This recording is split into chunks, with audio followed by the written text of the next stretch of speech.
Modern Daughters ***** Modern Daughters books by Alexander Black.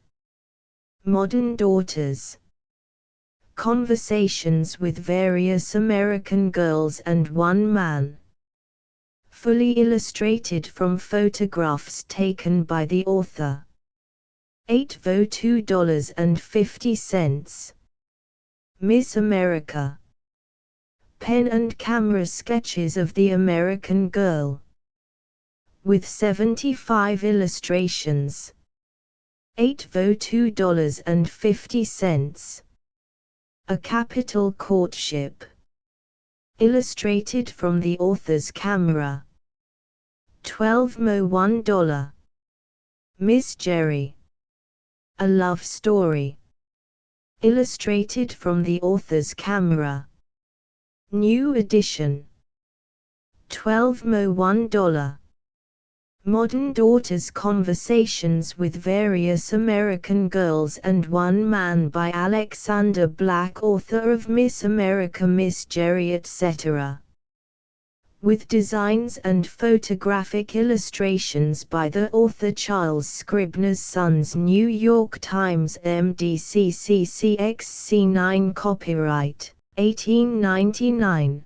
By Charles Scribner's Sons, all rights reserved. University Press, John Wilson and Son, Cambridge, USA. To Geraldine and Christine Brooks. A note which you, fair, friendly, discriminating reader, as the case may be, will please regard as properly folded, unsealed, having in mind the courteous delivery by the publisher, and running somewhat in this wise, begging your pardon for passing between you and the text proper. This is to say that if anything I have reported or confessed offends your sense of propriety, you are to read the offending passage a second time, whereupon you surely will discover evidences of an authorial humility incompatible with real irreverence. And if this apology sounds trite and lame, bear in mind that prefaces are written last, when a man, as when he has just parted from one of you, is completely quelled by a thought of the good things he might, or at least should, have said. As for the pictorial obligato, if it shall occasionally show a curious indifference to the tune of the text, I trust that it may appear upon consideration that there are some very good reasons why this partnership should be as indefinite as it is. And since you, reader, will in so many instances find yourself looking at your counterfeit presentment, I may, I hope, be allowed in this place to say this word of grateful acknowledgment to all of those daughters of the states who have permitted my camera to save my pen the impossible task of describing the beauty of the American girl. A B. Contents I with a debutante, page 1-2. With a leftover girl 21-3. With a gym girl 43-4. With a heroine 65V. With a clubwoman 89-6. With a cynic 113-7. With a chaperone 135-8. With a nice man 157-9. With an engaged girl 177X. With a bride 195. I with a debutante, and so I said, you are to come out. She was not the girl I took into dinner, a circumstance which invested her with a perverted interest. It often is so. The fact might remind us of the wider paradox, the fascination of the people in whom we shouldn't be interested. I have noticed the same thing in the matter of duties, even of agreeable duties. When I have a book to write, I always can think of the most beautiful things for the book that I am to write next after that. I tried to express something of this idea to her while the man who brought her in was talking to a charming lady on his left. As a means of justifying yourself, she said, I should find your philosophy needlessly circuitous. I hate justifications. Now don't, I pleaded, don't upset my theory that everyone, even a woman, prefers to be justified, is justified, in his, I wish we had taken up that new pronoun than's, own site before doing anything. How stupid. Can't you see that your justification takes all the fun for me out of your conversation? Now, if you couldn't justify yourself, there would be something in it. But I haven't said that I do. Oh, I can feel it. You have a justified tone. What an infliction! I moaned. A justified tone must be worse than a sanctified one. Isn't it enough that I simply can't help talking to you? Certainly not. If you weren't immersed in theories, you would know that to a woman nothing could ever be enough. It sometimes seems so, I assented. You might have reminded me of that. Evidently you are meditating a cynicism. I can hear the rumble of it in the distance. No, I said, cynicisms do not rumble. That is profundity. I was going to say, when you did riot interrupt me, that you typify for me the spirit of the insatiable in the modern young woman. And we are at a dinner, too, she returned severely. Your profundities are very rude. As for that, an appetite has ceased to be awkward. It is very pleasant to think that a girl and gastronomy are no longer incongruous. So nice of you to let us eat.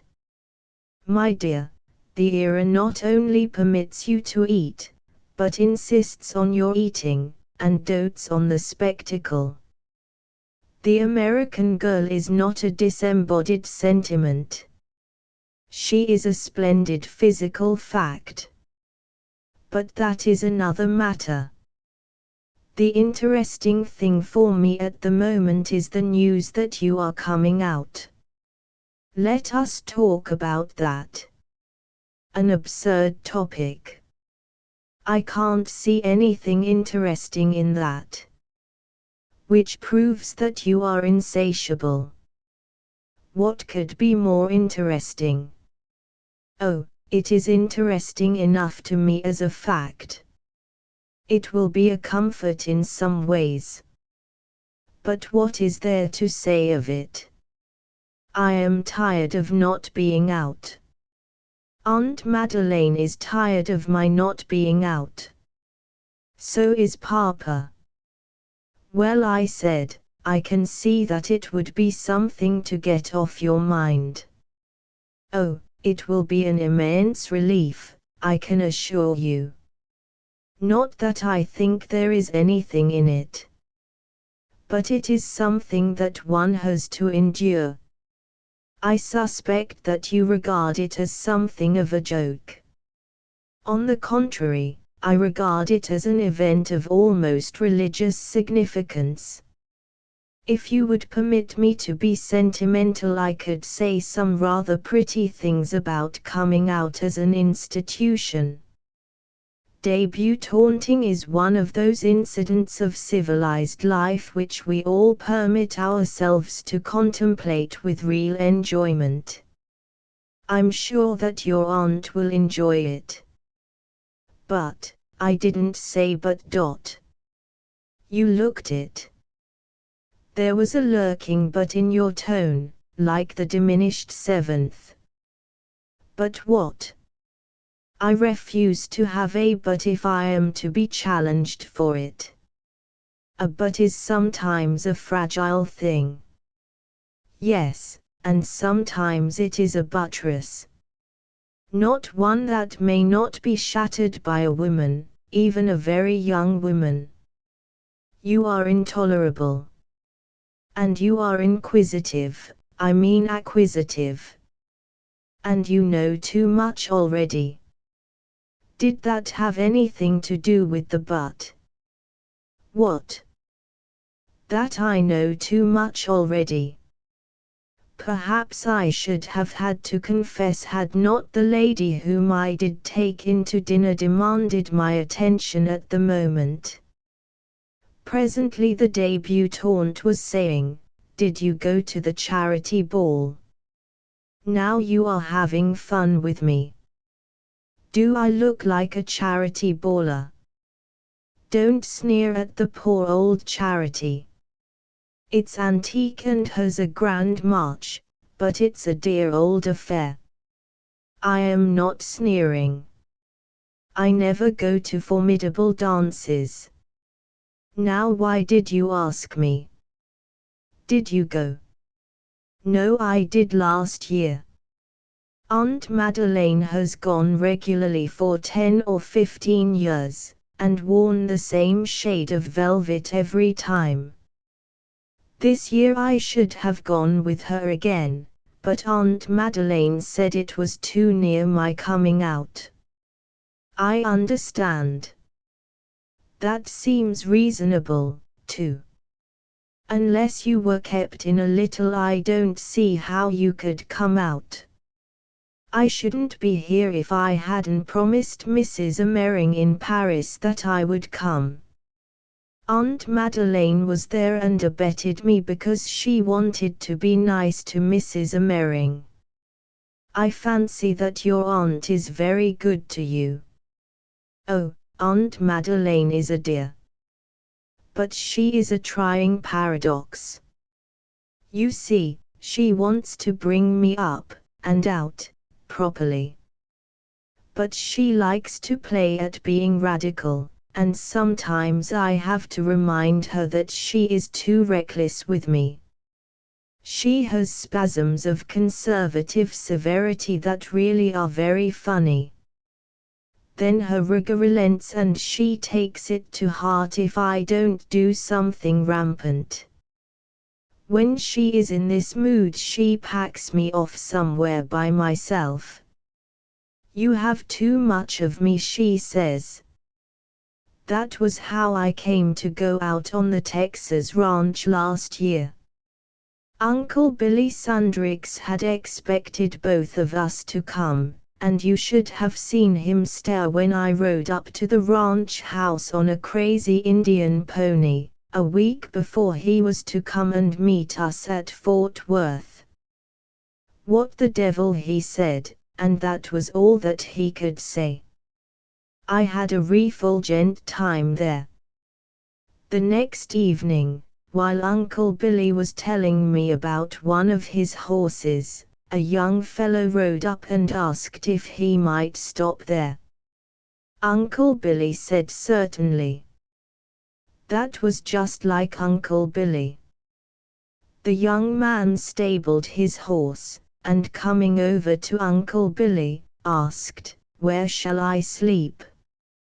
Something in the way he said it must have riled Uncle Billy, or a broad English accent may have struck his funny side. Anyway, he said, "Why, I don't care. This pasture has only 20,000 acres. It's the smallest in the outfit, but you are welcome to sleeping room anywhere." This was just like Uncle Billy, too. The young man nodded and turned away, and we both thought he had been seriously offended. Presently Uncle Billy went out to look for him. But he was not to be seen. The next morning we found that the stranger had slept in the open, had harnessed at daylight and ridden away, leaving his thanks with one of the men. This hurt Uncle Billy, and he tore after the stranger, ran him down in an hour, trotted him back, told him he had lots of sand, and wouldn't let him go for 2 weeks. It turned out that the young man was the son of an English peer, who had run away from home. He didn't tell me that until the end of the 2nd week. Yes, I dare say that at the end of the 2nd week he was telling you everything. Well, he was a lovely fellow, and really a very good rider for an Englishman. Even Uncle Billy liked his riding. I met him afterward in London, and he was very nice. It was delicious to hear him give me advice. Advice? Yes, he talked to me like a father and I laughed at him like a sister. It actually grieved him when I sometimes went out alone. You see, I couldn't always make Aunt Madeleine go with me. It worried him that I didn't like his clothes. They simply didn't fit, and I said so. Then he patiently outlined his theory that it was bad art to have the clothes follow the figure. The American, he thought, dressed too timidly. The effect of the American's clothes was too sweet. A man should look superior to his clothes, he maintained. And so I said, you have inferior clothes. How can a man better indicate his superiority to his clothes, how can he better dominate them, than by making them fit him? A remark which seemed to convince him that I was hopeless. At all events, he confessed that he'd never before had a girl find fault with his clothes. I can fancy his being cut up about it. Do you do that sort of thing often? If you mean find fault with a man's clothes, no. If you mean tease a man for being too serious, yes. I see, you are serious only when the man isn't. Tell me, how do you find men in the average, too serious? At the wrong time, yes. When you are older, my dear, you will find them less serious. Which will prove what I say, that they are serious at the wrong time. Why should they be serious with me? To be candid, it is all I can do to remain flippant enough. That is brutal. You inspire me with the most serious thoughts. That sounds like the charming cure I met in Provence.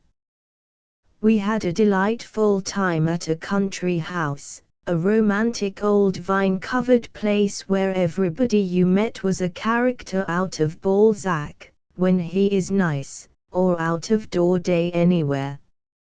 Of course there had to be a cure, and he struck me like some book cure brought up to date. But he was handsome. With a romantic splash of grey at the temples. Why, a woman would tell her age to such a confessor. He knew a great deal about America. What he didn't know he wanted me to tell him. I hope you completed his knowledge. He asked me if all American girls knew so much. I said that most of them knew much more, that I was an ignoramus who had been educated in 3 countries, who learned things to please her aunt and forgot them to please her father. It was funny to see how puzzled he was. First he was amiably gallant with me. Then he grew interrogatory, then sage. My child, he said, it sounded just like a book, you seem to have anticipated life. What do you suppose he was driving at? Then he went on, with a sort of grieved look, "You know too much." "And is this my reward?" I demanded, "for being so good and answering all your questions?" He laughed then, showing the loveliest teeth you ever saw. "I did not expect such answers," he said. When I told him afterward that we were going to Monte Carlo and then to the Grand Prix, Papa was with us, he looked at me as if he was wondering what I would do with them. "Did you go to Monte Carlo?" "Yes, but I didn't think much of the game. I liked the little game at San Antonio better, though Aunt Madeleine made only a weak protest at Monaco, after raising a great row in Texas. And it was the same way about slumming. Aunt Madeleine thought it was quite romantic in Naples, but was completely depressed at the vulgarity of going to Pell Street. Papa doesn't care particularly to have me go unless he takes me himself, and he is more logical. He says that all slums smell alike to him. Do you know that very unexpectedly I had a good time at Mentone? Think of it. The very name sounds drowsy. Nobody ever cuts up at Mentone. I could only think of ordered south and so on. But there was a count there, a Count de, I forget now, it was an impossible name anyway, and he was so funny. He was more than serious. He was gloomy. He was more than gloomy. He was gloom. You should have seen him. I shouldn't have missed him for anything. He was prodigious, and so stunning looking. You must have had a very good time. I did. But you can't imagine what luck I fell into, for there was a Pittsburgh girl there, a Miss Grudge, who was, well, she had been ticketed for a title and a lot of money. Then her folks decided to let her go for a title without money, then for money related to a title. And they have kept on marking the poor thing down. You know how it will be. At some special sale she will go for a way below cost. It is pitiful. And this marked down girl and her mother simply bothered the Count to death. The more they pestered him, the gloomier the Count got with me. I was afraid to cheer him up, it would have ended everything, and the fun of riling Miss Grudge and her mother was too good. Well, one day when Aunt Madeleine had a headache, he blurted out a proposal. "My dear Count," I said, "how absurd! Can't you see that I am only a child? Why, I am not even in society. I'm not to be considered at all. For heaven's sake, don't let Papa hear of this." As you might suppose, this made the Count even gloomier than ever. Oh, I hated to leave him.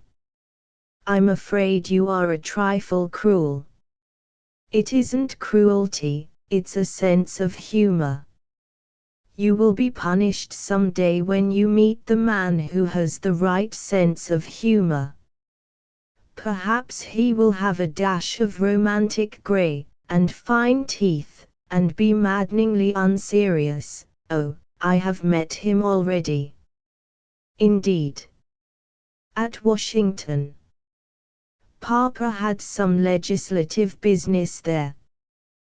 The only way to get the thing through was to camp there, he said, and we camped there for a whole winter. I was afraid at first that it was going to be wretchedly dull. And it was, for a few weeks, until Papa got his bearings, For meanwhile Aunt Madeleine had started to live up to her theory that if you got into the house set first your chances for the Senate and cabinet sets were nothing at all. One afternoon at Mrs. Senator Pritter's, I met an army man who is just the sort you have been threatening me with. Of course he only pretended to be unserious, but I gave him the credit of the pretense. One of the women had whispered to me that the ring was going to defeat him for a promotion. When I asked him what the ring had against him, he was almost serious for a moment, and to tell you the truth, I almost liked him that way. "Who told you about the ring?" he asked me.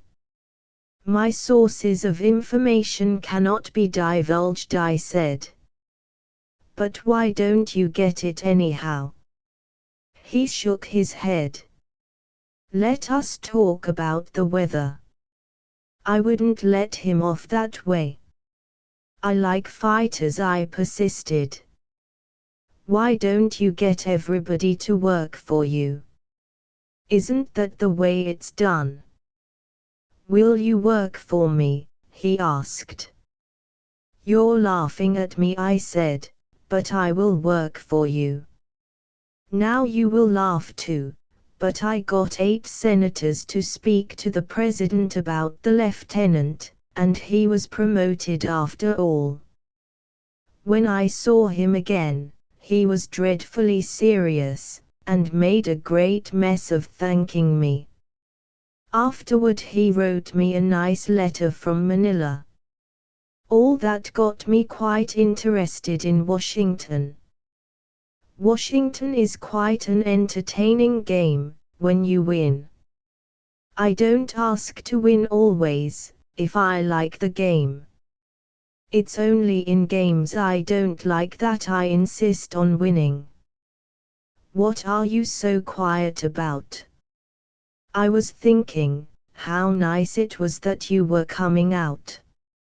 I don't believe you. My dear, don't flutter forth into this too serious world in a distrustful mood. I never have moods, I only have tenses. And it is mostly the present tense. And yet you surely have begun to think about the future. In another minute you will be giving me advice. No, not exactly that, though I might ask yours. Why, here's the coffee. When shall it be? When shall you ask? After you have come out. Too, with a leftover girl, she had said that she did not care to play that afternoon, and the young man went away with a disappointed look. There had been 1 or 2 young men near her most of the time that day. Now she was alone. She sat in a shaded part of the hotel veranda. In her lap was an open book, face down. As I drew near I saw that the book was covered with a fragment of unlettered paper, a circumstance which left to merely ocular dexterity no chance of knowing what she was reading.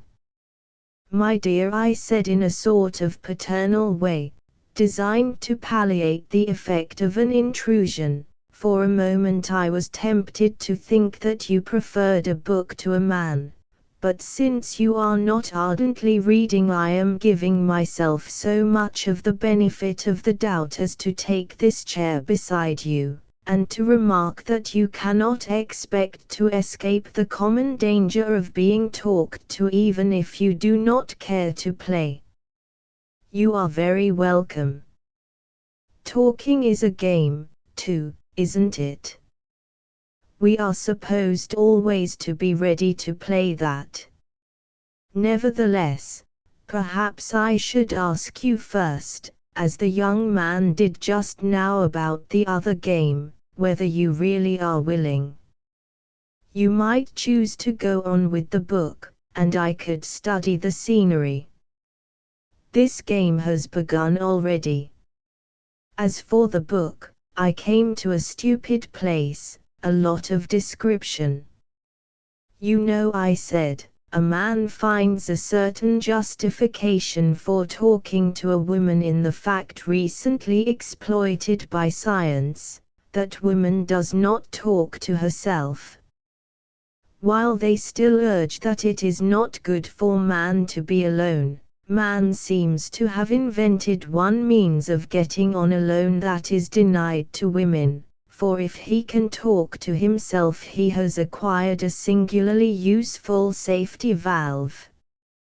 I am sure it is very nice of you, when you could talk to yourself, to waste words on me. I hope there isn't anything in this new theory that may prove that man must talk. It would be upsetting, you know. Perhaps it isn't true that women never talk to themselves. I don't believe that I ever talk to myself, but I don't have to. There is always somebody about. And I really never have anything left to say to myself. I think I should prefer to have you take me for granted, I said. It would spoil your effect if you were either grateful or resentful.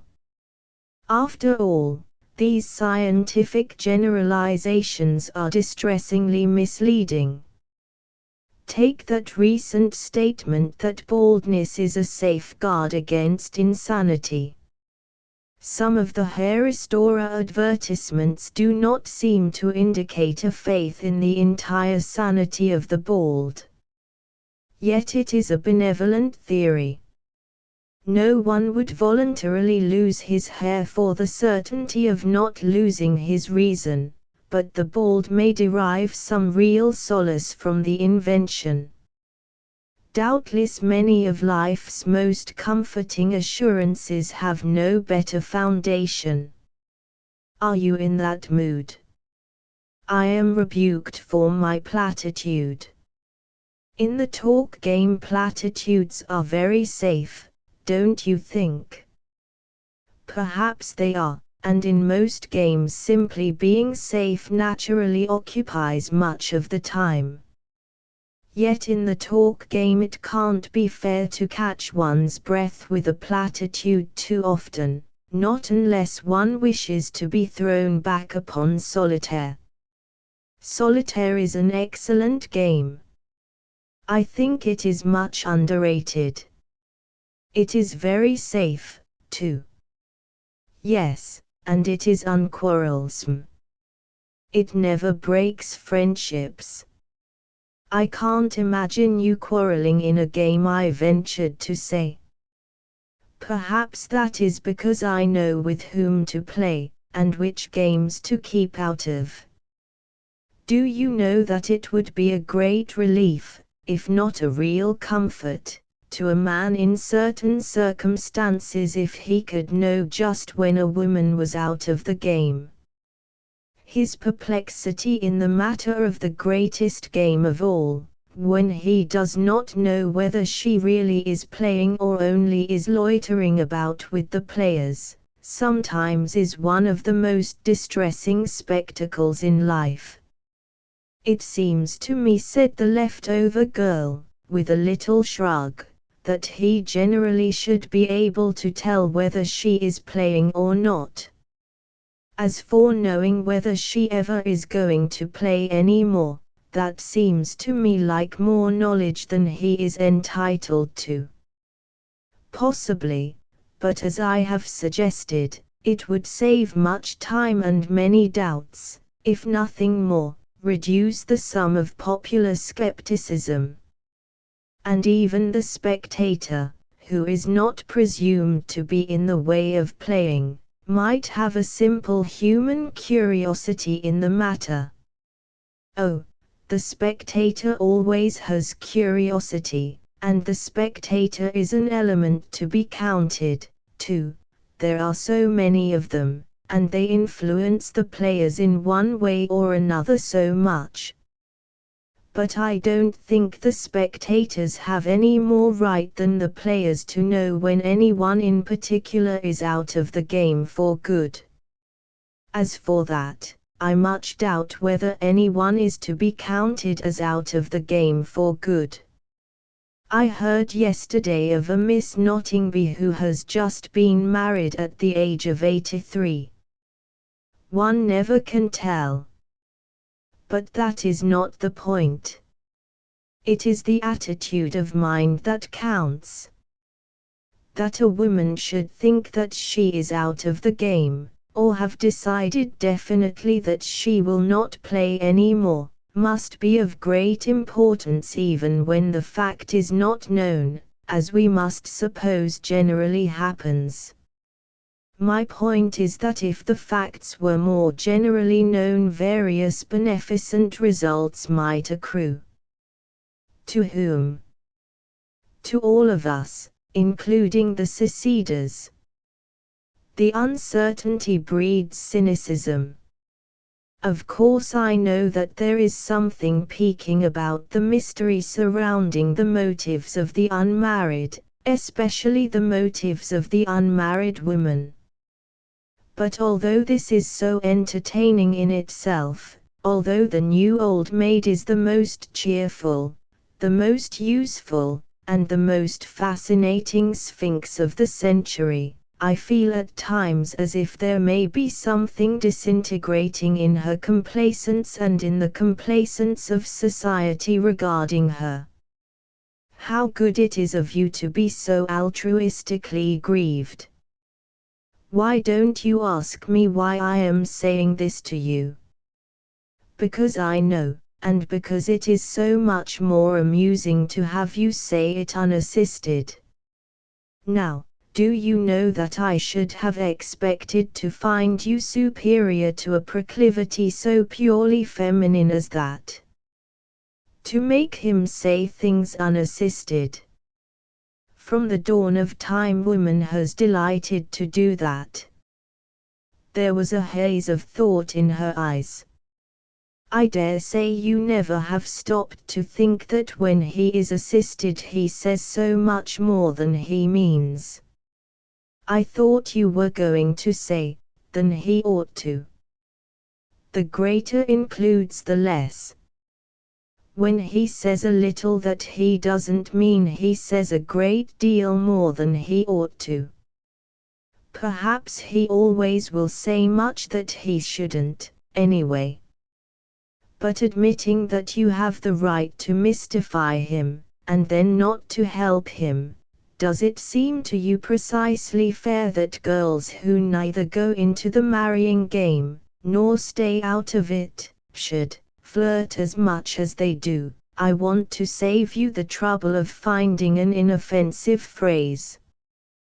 Perhaps I wasn't going to be inoffensive. And I might not have chosen the word flirt. Flirt doesn't exactly express the idea.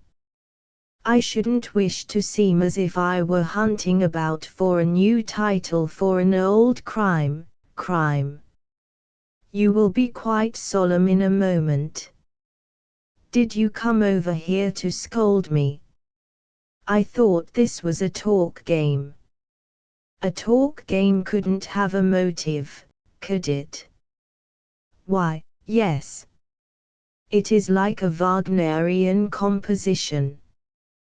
We might have encountered the didactic motive. Now you are scolding me. I insist that I am merely the interested spectator. Maybe I am a sort of walking gentleman in the cast, who, with every wish not to be impertinent, ventures a timid and respectful word with the leading lady in the wings. Should you think the walking gentleman had a right to quarrel with the leading lady as to her method of reading the lines? No, but surely he might ask her, humbly, and in a spirit of honest inquiry, what she thought the author meant and whether, to her, the play seemed consistent. Even the walking gentleman must be presumed to have certain human impulses. Perhaps he can't even find out who is the leading lady.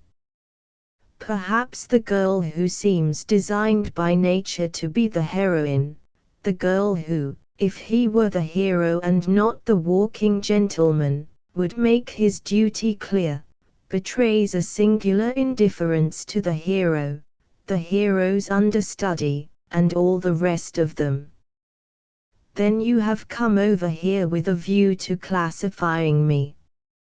Suppose I had so definite a hope. I might help you. What are you, please? I am the leftover girl. I don't wish to be ungracious, but that does not help me much. Who or what has left you over? Circumstances. In the course of the great readjustment I am left out, lost in the shuffle, if you like. This idea seemed to please her.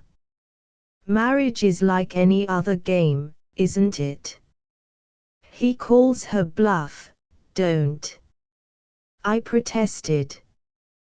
These card game illusions perplex me as much as the paradox which I have encountered in my travels this year, that poker is popular in New England and dominoes in Texas. But somebody told me that they play a very wicked kind of dominoes in Texas, and I know that they play a very moral kind of poker in New England. I am afraid you play poker.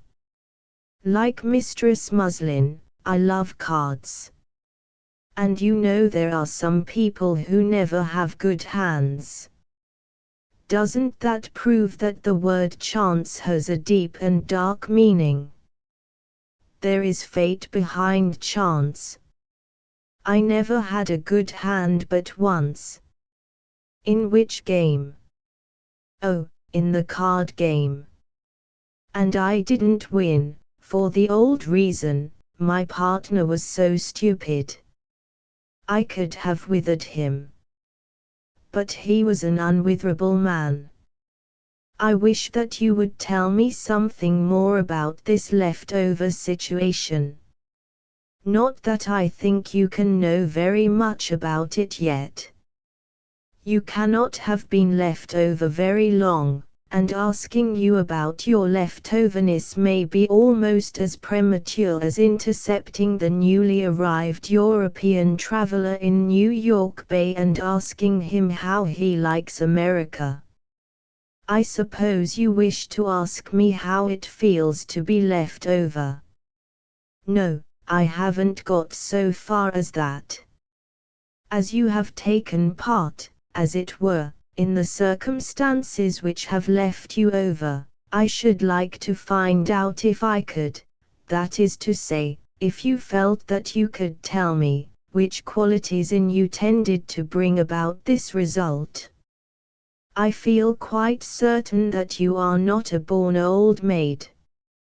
The born old maid is one of nature's whimsicalities that are not hard to read. Even when she is married, one may easily recognize her. What interests me is the subtle differentiation in those among the unmarried who never will be old maids, which has produced their leftoverness. For the life of me I can't see why you should be left over, either subjectively or objectively. Is it a gnawing prejudice, or a sense of humor, that has made you leave yourself over? Might not those things characterize an old maid? They might, but an old maid would be an old maid without regard to the possession of any such particular qualities. The old maid instinct is another matter. We are talking now about this different and evolved modern tendency. Suppose I were to say that marriage simply is not in my line. What should you say that indicated? Might not an old maid say that? She might say it, and she does say it, which may indicate how indefinite it is. In the interest of social science, I really should like to know what you think you mean by that. Of course, questions upon so serious a matter necessarily seem a trifle brutal. Don't apologize, Mr. Scientist. I suspect that the trouble with me is that I can't get up a personal interest in marriage. I have no prejudice against it as an institution, or as a state of mind.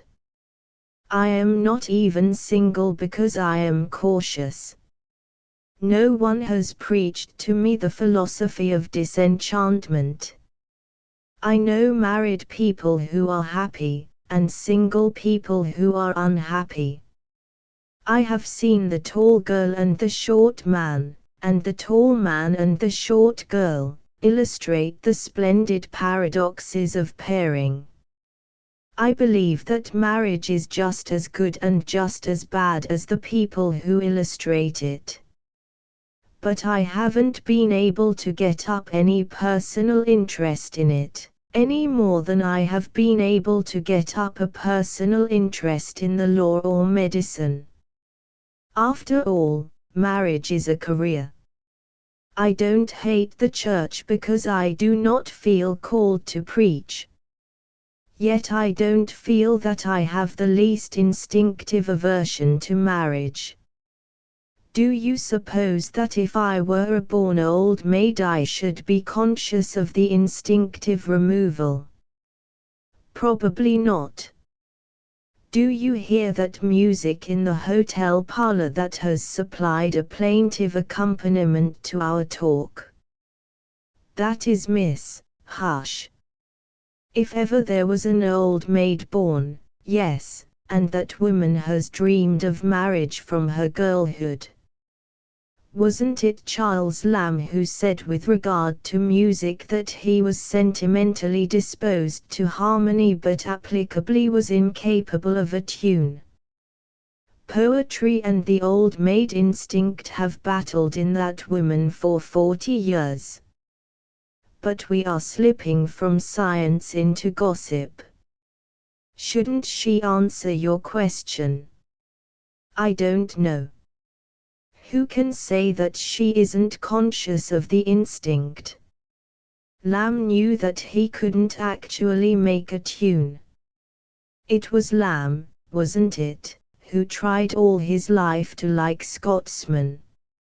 And when he gave up at the end he was so sweet about it. He couldn't like them, but he didn't have a bit of additional resentment because he had failed. Some people hate, with interest from the date of prejudice. Now I have been trying for quite a few years to like marriage, personally, you know. And if I fail I don't expect to place any interest charges against the institution. And on the other hand, if you succeed, you mustn't expect marriage to pay you too heavily on the investment. I'm afraid I should be more likely to do that than the other. I suppose that shows that I am not a philosopher. If I ever marry, but how ridiculous that sounds. You would think I was talking about any other career.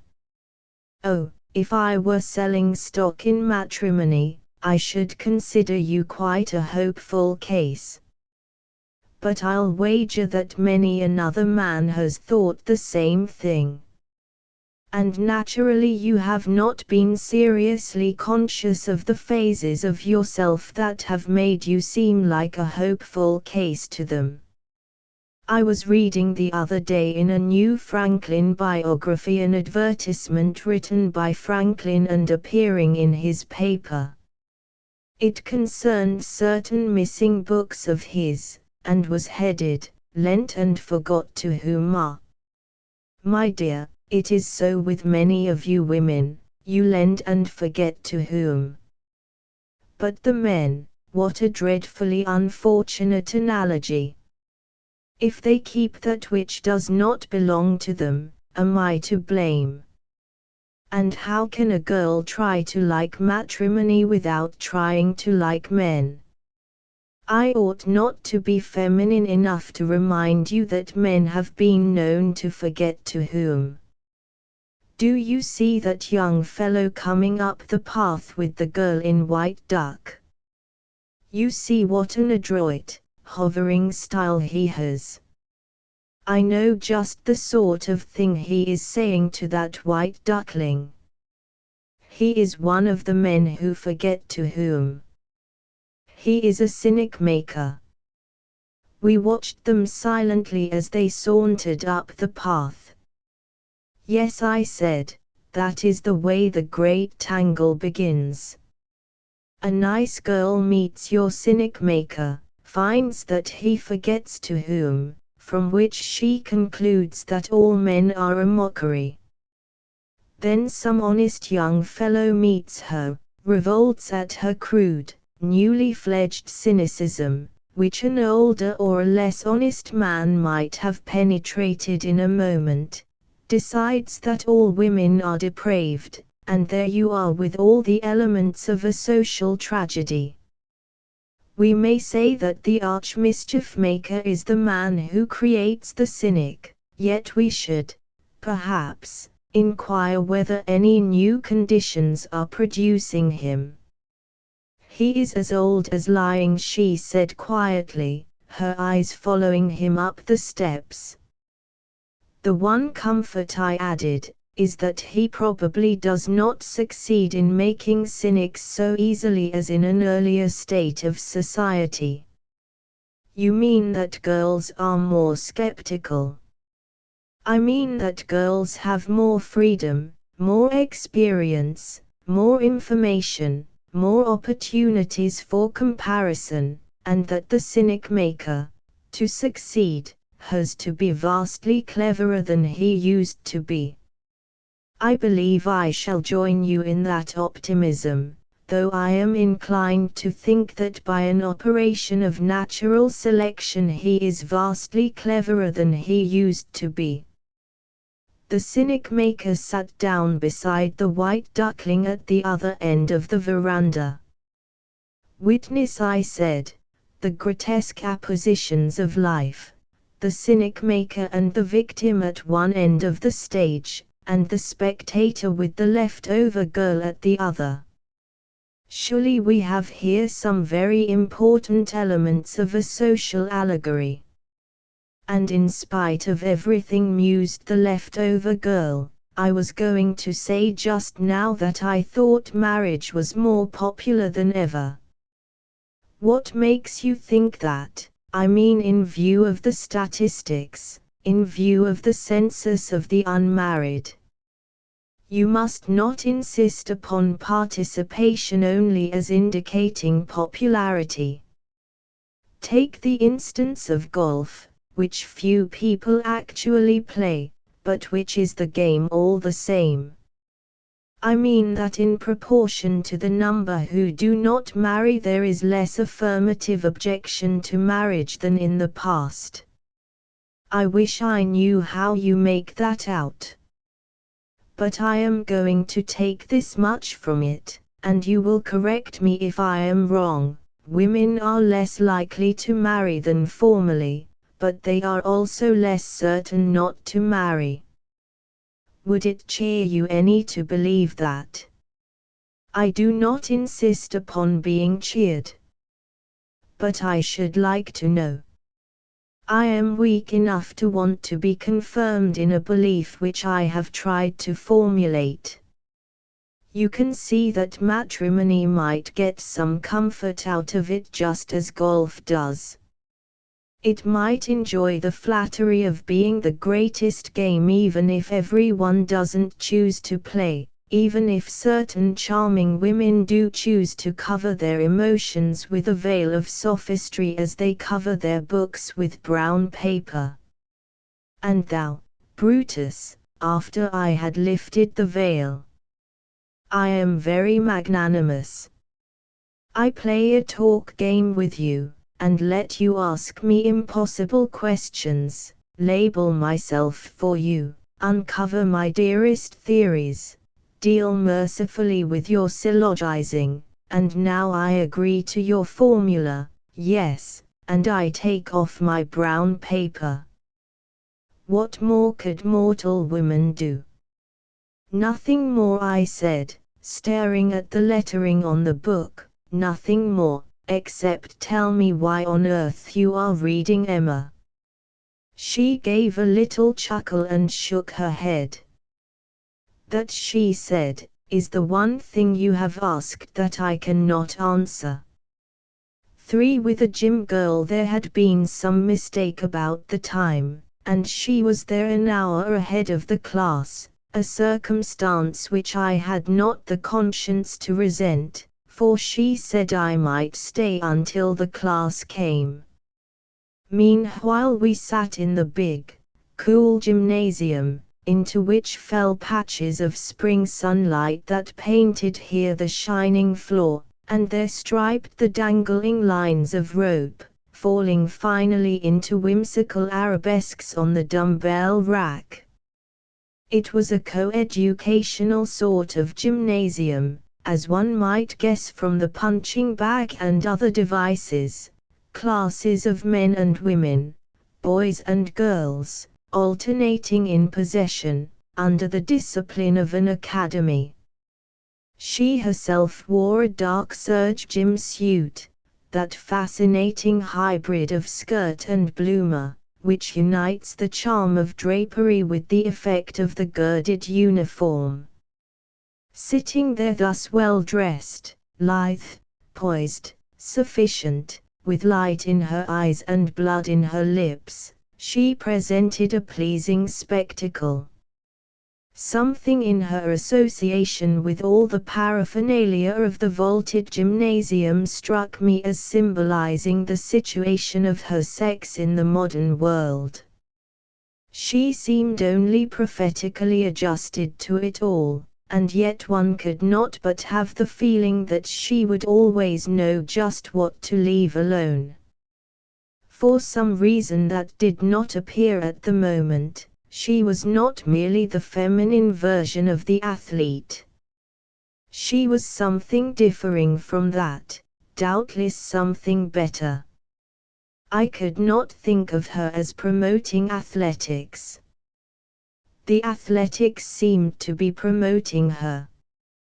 The ultimate thing was not a system, a day, an hour, an event. The ultimate thing was herself. The theory of athletics from a man's viewpoint is a pretty affair, and unquestionably it includes the notion of a finer physical manhood for us all, directly in the participants, by reflection in the rest of us. Even football, the reductio ad absurdum of interpersonal conflict, is presumed, and I believe reasonably, to have a tonic influence on the physical development of the race, although there is no country in the world where, in the habit of daily life, it is more unsafe than in this for one man to shoulder another. But in feminine athletics, so far as these have gone, there yet appears much less of the idea of prospective conflict. It may be that this is to come again later. A bunch of girls in a handball game introduces a lively element of organized contest. But it scarcely looks as if the girl runner of the Greek games was likely to be repeated. I suppose you think all this is very absurd, said the gym girl, tapping the floor with her slipper. Sometimes I myself think it is. But I like it well enough not to care what anyone thinks, and besides, I am supported by the moments when I think it isn't a bit absurd. Which moment is this? I should find it hard to say. Until I know what you think about it, I feel defensive about the gym. Generally speaking, I feel rather cordial toward it today. Then please feel cordial toward me, too, for I like the gym and the idea the gym represents. What idea does the gym represent? She asked in a tone of challenge. Now that is scarcely hospitable. Moreover, I had saved up that to ask you. But I don't mind committing myself, with the understanding that you are to supplement me in the matter. This gymnasium seems to me to stand for the idea of physical equilibrium. It means that you and the others are not willing to give up what the city seeks to force you to give up for the time. In the country I hope you lead such a life that the gymnasium would be absurd there. But in the city it is very different for all of us, but especially for you women. The clothes you usually wear here presuppose that you will suspend, while wearing them, the use or development of most of your muscles. Some of the time you will wear a bicycle skirt and ride a wheel. But the bicycle uses but one set of muscles. Your walking and dancing, with some tennis and an occasional run out to the links for golf, all leave the symmetrical development incomplete in some way. They do not include the immensely important element of climbing, for example. The gymnasium ought to fill in the chinks. I suppose it does. Then it makes you like it. Perhaps that is one of the best things it does. It does make me like it, because it makes me like myself. The gymnasium makes me feel good, do you understand, not merely well. We often have been told that if we all were well we all should be good. I don't suppose I am good enough to hurt, but it is nice to feel that way. Mind you, I don't agree at all that women need the gymnasium any more than men do. I have 3 brothers, and I know some things. I know that the average man is just as much hampered by his clothes as the average woman. I really think he is hampered more, for he defers to his clothes more than a woman defers to hers. A woman's management of her skirt at least gives her a certain amount of exercise, while a man's horror of bagging his trousers at the knees has not a single physical compensation. It simply limits his movements. But a woman's skirt limits her movements. I wouldn't say that it limited them so much as it directed them. Perhaps you will tell me why most women are or seem to be pigeon-toed. I can explain that. It is for the same reason that they waddle when they go upstairs. The reason is the skirt. I can illustrate by a diagram, and she found a hoople and placed it on the floor. That we shall say is figure 1. Now, I place here 2 dumbbells. These we shall say are feet standing within the radius of the skirt.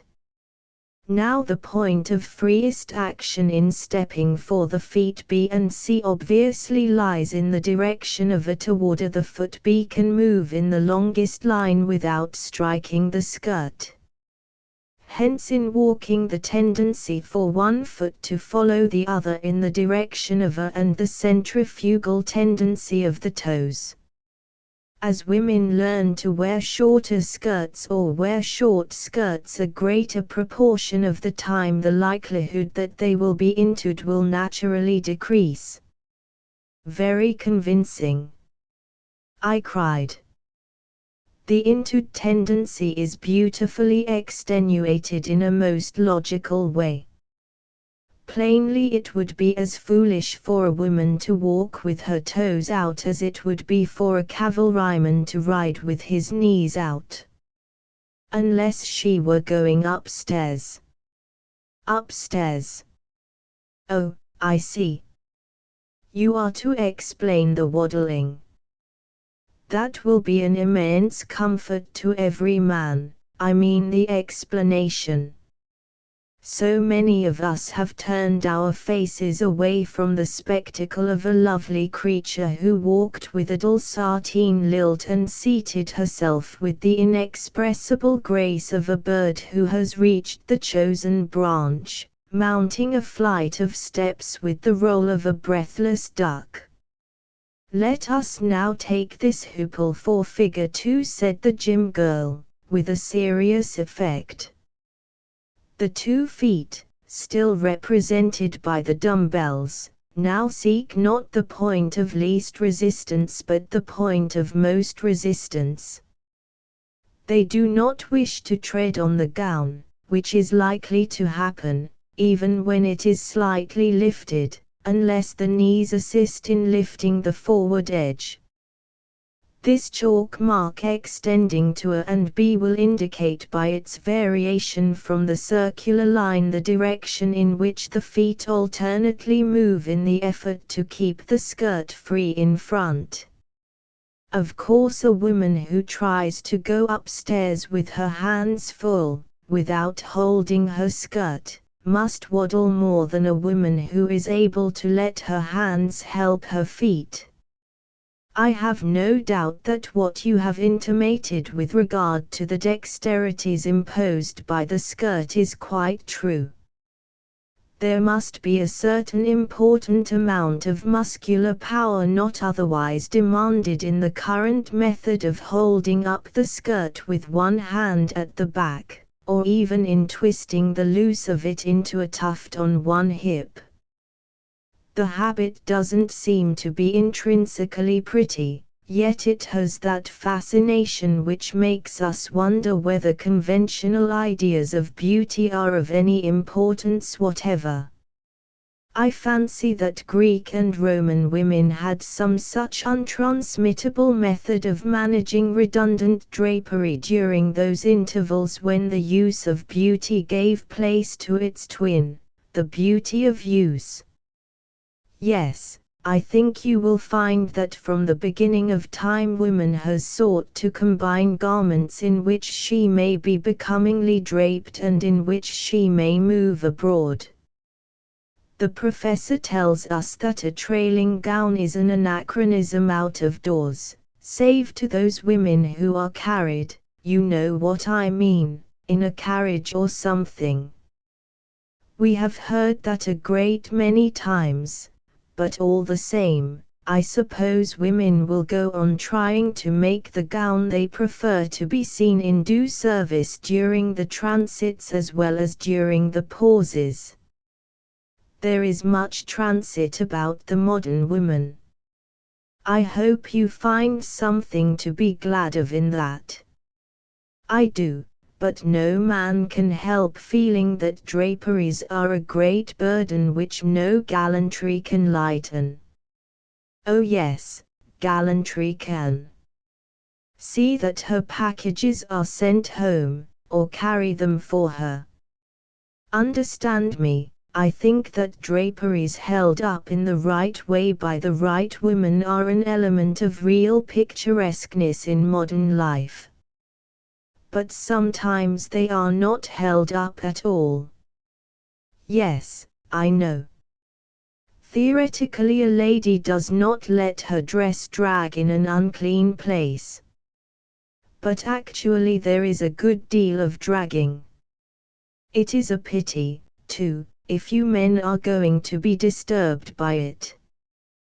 There should be consolation for you in the frequent gym suit, which you seldom see, because you are not often permitted to enjoy your present privileges, and in the more frequent bicycle suit.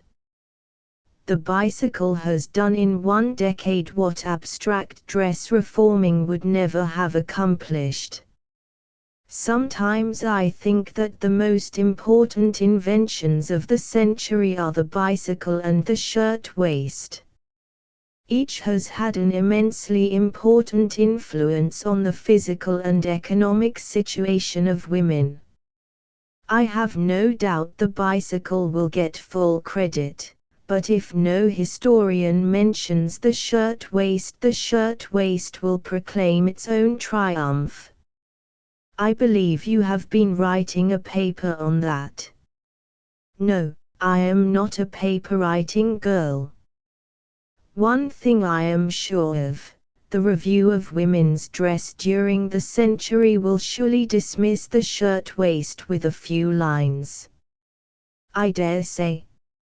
It will go unsung, like the plain, average, everyday woman, who is doing so much of the world's work, I mean, of course, except on the woman's page. Do you know you explained some things to me so beautifully a moment ago that I am tempted to put your sophistry, I mean your scientific analysis, to the crucial test. Let me do this in a word. We have spoken of clothes, and we have spoken of transit. Why do women get off a public vehicle backward? I say public vehicle advisedly, for I have seen a woman get on and off a horse properly, assisted.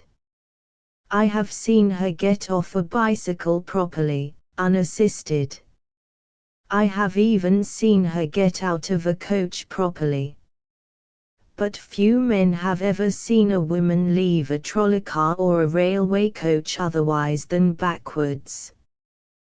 When you say backwards, I know that you don't mean backwards in the sense in which an old lady or a very portly person of any age gets out backwards, turning about, holding with both hands, and backing off. That was the way Ian McLaren's old lady tried to get off the underground train, wasn't it? And was pulled up the steps at one station after another by men who thought that she was getting on. You mean getting off with the face to the rear, instead of with the face to the engine, the motor, or the horse. That is what I do mean. I had supposed that there was but one answer to that old question, because they have not been trained by getting on and off vehicles while the vehicles are in motion. A person who gets on a vehicle while it is in motion learns at once that the forward handle is the only safe handle to hold either in getting on or getting off. The forward handle is the one that preserves your balance should the vehicle start while you are getting on or off. Yes, I said, that is the old answer, too. But it does not answer enough. I have disproved its accuracy a score of times. I have seen women who knew better by precept, by example, and by experience get off backward, as if obeying some fatalistic impulse. The other day a woman who stepped off a car in my presence, firmly grasping the wrong handle, laughed and said, "There, that's the wrong handle, but I can't help it." That illustrates what I mean. She could not tell why she had to take the wrong handle, which, if the car had been going in the other direction, would have demanded the other hand. Your theory at best would only explain why women do not get off rightly. It does not explain why 999 out of 1,000 get off wrongly. It would be well enough if the proportions were even, if the habit seemed like a matter of chance. But quite plainly it is not a matter of chance. There is a strange, and, as yet, unexplained impulse to which women yield when the moment of choice comes. Every day I see women get off the wrong way at real inconvenience. They are like Jerome K. Jerome's stage villain who doesn't want to be a villain, who is not profited by being a villain, but who, quite uncomplainingly, goes on being the villain in obedience to the unities. Once I thought I had grasped the thing, which you must know gave me a moment of superior comfort. A coach or a car, I said to myself, generally stops at a point beyond that at which the passenger really wishes to alight, as at the further curb, and in getting off and spurning the vehicle, as it were, the woman passenger, acting with primitive directness, turns her back upon it at the moment of alighting. But I have repeatedly seen women get off a trolley car at a near corner when they had to turn about and walk in the direction the car was going, and they faced the rear of the car when they got off just as they do under all other circumstances. It is extraordinary. You must not think the inquiry trivial. It is not merely a question of a minor physical habit. There certainly is some momentous psychological significance under it all, something with a deep meaning if we only could get at it. Perhaps this backwardness has something to do with women's confusion as to right and left. Heavens! I exclaimed. I thought for an instant you were going to say right and wrong. The right and left confusion explains nothing, for in those directions in which people are confused as between right and left they are as likely to take one as the other. How could that explain why a woman uses her right hand when she should use her left, and her left when she should use her right? I'm afraid it wouldn't, unless you wished to fortify some theory of her natural perverseness, and I hope you don't wish to be so trite. You shouldn't hurry women too much. See what physical agility she is displaying with the bicycle. She is unfolding wonderfully. You men are too impatient. I read an advertisement the other day in which I saw a tangible sign of this impatience. It was headed, "A moustache in a month." Surely that is wrong. Yes, it is as wrong as the conditions indicated by a department store advertisement I read the other day which began, "Great embroidery excitement." Oh, I know we are all too intense. I understand that it is telling in our appearance. A scientific observer has been reminding us that we Americans have too much expression, and that the dull, stupid look in certain English faces, for instance, indicates reserve force, a force that is not constantly being wasted in expression. They say we even go to sleep with our expressions. My teacher says, when you go to bed, unlock your face. Are teachers really bothering you about your expressions? Your teacher must be a woman. She is, and I thought so. Only a woman, yes, I know. Our expressions are too lovely to be ruthlessly modified. I credit you with all that you could say. But you are not a bit practical. Our nerves are more important than our expressions. I guess you may count on us for expression enough when the occasion demands. What we want are healthy nerves behind the expressions. I see, you are going in for that stupid look now. If it becomes necessary. You never will succeed. Probably I don't want you to hope we will. You know what I mean, how can I help knowing? Do we hear anything else but relaxing? Those of you who are not relaxing tremendously are repenting of your outlines and straining to get thin. Don't you suppose there are great advantages in these readjustments? When a girl is very pretty she is pampered, when she is pampered she grows fat, when she grows fat she grows ugly, and so things are balanced. Let me amend that I said. When she gets fat she gets frightened, diets, and gets fatter. Then she gets a little angry, golfs, rides, swims, hustles, finds the secret, gets reasonably proper again and acquires the new charm that comes with the aroused energy and the humility of a threatened loss, or gain, as you may wish to put it. Nothing is more qualifying than the threatened adversity of fat. We all know women who would be simply insufferable if they were not a shade plumper than they care to be.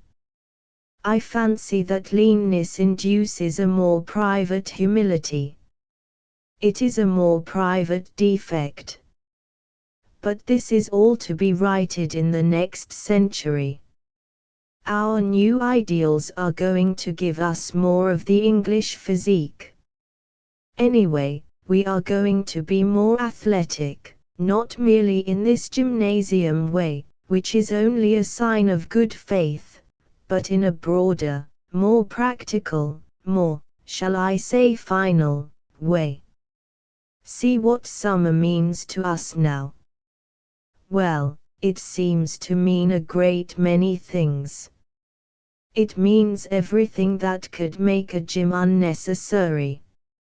It once meant very little, it seems to me, if we are to believe what our grandmothers tell us.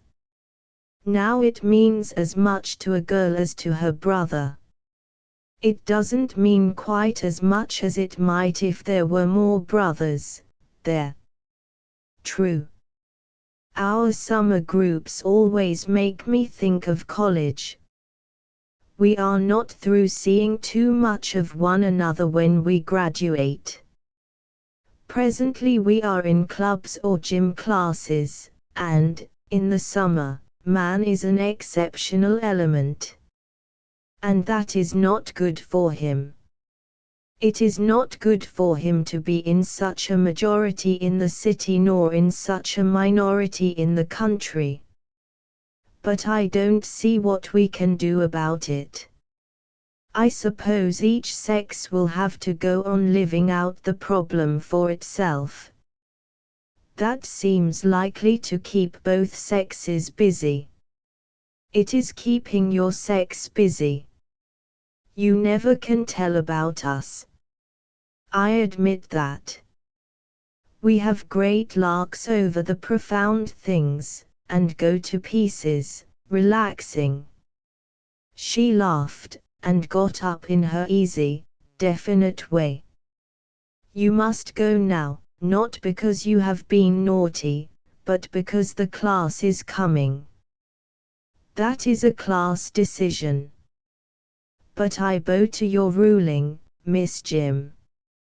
For with a heroine, when I asked her what sort of heroine she was, she looked up with a laugh and said that she didn't see how it was possible to say precisely until the end of the story.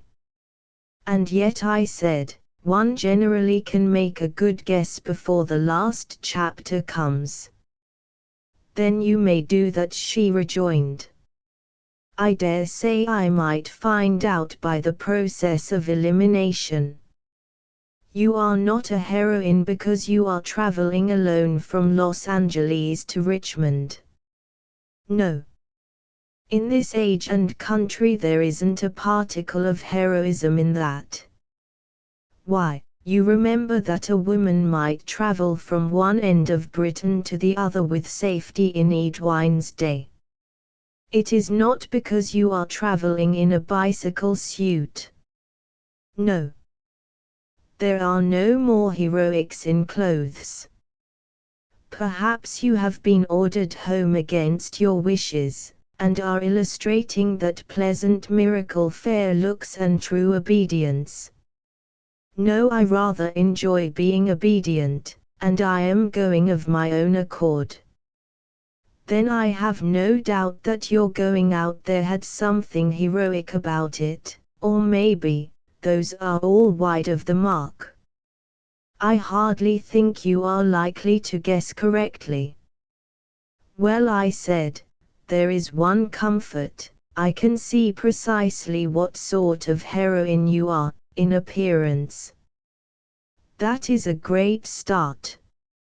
Nowadays, we have to do a heap of guessing as to the embodied element in the heroines we read about. We all have prejudices, and it is nice to get rid of them at the beginning. I knew of a New England lady who was immensely disappointed in her new pastor because, as she said, she never could abide a minister who was light-complected. I am sorry to rob you of the privilege of fashioning the physical heroine after your own fancy. I always like to have at least a little of my own way in the matter of the hero. When he is described too circumstantially, there is nothing left for me. You see, I might object to the hero who was light-complected. Oh, I can see, I said, that you probably dote on these disembodied novels that deal entirely with emotions, that have been trying for a decade or two to get as far as possible from the Dickens gentleman with the white waistcoat point of view. For a long time it seems to have been considered vulgar in a literary sense to descend to the description of clothes, as if clothes were not of great importance in helping us to get at the character of a man, or a woman. But we don't need that help in a book, do we, when we have the author to tell us what is inside? Yes, that is what those fellows will tell you. But is that really so? When we know what the character looks like, that is, what the author thinks the character looks like, do we not gain a definite and necessary impression beyond that which the author sets out to give? Perhaps the author doesn't want you to go wandering off that way. When he is so ready to tell you what is inside, what is the use of giving you material for any other impression? Because the reader will have an impression of his own anyway, and the author owes him all the facts. Now, let us suppose that someone was to go on with a story about you, a mysterious young woman in a Pullman coach. Can't you see that it would be vastly more interesting to me because I could picture you easily as the story went on? Don't you suppose that I should be more likely to be interested in your emotions because I had seen you than I should in seeing you because I had heard about your emotions? Oh, I don't know. I suppose it would depend. But if you are going back to old-fashioned romance, what is the use of describing the heroine? She is always the same. Wait a moment. She picked up a book that lay beside her. It was Monte Cristo. I had lent it to her the day before when the train boy had nothing more that she wanted. I had seen her read 3 novels through in one day. Perhaps there was something malicious in this intrusion of a book that she couldn't finish in a day. Now she was reading from Monte Cristo, a young and beautiful girl, with hair as black as jet, her eyes as velvety as the gazelle's, was leaning with her back against the wainscot, rubbing in her slender fingers, modeled after the antique, a bunch of heath blossoms, her arms bare to the elbow, embrowned and resembling those of the Venus at Arles, and she tapped the earth with her pliant and well-formed foot. There you have it, that is the formula. And wait, here is the other. A more perfect specimen of manly beauty could scarcely be imagined. That is the formula for the hero. Do these delight you? Yes, it is primitive, but I like it. I have enjoyed Monte Cristo on this journey even for its faults. It is ultimate romance, and I think I like it much better than the ultimate in realism. I like the heroine to be pretty. Unless the author specifically denies it, I always believe that she is pretty. You see, I am hopelessly old-fashioned, and you are hopelessly modern. Probably you don't care at all how the story comes out. Oh, I am not so modern as that. I do care. What I like about realism is that you aren't so sure how it will turn out. Doesn't it always seem to you like a waste of time to make them all so miserable when they are to live happily ever after anyway?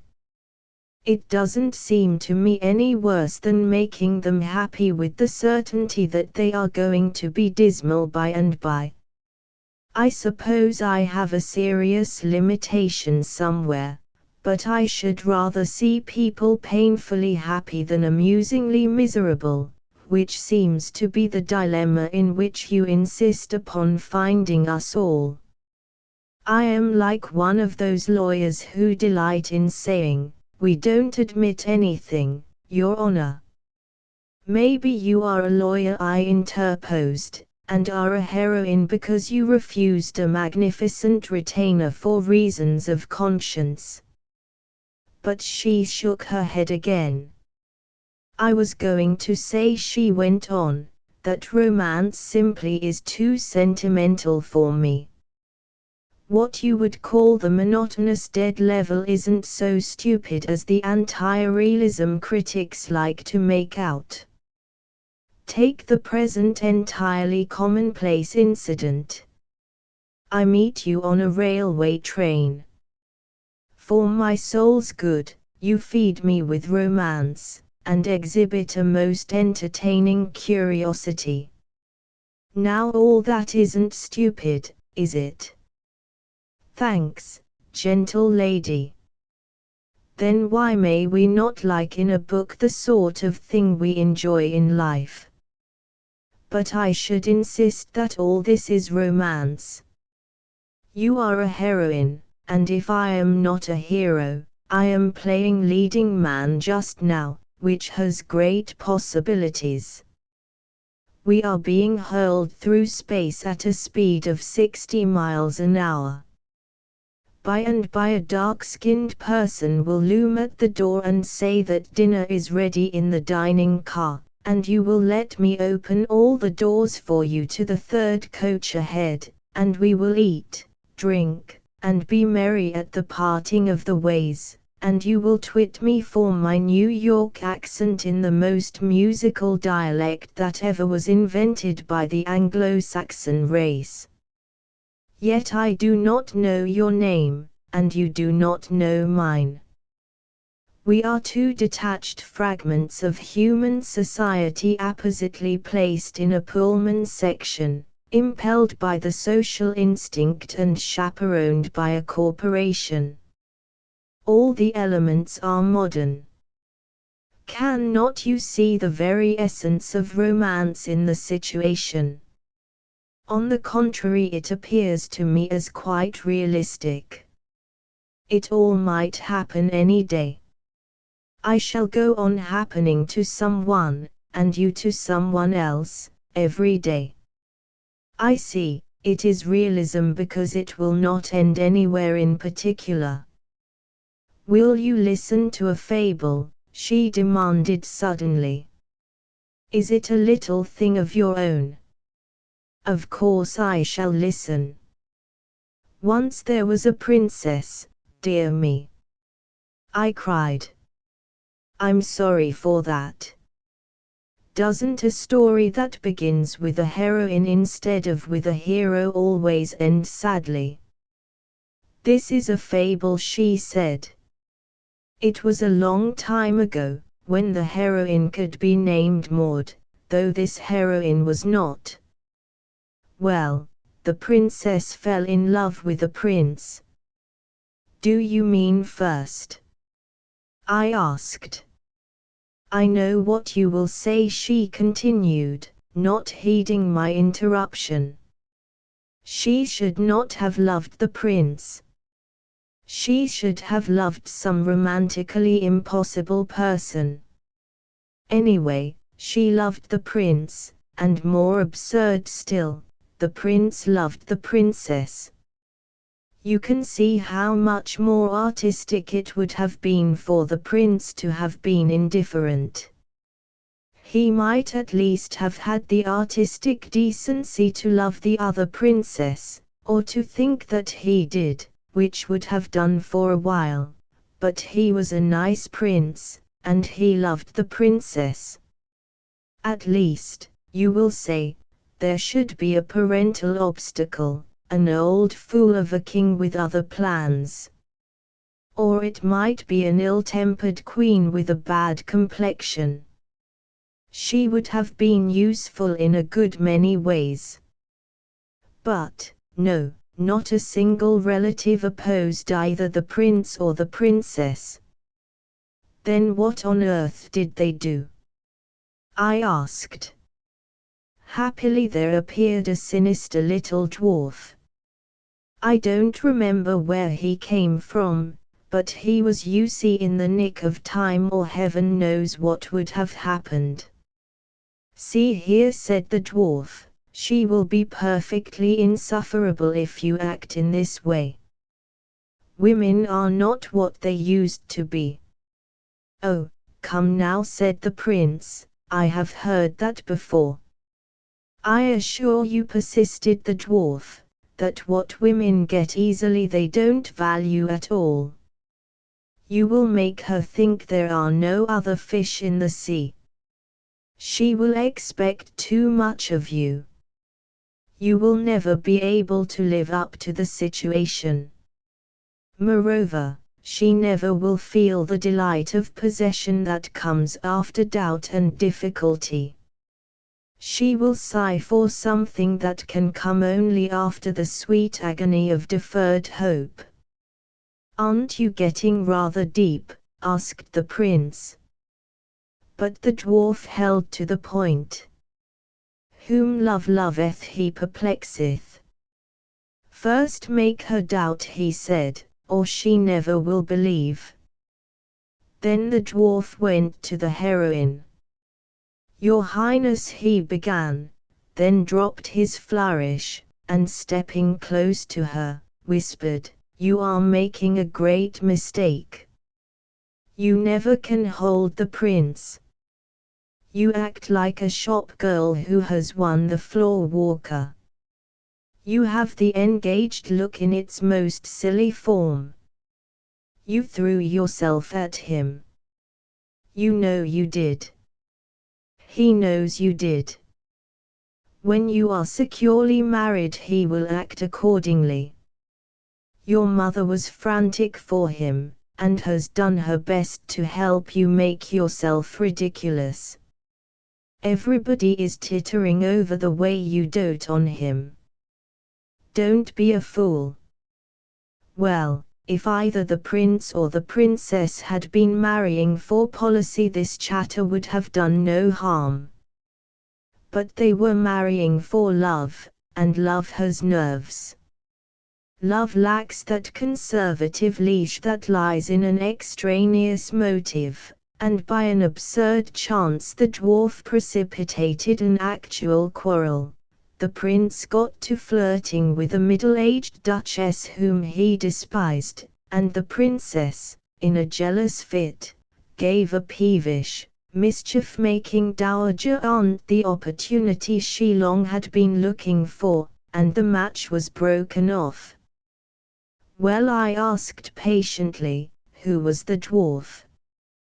The spirit of romance, of course, the principle which insists that something shall happen every 1,000 words. Oh, an entertaining and well-meaning fellow, promising that everything shall come out all right in the end, whatever happens. But you can't trust him. And if he does fling his hand at the end and assure you that everything is all right, is everything all right? Do the scars count for nothing? Will the interest of joy on the investment of misery prove to be a fair compensation? Realism doesn't promise so much. Realism doesn't always insist on a wedding, but may it not say quite as truthfully sometimes that they lived happily ever after? I like your fable well enough, I said. I should reward you by telling another. But it would be a pity to spoil by any attempt at the antithetical the fine neutral effect of your picture. You see, if nothing more happens, it is realism. If they marry after all, it is romance. Do you know that I sometimes have thought that life is so much colored by art that some people are afraid to let matters turn out happily at the end for sheer dread of being romantic? After all, marriage is very romantic. It is so romantic that romance chooses it for the finale, for the supreme reward, while realism every day is insisting that it shall be the dreadful thing that has happened before the curtain goes up. Yes, I know that realism marries too, but shamefacedly, with a reservation. A realistic marriage is as intensely qualified as an emotion by Henry James. You may not discern the string that is attached to it, but it is there. The author likes to leave that reservation rankling in your mind. I love thoroughgoing romance for one thing, its habit of not annoying you with qualifying elements. It likes to stir things up prodigiously, but it isn't mean about it. It doesn't describe a lovely scene and then temper the sentimentality of the moment by having the gardener's wheelbarrow under the window creak maddeningly. It not only doesn't mate a little, slope-shouldered hero and a tall heroine with freckles, but it exhibits from end to end that antipathy to what really has happened which is characteristic of all enduring art. You are saying that as if you actually meant it. My suspicion is that your ardor is incited by the spectacle of a woman defending realism. A man likes his heroines to be romantic, that is to say, sentimental. The traditional attitude of a woman is sentimental. The whole structure of a man's scheme is based upon that assumption. Man doesn't like to see women without awe. He doesn't like to see her belittle the tragedy of life or to hear her say in the presence of comedy, as Stevenson said of his Prince Otto, that none of it is exactly funny, but some of it is smiling. Yet in spite of your prejudices, I am much afraid that the American girl is a realist. If she consents to glance at romance, it must be romance leavened by satire. I wish that I might contradict you, but I fear that Miss America is realistic. The worst of it is, that she makes it become her somehow. But I insist that, broadly, this is wrong. Art and logical realism are contradictions, and despite tradition I believe that the American girl is too reasonable to like unmitigated realism. She is more superbly alive to facts than any other girl in the world, for she reads what she chooses, and, to supplement that uncertain agency, sees pretty much all that goes on in the world.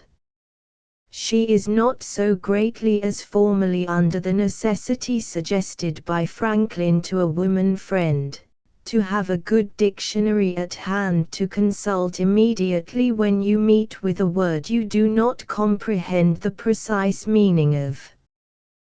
But she is not without sentiment. Her patriotism declares this. Moreover, she reads most of the novels, and most of the novels are not realistic. Now, here is a novel that interests me for several reasons. It is a bright book. It is more than a bright book. It is a strong book. I am going to let you read it if you finish Monte Cristo before dinner. Don't keep me waiting for the name. It has one of those blind names that you like if you like the book. It is called The Sacrifice. It has a heroine who has won me completely. With no disparagement to you, she is an American heroine. What is the book about? Mostly it is about this girl, and I assure you that you will not think there is too much of her. You see, I am particular about my heroines. I can go a little haziness, or a little crudeness, in the heroes I read, but I like the heroines to be like Mercedes. One can't complain of Dumas there. Mercedes is one of the most human characters in Monte Cristo. Is there not a touch of satire in that? You have read that book before, I declared emphatically. A long time ago. But let me hear about The Sacrifice. The heroine of The Sacrifice, but I should not destroy your interest in the story. Please go on. This girl makes a mistake in throwing over a young fellow. The author begins with an old situation. Yes, but you should see the way he manages it. The girl does not call the lover back, or seek an opportunity to propose to him, neither does she grow sour and leathery. There are certain other reasons why the situation is singular, but you must read the thing yourself. I should like to have your judgment of it. Why? One heroine's view of another. Be serious. I comply, because if you like her, that is to say, if you like the way the author has treated her, the principles you have been enunciating are Pickwickian, which is quite likely. In brief, if you justify the author, you have destroyed the justification for your own philosophy, or what has just been passing for your philosophy. After all, I dare say that you are hampered by being a heroine yourself. How extremely odd it would be if you should turn out to be an embodied heroine out of some story. That would mean that I was out of a romance. Yes, out of a romance. They are the most real. And if you should appear in the flesh and exploit your own theories as to how the thing should be done, only that I should advise you, if you are an embodied heroine, to go to your own author. I really don't recognize you as any heroine of mine. Your own author would understand you better, not altogether, but better than anyone else. He would know your little perversities, and how to add, subtract, and divide you. But probably if you were a materialized heroine, which might mean, I suppose, that I was the medium and this a daylight chance, you would say what you did not mean, or, what is so much worse, say what you almost did mean. No, she said, I am not a materialized literary spirit. You will not wake up in a few moments and find that I am a bad dream. I am quite real. I could prove this to you by admitting that I am getting hungry. Only a very real woman will admit that she is hungry. Does it not occur to you that we all are living some story, and that some of us who are romanticists at heart live realism by force of circumstances, and that some of us who are realists are forced to yield to the inexorable momentum of romance? Yes, I said, and you would be miserable if you were not expressing this paradox. The only way a woman can justify herself for believing in golden knights and the rubaiyat and the oversoul is by marrying a soap boiler who reads Laura Jean Libby. That is a tribute to her sense of proportion. Do you think so? I asked her. Perhaps it is a tribute also to her sense of humor. At all events, a woman generally likes this kind of balance. If she calls a spade, she likes to make things even by saying something nice about the hoe. You would appreciate that tray if you happened to be the hoe. Naturally, and growl if I were the spade. Tell me, she said, bending forward, what sort of fiction do you yourself write? If I must answer, I said, I myself am compelled by artistic and other circumstances to write realism. She threw herself back in the seat with a laugh. I will confess, I went on, that I have been suspecting you for some minutes. What sort of fiction do you write? She laughed again. Then looking at me whimsically without lifting her head, she said, I wrote The Sacrifice.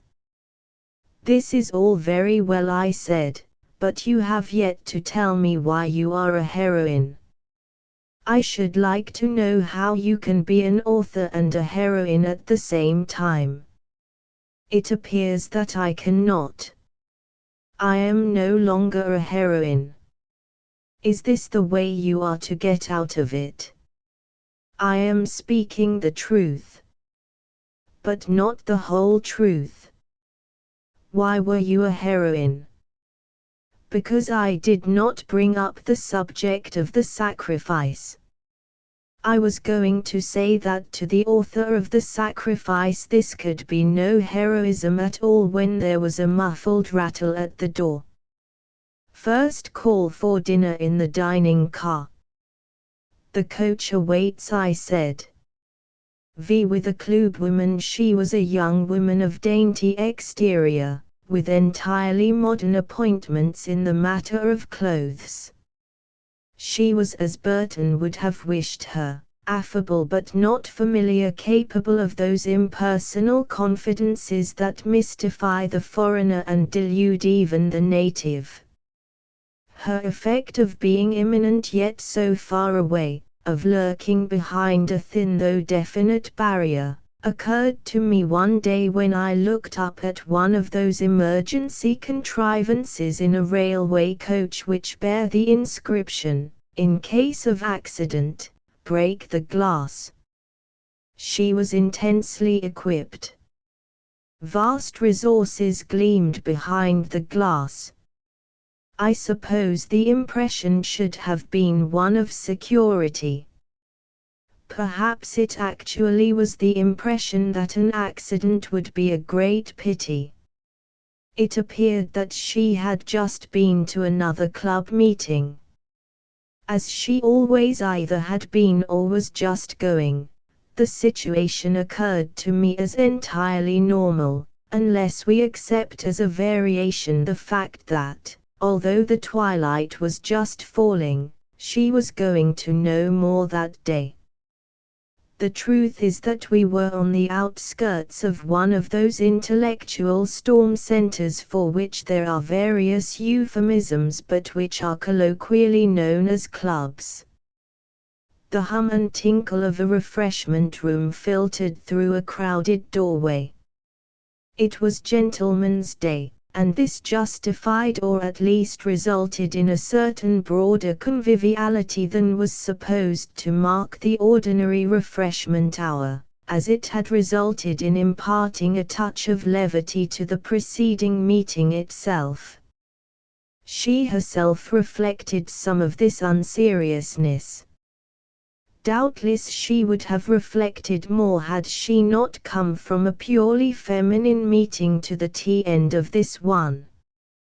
"You are in deep thought," she said, "which is very impolite, but I will file your application for forgiveness if you will tell me at once what you have been thinking." "I have been thinking," I said, "that women like one another better than they used to." She was trying to put up her veil without setting down her tea, and she could only manage to mutter, "That isn't saying much." "It is saying something pleasant. A man is happy when he can say pleasant, wise things to one who will find them pleasant and wise. Now that is flippantly combative, and I don't deserve it. I have not said anything mean. If it comes to that," she went on, "your remark seemed to me, or rather it seems to me now that I have had time to get it into perspective, like one of those pleasant things that are the most irritating of all. Do you object to my thinking that women like one another better than they used to?" "No, I only object to your taunting us with it." "Will you please?" "No, I will not explain. It should be obvious that we do not like man to look down from his parapet and praise us for a purely human trait." "Heavens!" I exclaimed, "did I really look down from a parapet? I never should have suspected it. It never would have occurred to me that you would take offense at my simple gratification. Don't you like to like one another?" "Stop bantering," she said in a different tone, with her cup raised, "and tell me whether you really think women are getting to like one another. Think it. Is it not one of those things which we may know by observation? I'm afraid you are deceived. You have inferred too much from the existence of women's clubs. Women have a great many more opportunities to dislike each other than they used to have. Everything has become complicated. A man should understand. Nowadays there are a great many ways in which women can be disagreeable. There certainly are a great many ways in which they can be agreeable. There is a thorn under that rose, I fancy. I can feel that you have no comprehension of how difficult some things have become. Take the strain we were under this afternoon. Probably I shouldn't tell you, then you certainly must. But we had a dreadful squabble over the question as to whether we should stop letting in the reporters. That question has been coming up at least once a year in the Artemis. It is a delicious sensation to be quoted in 8 papers, but it is gall and wormwood to have the hat you wore because it was raining described in one. The other day we found out that those delicately satirical things in the Dynamo have been written by the sweetest little girl you ever saw, whom we always supposed was writing the lovely discriminating notices that appeared in the flashlight. That turned the scale. We voted to be published no more. What a beautiful story that will make for the Dynamo tomorrow. Do you think so? But then they will be through. Perhaps. Oh, we are going to be very strict. The trouble is that the newspaper people would take some detached part of our meeting and it would look so queer. You see, they have a great many meetings to go to. Just like the rest of you. Yes, just like the rest of us, that's the trouble. And that makes it so hard sometimes. I wanted Mrs. Trimwood to read her paper on children's playgrounds at the meeting today. It was my committee's day, and she could read it only at the very last minute, because she wanted to read it at the Pocahontas first. What was the subject of your meeting today? Well, we have to be dreadfully careful not to frighten people off. I announced it as the education of little children. That sounded well, and there was a good attendance. Of course there wouldn't have been a handful if we had said kindergartens. You know they are a little tired of that. I was staring mutely into my cup. Oh, a man's life is so simple, she went on. A man's club jogs along with about the same membership year after year. With us it is different. Women form a club in a great thrill. They swear, like the soldiers, to fight together until they are all dead, wounded, or promoted. But things change. There are losses, not merely by death and marriage, but by the readjustment of enthusiasms. Take Mrs. Monteville. She was a good member of the Fideas until she joined the breathing class. She hasn't time for anything now but breathing. It is much the same with Mrs. Farlow. She took up with the relaxing club. You know how those relaxers go in for things. Poor woman. I never saw her look so drawn and tired as she has since she went into that. Mrs. Pelmer was sure that nothing would lure her from the dames. But someone kidnapped her into the Ibsen Club, where they have the most charming times over heredity and microbes. And of course she has no room for us now. I can see, I said, that this might make things very difficult. Difficult? Why, the progressive woman is a perfect blur. There was a time when all clubs looked alike to women. Nowadays we have become discriminating and there is no peace. The competition is frightful. It is no longer a matter of wafers. You can't lure them with things to eat. They want sensations.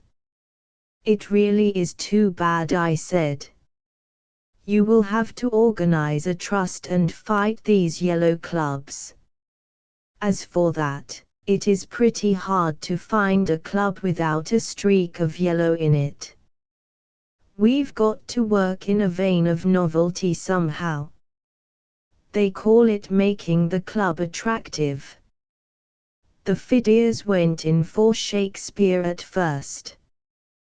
Then we found that in order to get new members we had to take up Browning too. That was well enough for a while. When the younger members got restless, we had Mr. Villefort Vole lecture to us on degeneracy. This delighted everybody except Mrs. Bentwell, who lectures herself on the ascent of man. After that we had some talks by Professor Prinks on the marriage customs of Central Africa. There were some criticisms of this. We are bound to have objectors, and sub-objectors, women like Mrs. Prittle. Do you know Mrs. Prittle? No. Well, Mrs. Prittle is one of those gorgeously upholstered women who rise with a tremendous rustling and agree with what the last speaker has said. Just now there is a row on because some of them want to take up the North Pole. What on earth do they want to do with that? I demanded. I haven't the least idea. Probably they haven't. But they would tell you that there isn't anything else left. Anything else left? You see, things last such a little while, at least with the quick clubs. Why, the Thursday Club did the origin of species and first principles in one afternoon. We call ourselves very deliberate at the Phidias, that is to say, we never have more than one topic for a meeting, but we shall do Schopenhauer's works tomorrow morning after our annual business meeting. Something in my look must have excited her suspicion, for she went on, but I absolutely forbid your commiseration. Except for the strain of the competition, it all is very nice, I assure you. We have beautiful times. Of course you do, I hastened to say. Even a man can see that. Do you suppose that a man who had done Cinquich and D'Annunzio and Pestalozzi this afternoon, and was going to do Pythagoras, prison reform, the Brahmanas, the Zendavesta and Bimetalism tomorrow morning, could look as well as you do? I suppose, she said, looking at me with her laughing, unperplexed eyes, that we can do these things because we can do more with our subjective minds than you can. So you have been at the subjective minds too. One can't get along at all nowadays without psychology. How should we ever have got back to ghost stories again without it? We had a delightful ghost afternoon at the Artemis. Then it all seems to come in well with the astral body business. Isn't it a pity that we can't be in several places at the same time? You wouldn't ask that the tea-drinking part of us should be in more than one place at a time. Not necessarily. The tea-drinking part of us will look out for itself. Just now you had a faraway look. The other part of you was somewhere else, perhaps at your club. No, no. I never was more completely present in my life. Anyway, see how nice it would be if that other part of you could be off comfortably somewhere while this part was here, holding an empty cup, and preserving the outward appearance of listening to a young woman prattle about the momentous concerns of life. Oh, there's Mrs. Krusker. Do you know her? No. You should. She would tell you the most interesting things. She organized the Zodiac Club last spring and we all were studying the signs for a month or two. It really was wonderful. She told me that as I was a Pisces girl I must marry in the sign of Virgo or Capricorn. It was immensely interesting to study all your friends that way, to see why they shouldn't have married the one they did. But of course you never could make a club that would stay put on such a basis as that. There was no way of dodging the facts. One may forget one's age, but one cannot elude one's birthday. And there is no way of shifting it. When the woman whom we elected vice president turned out by her birthday to be under the sign of Taurus, it upset her to find that she must be inordinately fond of dress, that she would do anything for clothes, and so on. Why, it was like turning the X-ray on us. And we found that we all were wearing the wrong colors. The deeper we got into the thing, the more impossible it began to seem that we ever should club well together, however much the awful discoveries might be expected to affect the general question of friendship. I will forgive you everything I said, if you will entertain and enlighten me with an answer to a momentous question, namely, how are clubs to be explained, by which, of course, I mean feminine clubs. For answer to this she gave a little laugh which at first I was at a loss to explain. Then I saw she was looking across the room toward a tall, rather heavy woman encased in black jet. There is a woman, she finally said, who might give you one answer to that question. Do you mean that now you are going to give me her answer?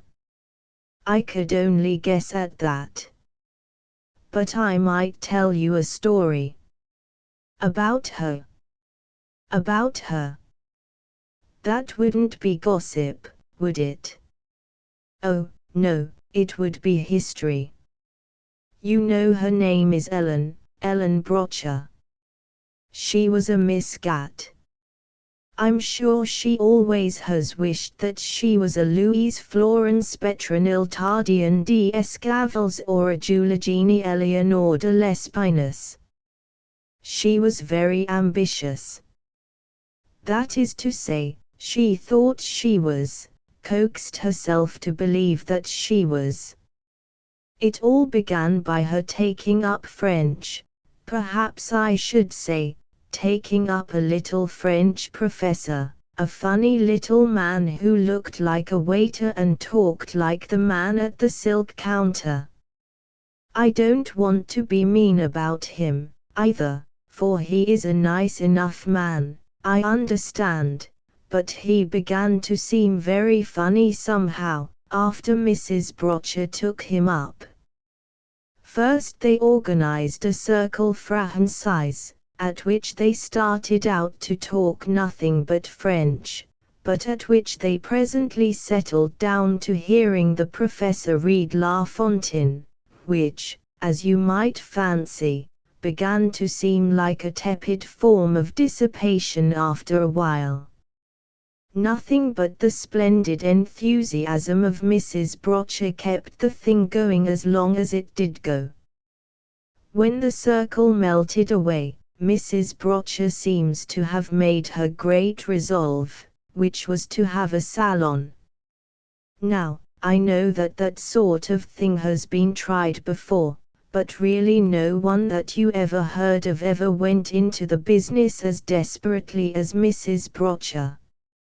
She trained for it in every way that a woman could train for such a thing, and I haven't the least doubt but that she saw a refulgent success very clearly outlined before her. Other people have started Americanized versions of the salon idea. Mrs. Brocher believed that the idea would go if it was done more closely after the true French pattern. She had studied the whole matter and knew what she was about. She knew all the traditions of the Hôtel de Rambouillet and of the Hôtel de Scudery. She knew all about the methods of Mme de Savin, of the Grande Mademoiselle and the Duchesse de Longueville. And she made up her mind to have Samedies. That night seemed about the best night on which to hope for busy men, and the men she would have to depend upon would be so much busier than any that ever had filled the Salon Helvetique. She wanted to have Sunday nights. Are you listening? Listening? Can't you see that I am absorbed? She wanted to have Sunday nights, but her mother is an anti-Briggs Presbyterian, and she thought it would be best not to tempt Providence. Her sister-in-law afterward told me this herself. Just like a sister-in-law. Besides, her husband always went to something or other that he belonged to on Sunday night. Yes, I know it was very bad form from a salon standpoint to consider him at all, but you see she didn't want it to look as if she had picked out the night when he had to be away. And the Samedies did sound well. The first Samedi was a great success. Mrs. Brocher wore a light mauve princess dress that was made for the occasion. She got together 15 or 20 men somehow, and an elderly French woman, a rather lively widow with a sense of humor that would have been useful to Mrs. Brocher, gave some admirable assistance in managing the crowd. By a happy stroke the French professor brought with him a young Frenchman who called himself the Comte de Trouville, or something of that sort. Ed Tranton, who was there, and who didn't miss anything, said that it was killing to see Mrs. Brocher, who remained seated, motion the Count to a seat on the fauteuil beside her. Her plan for sitting like a sovereign was really quite wise for her. She is a trifle heavy, and her awkwardness has the finish that comes with a little dulcet. Her method of sitting down always makes me think of a hotel bus backing to a carriage block. You never could appreciate the fun of this unless I gave you some of these details. You are living up to your notion of it as history. If you are not very appreciative, the historian, I am listening. Ed Tranton says that more of the men talked to the lively French widow than seemed to him to be exactly symmetrical, but Mrs. Brocher did not appear to care so long as she had the Count. When Ed Tranton got into the Brocher group, Mrs. Brocher was saying to the Count with a flip of her fan, I can just see it, that she didn't consider his behavior quite proper. The Count roared and cast a longing glance toward the widow as if he couldn't wait the chance to tell her.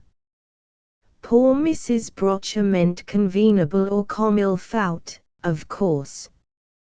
I doubt whether she ever knew why the Count seemed so much amused.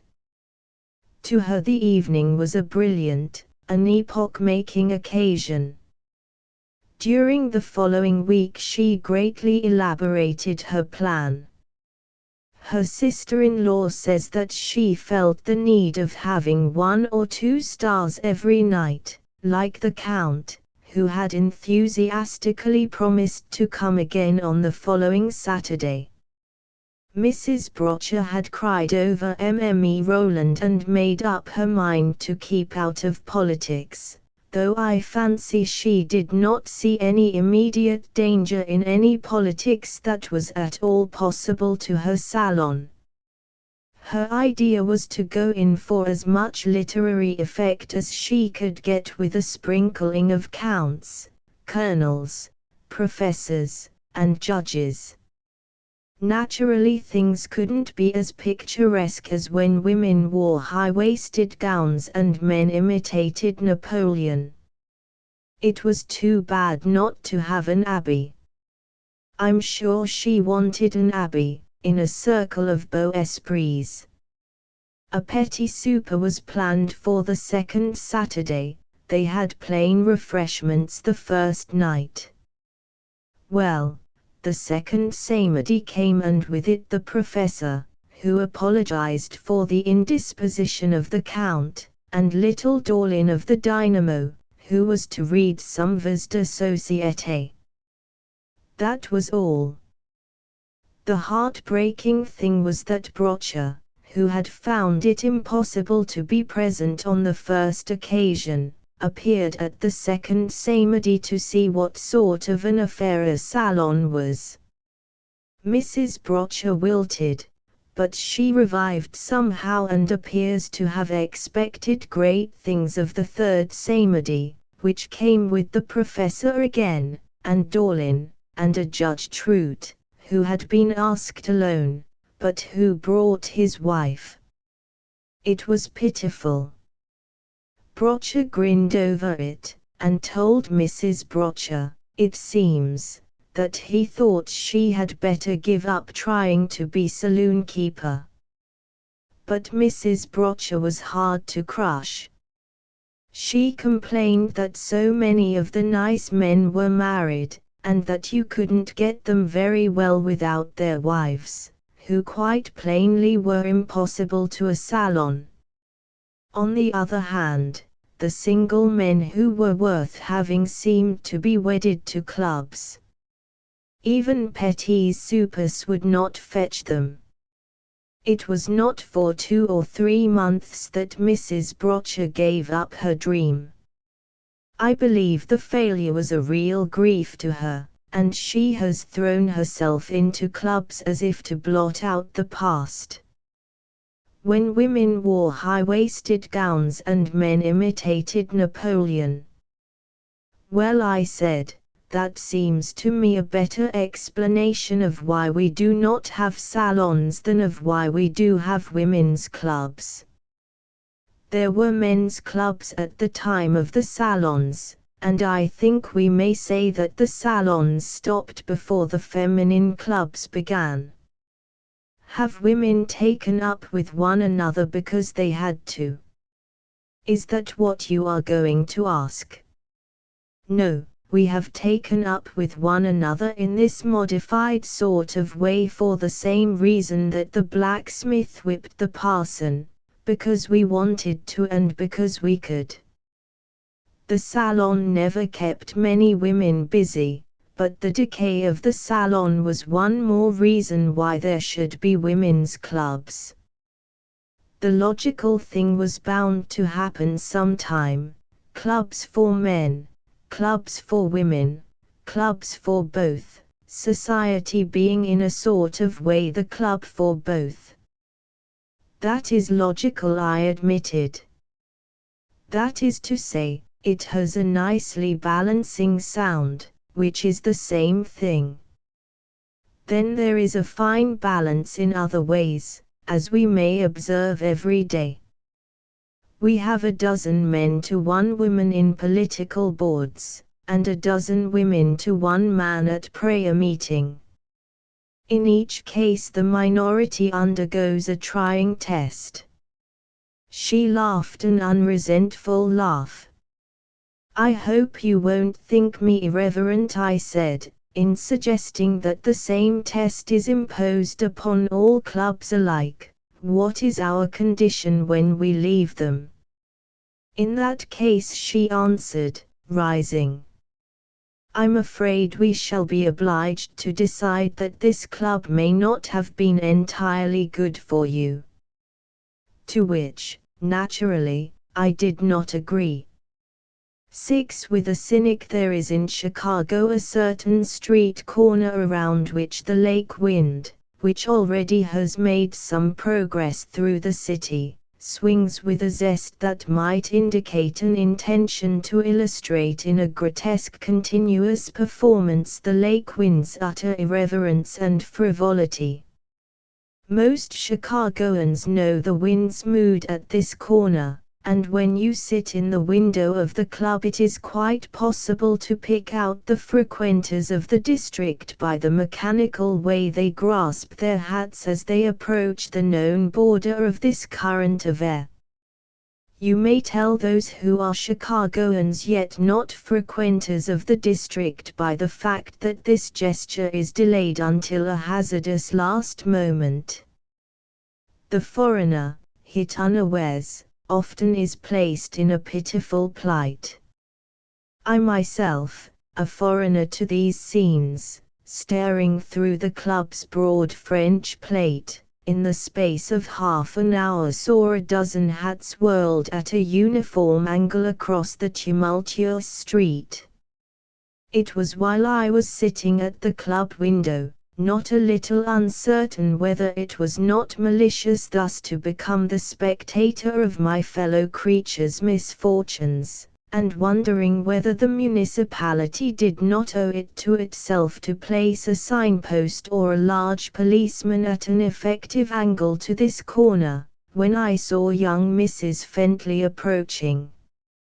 I had time to notice that Mrs. Fentley wore a pretty fall gown, one of those defiantly subdued rich gowns, and that she was holding it inelegantly, for her, as if she were in a hurry, when a most extraordinary thing happened. A great many hats had blown off, but they were not the hats of women, and no precedent or procession of disasters could have prepared me for such a mishap as the sudden careering of Mrs. Fentley's hat. In the face of this unspeakable occurrence I sprang up and stood in a moment of doubt as to whether it would not be the more kind to Mrs. Fentley to sit down again, then rushed through the corridor and out of doors, across the street, under the nose of an express horse, and found Mrs. Fentley's hat miraculously whole at the opposite curb, just as strange hands were about to seize it. This might have seemed tragedy enough, but when I looked up toward Mrs. Fentley I saw by an unmistakable gesture of her free hand that her hair was hopelessly loosened. The affair thus having reached its worst possible stage, I approached Mrs. Fentley, bearing the hat in that tenderly wrong way common to all men who attempt this office, and exhibiting in my countenance a properly profound distress. The first thing that Mrs. Fentley said was, "Please stop that handsome request," to which I attempted to accede without delaying the transfer of the hat. "You must come a little way," she said as she slunk gracefully under the hood of the vehicle. I obeyed the command with some incoherent expressions of solicitude, leaving the driver to remind me that he did not know what he was to do with us. "I am not going home," said Mrs. Fentley. "Tell him Amelins. I have several errands, and as you evidently were only mooning at the Vulcan, I think you might go along. And hold your hat. And hold my hat. I was going to that district messenger office back there to send word over to Mrs. Linford that I couldn't come, but I am going now, just to be obstinate. There, you may let me have my hat." Did you ever see anything so humiliating? I never expected to see it whole again. Why, it seemed to scud right under the feet of a horse. And to think that you should have seen the thing happen, and sprang into the arena to rescue it. Such a thing surely never happened to anyone before. I hate wind. It is so vulgar. Yes, I said, especially when it is in an ill-bred hurry. But really you have been in Chicago long enough to know that corner. I know. But I was thinking of something else, and hurrying a little yourself. Well, it seems to me that I never knew so many things to come up. And I don't see why I do hurry. I never get through, and if I did I should think it hadn't been worthwhile. There are a great many things a woman would like to do if it were not for the others who are dipping into the same thing. You have no idea how disagreeable some women are with other women. There is a woman on our advisory board at the Twilight Home who is ingeniously doing everything she can to make the institution ridiculous. If it wasn't for giving her too much satisfaction, I should get out of the board. She is Dick's aunt, by the way, and I believe it really grieves her that she can't manage me. There are 3 old women and 4 old men in the home now. There would be as many more if Mrs. Grits didn't have a theory of receiving only select indigent. It costs about $2,000 apiece to maintain these 7. They are all so particular that it requires the nicest discrimination to shop for them. I have just been buying socks for our oldest and most particular man. Probably he won't wear them. He says he prefers English hose. We have his shirts made to order, and he grumbles that they are infamously devised. If there is anything they don't grumble at, Mrs. Grits thinks up something new for them. But how does Mrs. Grits hold her majority of the board? Oh, they all are afraid of her. You see, she got the endowment. And she wishes to see it all spent.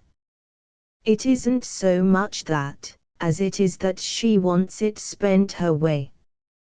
Well, her way seems to be very nice for the old ladies and gentlemen. I am going to keep my eye on your home. Does Mrs. Grits have any objection to a literary past? I fancy it would not commend you. The fact is that Mrs. Grits is much influenced by the candidate's appearance. How unfortunate, I said. There was an application yesterday in behalf of a desperately needy old fellow, but what hair he has left is red, and Mrs. Grits put her foot down. He simply did not fit into her scheme of the pictorial effect. All of our people have that silvery, well-bred pensioner look. But where does your fun come in? I asked, with real curiosity. Oh, I don't know. I inherited a lot of charities from my mother. Here's Emmeline's. Will you wait for me? I shall only be a moment. More socks? No, some new curtains for the director's room at the Little Hospital. You must wait. I haven't seen anything of you, and you will be running back to New York. You might as well wait here. I know how men hate these stores. If you insist upon my not going with you, it was thus that I happened to be sitting in the hansom when Dick Fentley came hustling up the street. "Hello, old man," he shouted. "What the deuce are you doing here?" "Waiting for your wife," I answered. Just like her, he returned to this. "Where is she taking you?"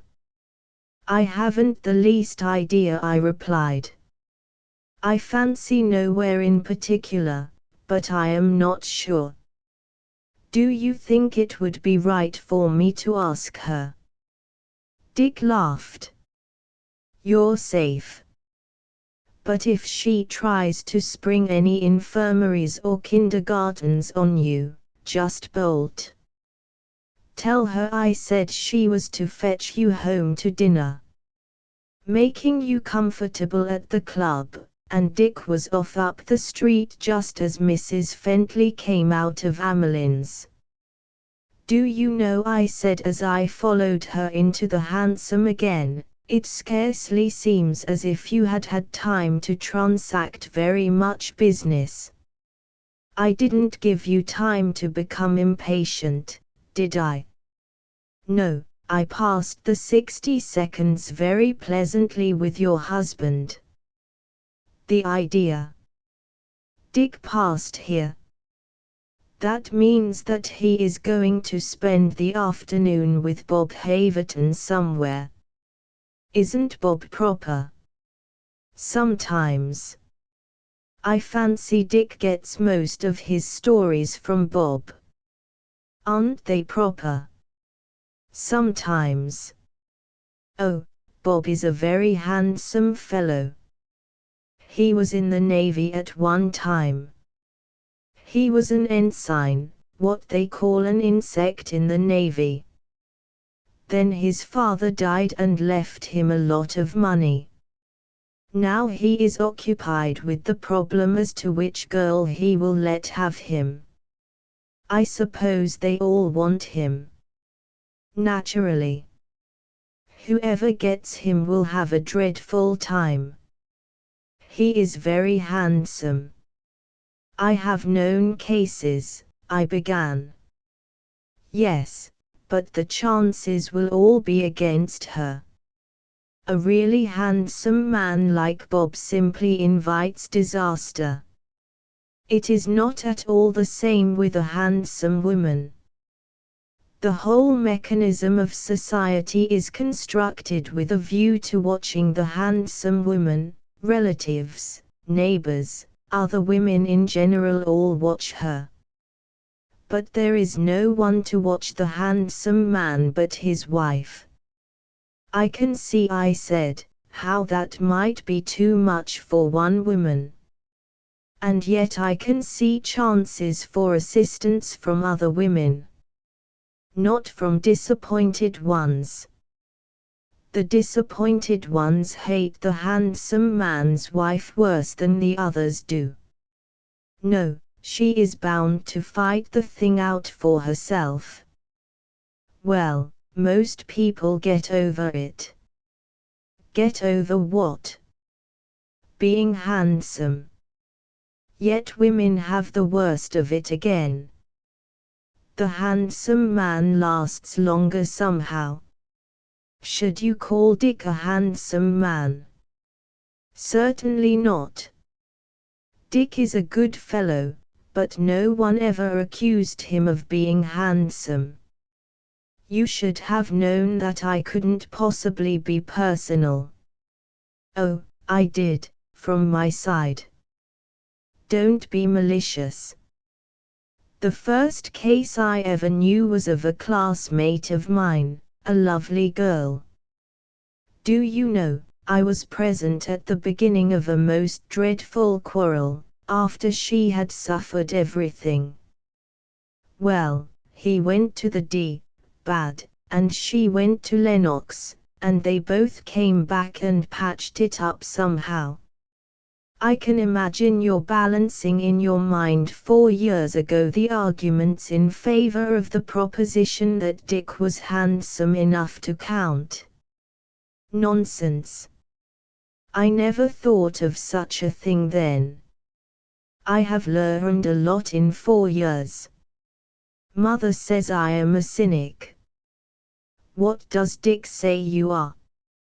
Dick says I am a woman. I hope this hasn't resulted from your coming to Chicago, I mean your being a cynic. I scarcely think so. Do you know, Chicago is much less sentimental than New York. That struck me when I first came here, and every time we go to New York I am freshly impressed by the fact. I have never thought of New York as especially sentimental. Perhaps you wouldn't unless you definitely compared it with some other big city. You know what I mean, in the matter of the sentiments. Chicago seemed to me disillusion.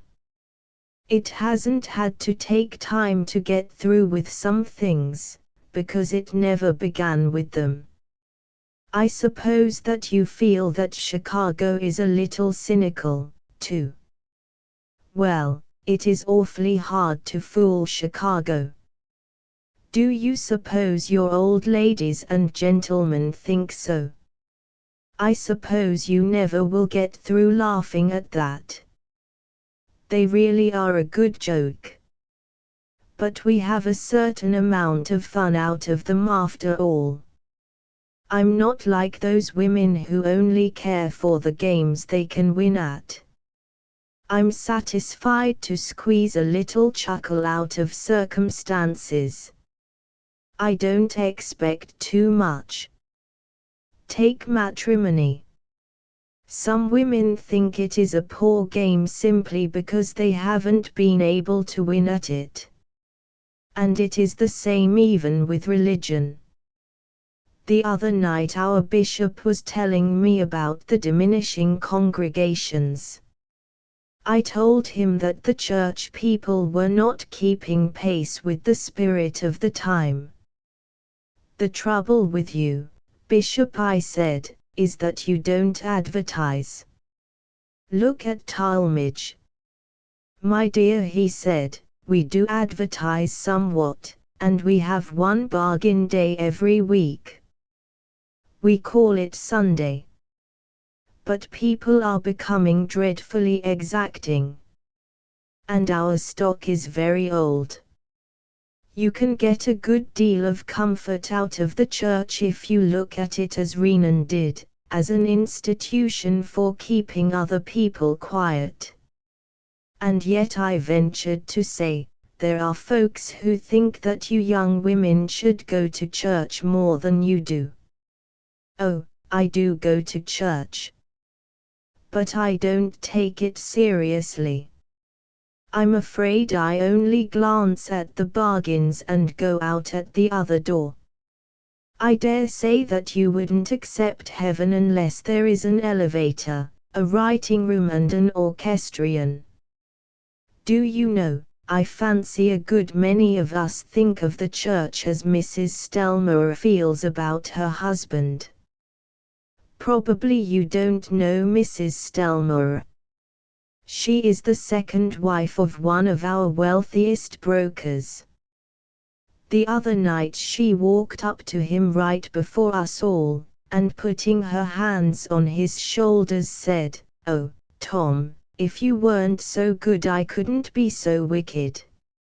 I am going to ask, as the foreigner who is writing us up so often asks, is this typical? Are many of your husbands, so to speak, so good as Mr. Stelmore? I suppose you mean, good in the ways that will let us be wicked. I'm afraid a good many of them are. You see, they are too busy to bother very much with us, and we are deep in all sorts of charitable and intellectual debaucheries. Then it is too late to try and reform us. But I was going to tell you about Mrs. Stelmore. She is very entertaining, and especially to her husband." "Surely that is an admirable trait," I said. "Oh, Stelmore knows what he is about when he lets her run around. She fetches him the most interesting stories. One afternoon I heard her say, 'Well, I must go and chase up something to amuse Tom with.'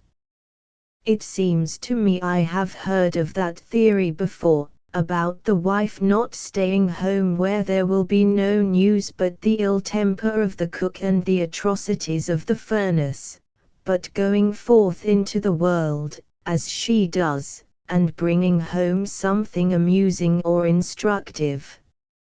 Maybe, but you never saw the scheme worked out so gaily as Mrs. Stelmore works it out. Of course she has a good time. Does she like his being so wonderfully willing? Now that is cynical. No, she doesn't seem to mind it. She really likes her husband, and his goodness is a continual source of interest to her. She is very shrewd. When I had that dreadful psychological young woman to lecture at the house one afternoon, I was telling Mrs. Stelmer what a fizzle the thing had been. And yet I said, she had the most gorgeous recommendations. My dear, said Mrs. Stelmer, are you not aware that no women can get hold of such gorgeous recommendations as those who do not deserve them? Yet she is a thoroughly generous woman. Is she pretty? Not especially. She is a very decided blonde. The wicked die young. But she is the real thing. That is the way with a good many of her other traits. She is more genuine than she gets credit for being. If it comes to that, society is very cynical. It is always suspecting a bleach. I am sorry to have suggested the cynicism of society. I fancy you feel toward Mrs. Stelmer as I sometimes feel toward Stenson. Stenson, Dick knows him, is one of the cleverest men you ever would be likely to meet. He has been everywhere, has seen everything and everybody, and has the most entertaining stories to tell of any place or any person you are likely to mention. Now, of some people you have a fashion of saying to yourself, he is probably lying. But with Stenson you have an uneasy feeling at the thought that probably he is telling the truth. Then I should call Stenson a sort of personified newspaper. That is the way I always feel about newspapers. It is very annoying. But that is an unwholesome attitude of mind. Every woman should believe one man and one newspaper, just as every man should, and I believe generally does, believe one woman and one newspaper. What an extraordinary theory! Mrs. Fentley, that is a good working philosophy. There may not be either one man or one woman who is worthy of such an unvarying faith, and for the same reason it is possible that there is not one newspaper that uniformly is worthy of belief. But that does not affect the matter. It is a case of being comfortable. Pardon me, but it looks to me more like a case of being fooled. Now my theory, as a cynic, is to have reservations. Of course I never could quite believe my mother, for when I was wicked she never quite carried out her threats. I can see now that she was wise in having her reservations, too. Her theory was dangerously severe. Her practice was wiser. You judge by the results. She would value your praise. Oh, I often have said this to her. Then, my teachers were frequently mistaken. Did you tell them, too? Certainly, in my nice way, you know.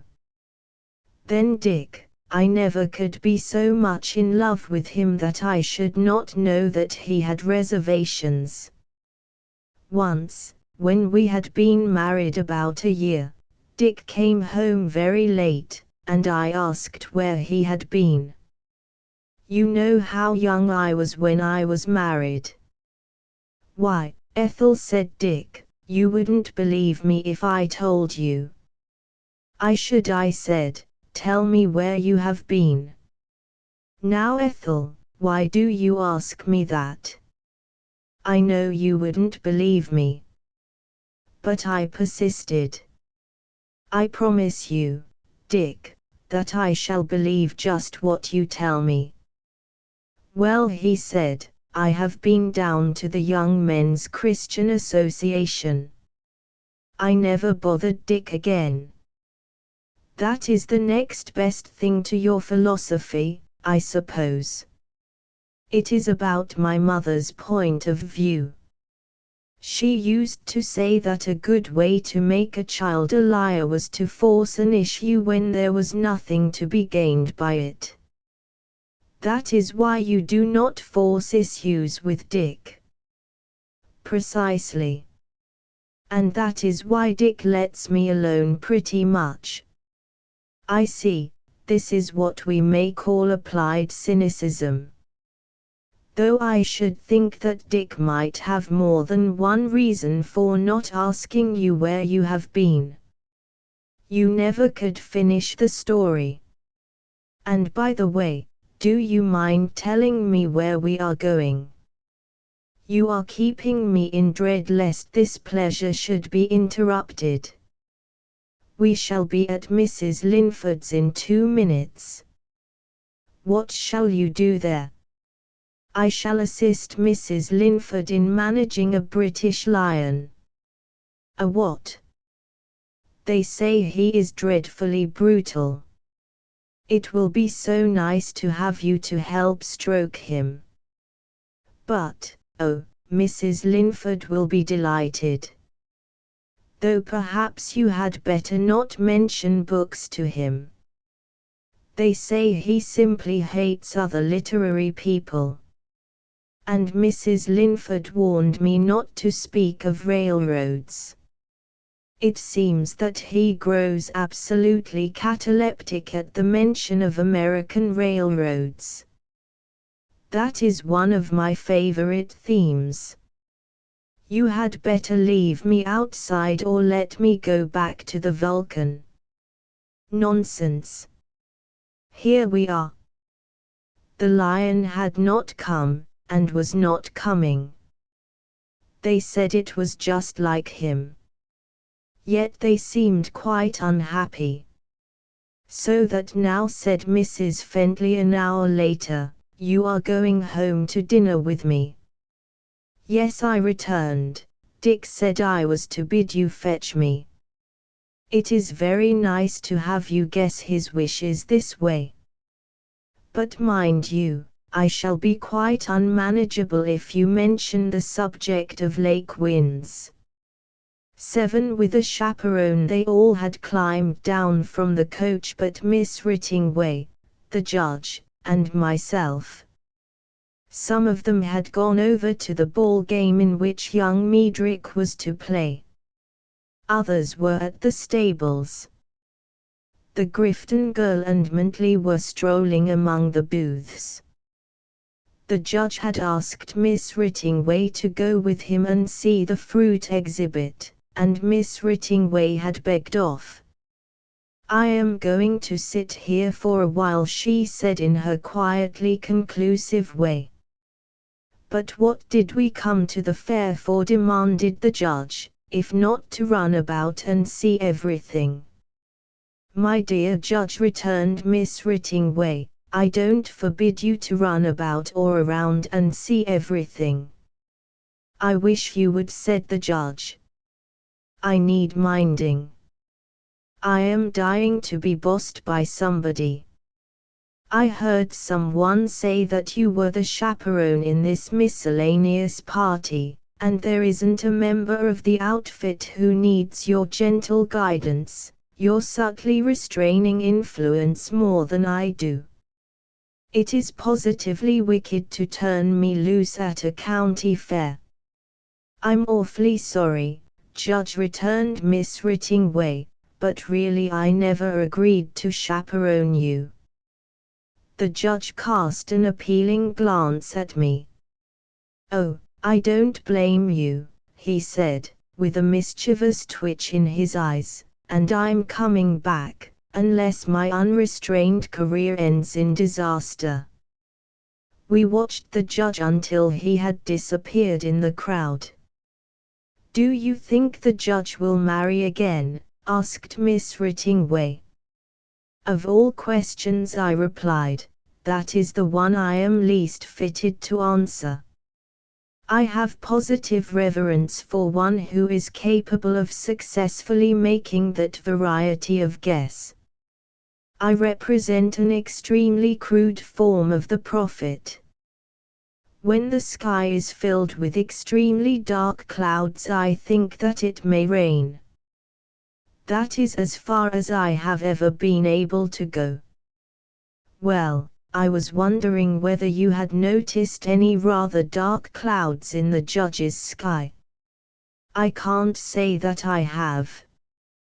A woman has better sight for those things. She can see a cloud when it isn't bigger than a woman's hand. Miss Rittingway smiled.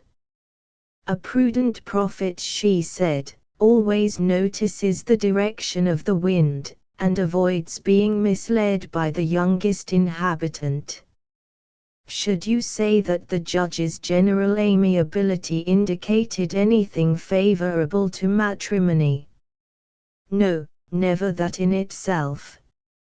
General amiability in my judgment even may be taken as an opposing sign.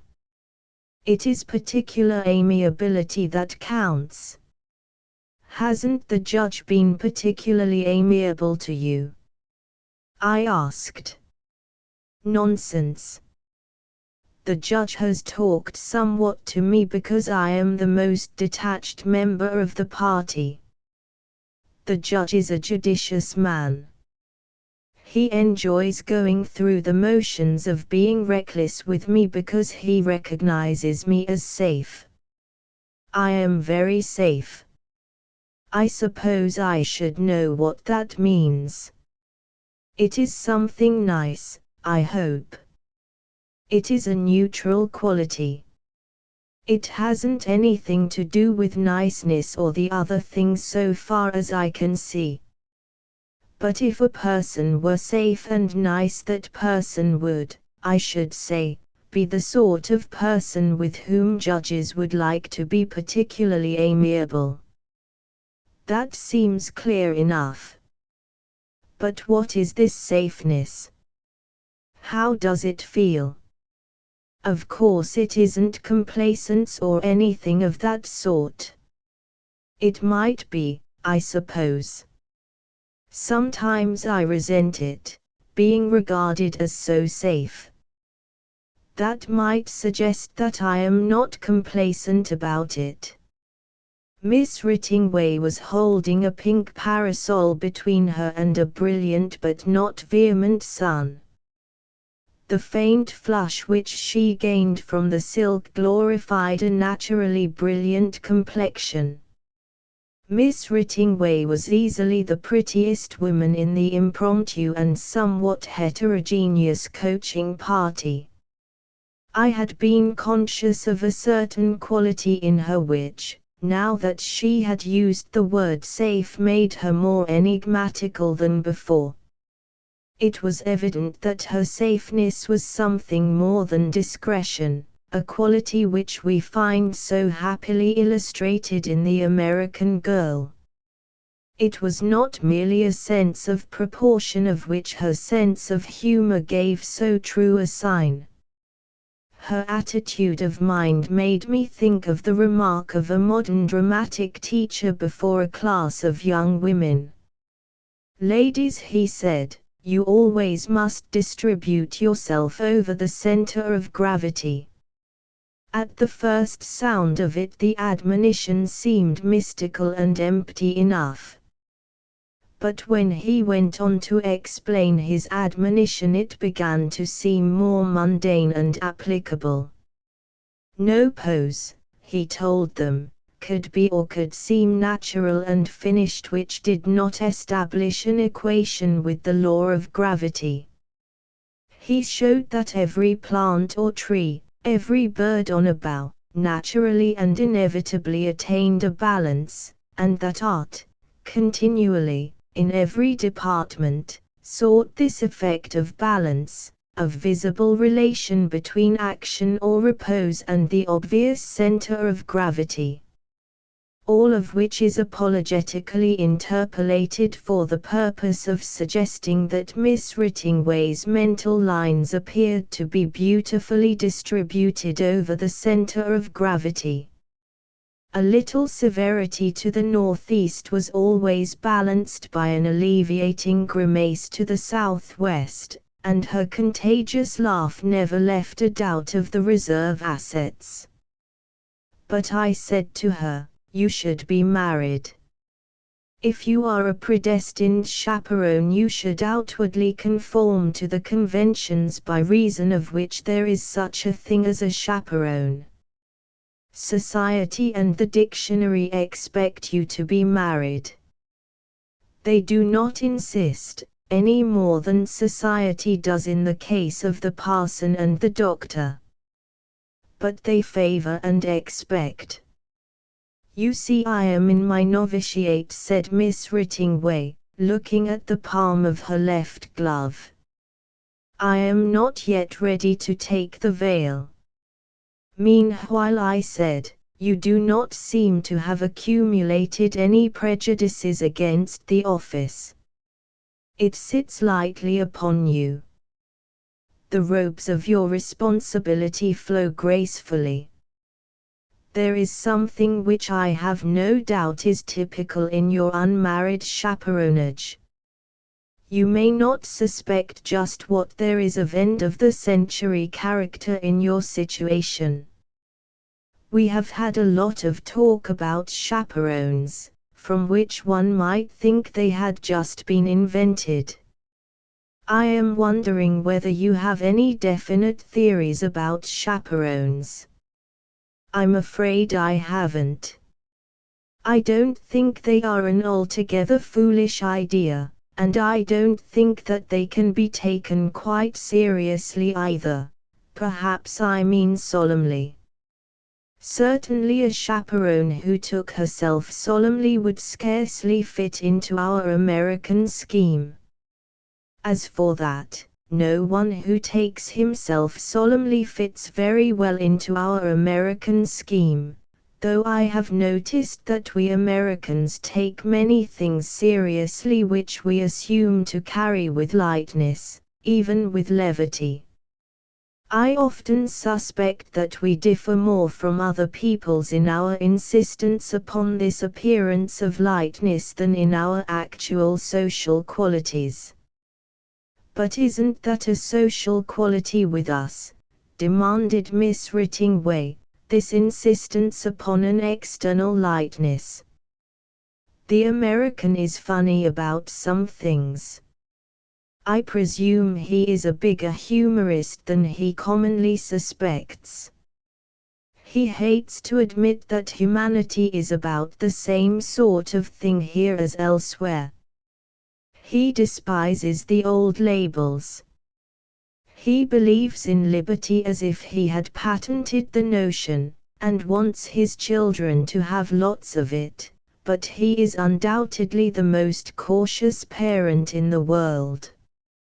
He says we have no classes, and leaves the foreigner to find that we have classes as definitely set as any in the world." "Dear me!" I cried. "Is he so sophistical as that? If the American parent is cautious, he is cautious in a very liberal way.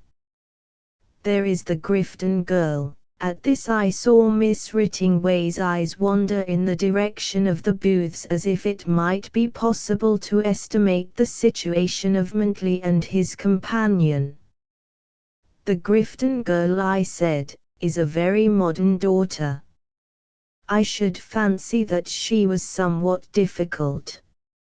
I mention this because it has appeared that you have a particular interest in Miss Grifton." "I have. In a particular sense I am the chaperone of Miss Grifton. That is to say, I promised her mother, who is as delicate as one of those mothers in an old-fashioned English novel, though by no means so submissive, that I would do my best to keep Alice from being engaged to more than one man at a time." "Is she so engaging a girl?" It doesn't seem to be precisely the old case of not being able to say no. A girl who can't say no has only to be pretty and amiable like Alice to get into a heap of difficulty. But she can say no. She said no to the young man her father likes. The faculty for saying no to that one is often developed quite early. My friend Sudwell told me one day that his daughter had a dexterity in despising the men he liked that made him wonder whether she read his thoughts or simply had a perverted taste. Well, returned Miss Rittingway, it is only fair to Alice to say that she has said no to several young men who had not the pleasure of being acquainted with her father. And she certainly means no when she says no. Sometimes it appears that she almost means yes when she says yes. I suppose it makes a good deal of difference whether in the series of young men she is to meet a girl encounters the worst ones first or last. Alice told me yesterday, with her adorable chuckle, that I must admit there was a steady improvement in the quality of the young men she was being engaged to. I told her I could stand the succession, but that if she wanted to be my friend she must have them one at a time. But, my dear Margaret, she said, can't you see that it often happens? Yes, I know. You would die of an unengaged interval, and of course you can't discharge one until you are securely committed to the other. How can I? She demanded. How do I know that I shall have to discharge one until I am securely committed to the other? And then the other one isn't always where I can get at him to tell him. That is how it happens, Margaret dear. What can you do with such a girl? What does her father say? He doesn't say any more. Once he had theories of an old-fashioned formality. He had a good talk with the first man she was engaged to. After that he got dazed. Last fall he told her not to send anyone else to him until she was quite sure. This amused her immensely. It is so hard to be sure, she says, as if she had taken up being sure as a study. It may be, I said, that she will get through all right. One of the cleverest and most happily married women I know was engaged 6 times. You never can tell. It is not fair to expect that the personal responsibility of choice which we have placed upon the American girl will not sometimes be attended with aberrations. There may be much of entertainment in being successively engaged. Yet I have no doubt but that the habit is degenerate. Miss Rittingway looked uncommonly serious for a moment. We all know, she said, that the most dangerous period in a girl's life is that immediately following a broken engagement. The periods following Alice's broken engagements have always been so much enlivened by the excitements of new engagements that she has escaped a certain form of danger, whatever different danger she may have tumbled into. And whatever may have been the danger of the men she has thrown over. Yes, it would be fair to think of them. They say that Morty Wellsworth took it very hard. But do you know, I have an idea that Alice lets them down so delicately and prettily that most of them don't get savage about it. A polite executioner is a great mitigation, I observed. Really, you know, Alice is the acme of graceful perversity. I think that if I were a man I should rather be rejected by Alice than accepted by some others. That is an equivocal compliment to her, for the man who really gets her, who carries her off before she has a chance to engage herself to anyone else, oh, the man who actually gets her will be made very happy. That is real faith. The curious thing is that Alice is not a flirt at all. She certainly will make a charming and loyal wife for some fellow. You won't mind if I remain incredulous on that point. You are a man. Yet I can see that she might be in some respects a more comfortable girl to be married to than to be engaged to. Her past must make an informed betrothed much more uneasy than it ever can make her husband. Well, I assure you that I am as bad as all the men. I like Alice. I have tried to manage other girls who annoyed me much more. There was we shall say Miss Huron, a Wisconsin girl, who was with us at Nantucket. Probably I am telling you too much. It is a tribute to your admirably feigned interest. Well, Miss Huron had the funniest habit of staying up late. She hated to see her company go home. You couldn't frown or nudge her into letting them go when they wanted to. She was the most owlish of night birds. When it came to going in the barge to a dance, barge is Nantucket for bus or carryall, it was she who always kept the barge waiting at the dance. If she couldn't be out late in any other way she seemed to be able to have accidents happen, and if she had to walk home over 4 miles of dark road after a carriage breakdown she was as happy as a child, though the man might be worried and fagged. Yet she was the soul of prudence, and never got engaged to anybody. Do you know, I said, a man takes a peculiar pleasure in hearing of such idiosyncrasies in women. These traits give individuality to them. Women are apt to seem too much alike. I am going to suggest to Jackson that he write something in the Darwinian spirit on the petty depravities of modern women. It would be very instructive. You could be a great help to Jackson.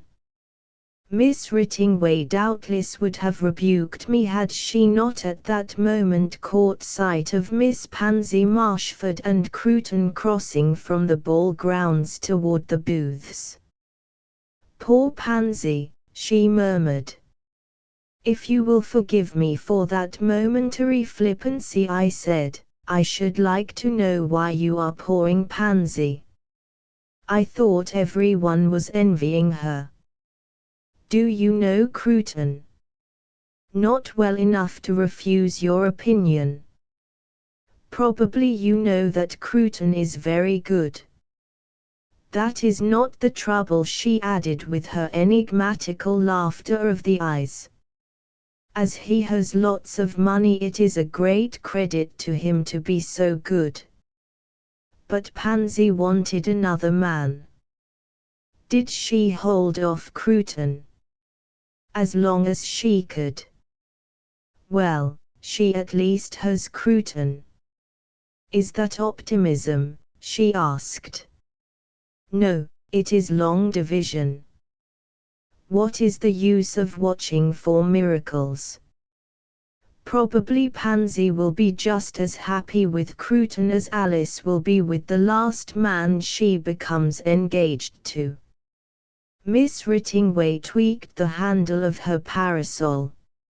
I have knocked about a good deal, she said, catching my look at the knocked about, but I hope I have retained that sense of moral proportion which makes a woman like to see another woman get the right man.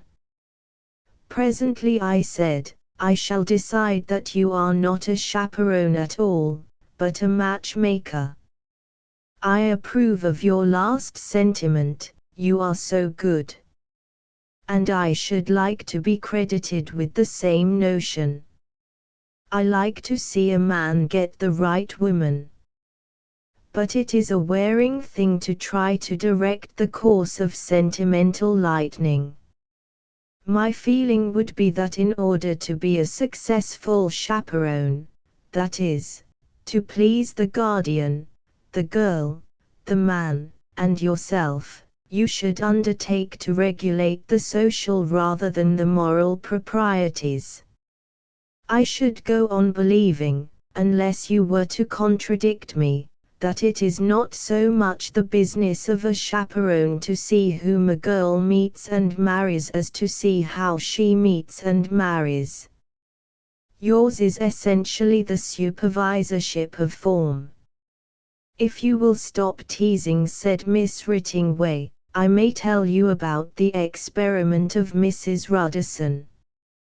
It is not apropos of anything you have said, which is, perhaps, a good reason for introducing it. This is better than I deserve. Mrs. Ruddison told me one day that she was going to try a social experiment. She was then a widow, 36, good to look at, good-natured, and comfortably off. To amuse herself she was going to bring a poor girl from a small town, fit her out, and give her a winter. The poor girl was attractive and clever, and Mrs. Ruddison gave her the most worldly advice she knew how to give, and Mrs. Ruddison knows the world pretty well. Before Christmas the experiment was moving along swimmingly. Mrs. Ruddison saw to it that her protégée met some of the most desirable men in the city, including Austin Crimwell, who had several times been reported as being committed to Mrs. Ruddison. Probably Mrs. Ruddison didn't deserve what happened, for, if she had amused herself with the experiment, she took a benevolent pleasure in watching the success of the girl. But Crimwell fell plump in love with the protégée. Mrs. Ruddison should have known better. It is easy to say that now. I haven't said it. Somebody must say it if I have to say it myself. It was tempting Providence. That is to say, Crimwell. You understand, pursued Miss Rittingway, without swerving, she was a nice girl, and Mrs. Ruddison's idea was to give her a great chance. But not Crimwell. You couldn't say it was the ingratitude of the girl. She didn't know. It simply was the ingratitude of circumstances. When I suggested that circumstances were old offenders, Miss Rittingway went on, looking past me, I can imagine Mrs. Ruddison, when she saw Crimwell drifting, studying herself in the mirror. You know she was only 36. An ideal age. Seriously demanded Miss Rittingway, at what age do you consider a woman to be at her best? At the age when she meets the man who falls in love with her. Mrs. Ruddison is one of those women who always seem to find it easy to vindicate their age. But I shall ask you another question. You see, there was something about the girl's family which the girl should have told to anyone whom she was to marry, and when the engagement actually was fixed, Mrs. Ruddison found that the girl had neither the courage nor the character to tell it. Mrs. Ruddison herself would have felt bound to tell it to anyone but Crimwell. You can see how telling it to Crimwell would look. Even Crimwell must have known that Mrs. Ruderson was in love with him. What do you think Mrs. Ruderson should have done? She should have told Crimwell. She didn't. She couldn't. The thing which should have been told was nothing against the girl, and Mrs. Ruderson gave her a handsome wedding last June. That is typical realism, I said, perhaps typical life, for there is no hero, no villain, a heroine who should have known better, and an ingenue without a conscience, and as for living happily ever after, oh, I believe the match will be a great success. And Mrs. Ruderson is to marry Senator Rensel. I saw her at Newport and she was looking her best. That is what I like about the modern woman. She is so beautifully adjustable. To be sure, it has been the office of women from the beginning to acquire adjustability, and every uncynical person has resented the demands which have been made on this quality. But the modern woman, in a greater degree than any of her predecessors, enjoys the graces of chance, knows how to turn defeat into victory. She can marry the wrong man and never even let him know it. She can marry the right man and not upset him by making that too plain either. She can elude marriage altogether and make that seem not merely manifest destiny but a triumph of beneficent fate. She can be self-respectingly married and enchantingly single. Miss Rittingway checked me with a look. A man, she said, not only is greatly hampered in his view of these things, but he always appears to resent a woman's ability to dominate social circumstances. It really distresses him to find that his initiation is not a finality, to discover that her last word is more potent than his first. A cruel tirade, I declared, when I was only expressing my admiring astonishment or something of that import. As for her last word, even when you don't say it, at this I saw the judge coming back. Judge, I called down to him, Miss Rittingway was just saying that she would like to have from you a judicial opinion on chaperones. Well, said the judge, failing to observe Miss Rittingway's protest, there is a legal pleasantry which expresses itself in the query, who is to watch the trustee? I am going over there to arrange about the lunch for this interesting party, and then I am coming back to do some watching myself. Don't you think, I asked Miss Rittingway when the judge had gone again, that there is a touch of particular amiability in the judge's manner? I think you had better go and help him about the luncheon, was what Miss Rittingway said. 8 With a nice man we sat in the cave, the smallest of Tranton's rooms, and the one consecrated to his choicest company. Mere acquaintances were never asked into the cave, and even friends found that the place expressed certain moods in the owner. When Tranton said, "Let us go into the cave," or shuffled mutely into the place in his barbarically embroidered slippers, and lighted the candles, the favored one understood. It was impossible to tell precisely why candles were used here rather than more modern agencies of illumination. When I once ventured to ask Tranton, he simply said, "I like them." In the candlelight the cave looked to be a cross between a condensed studio and a business office. Rugs, skins, weapons, pipes, and trinkets littered the walls. There were other elements of conventional disorder. Over an oak desk in the corner were several photographs of women, an etching of Napoleon, a bow of yellow satin and a Turkish slipper filled with joss sticks. On the desk itself was a mess of literature and tobacco. Punctuating the triteness of the room were many little touches that were distinctively Trantonian, but which I spare publicity, lest they be repeated and thereby become trite in turn. Tranton himself personified something of the same conventionality relieved by difference. In the outer world he was so well dressed that no one ever spoke of his clothes, just as his place in society was so important and secure that no one ever called him a society man.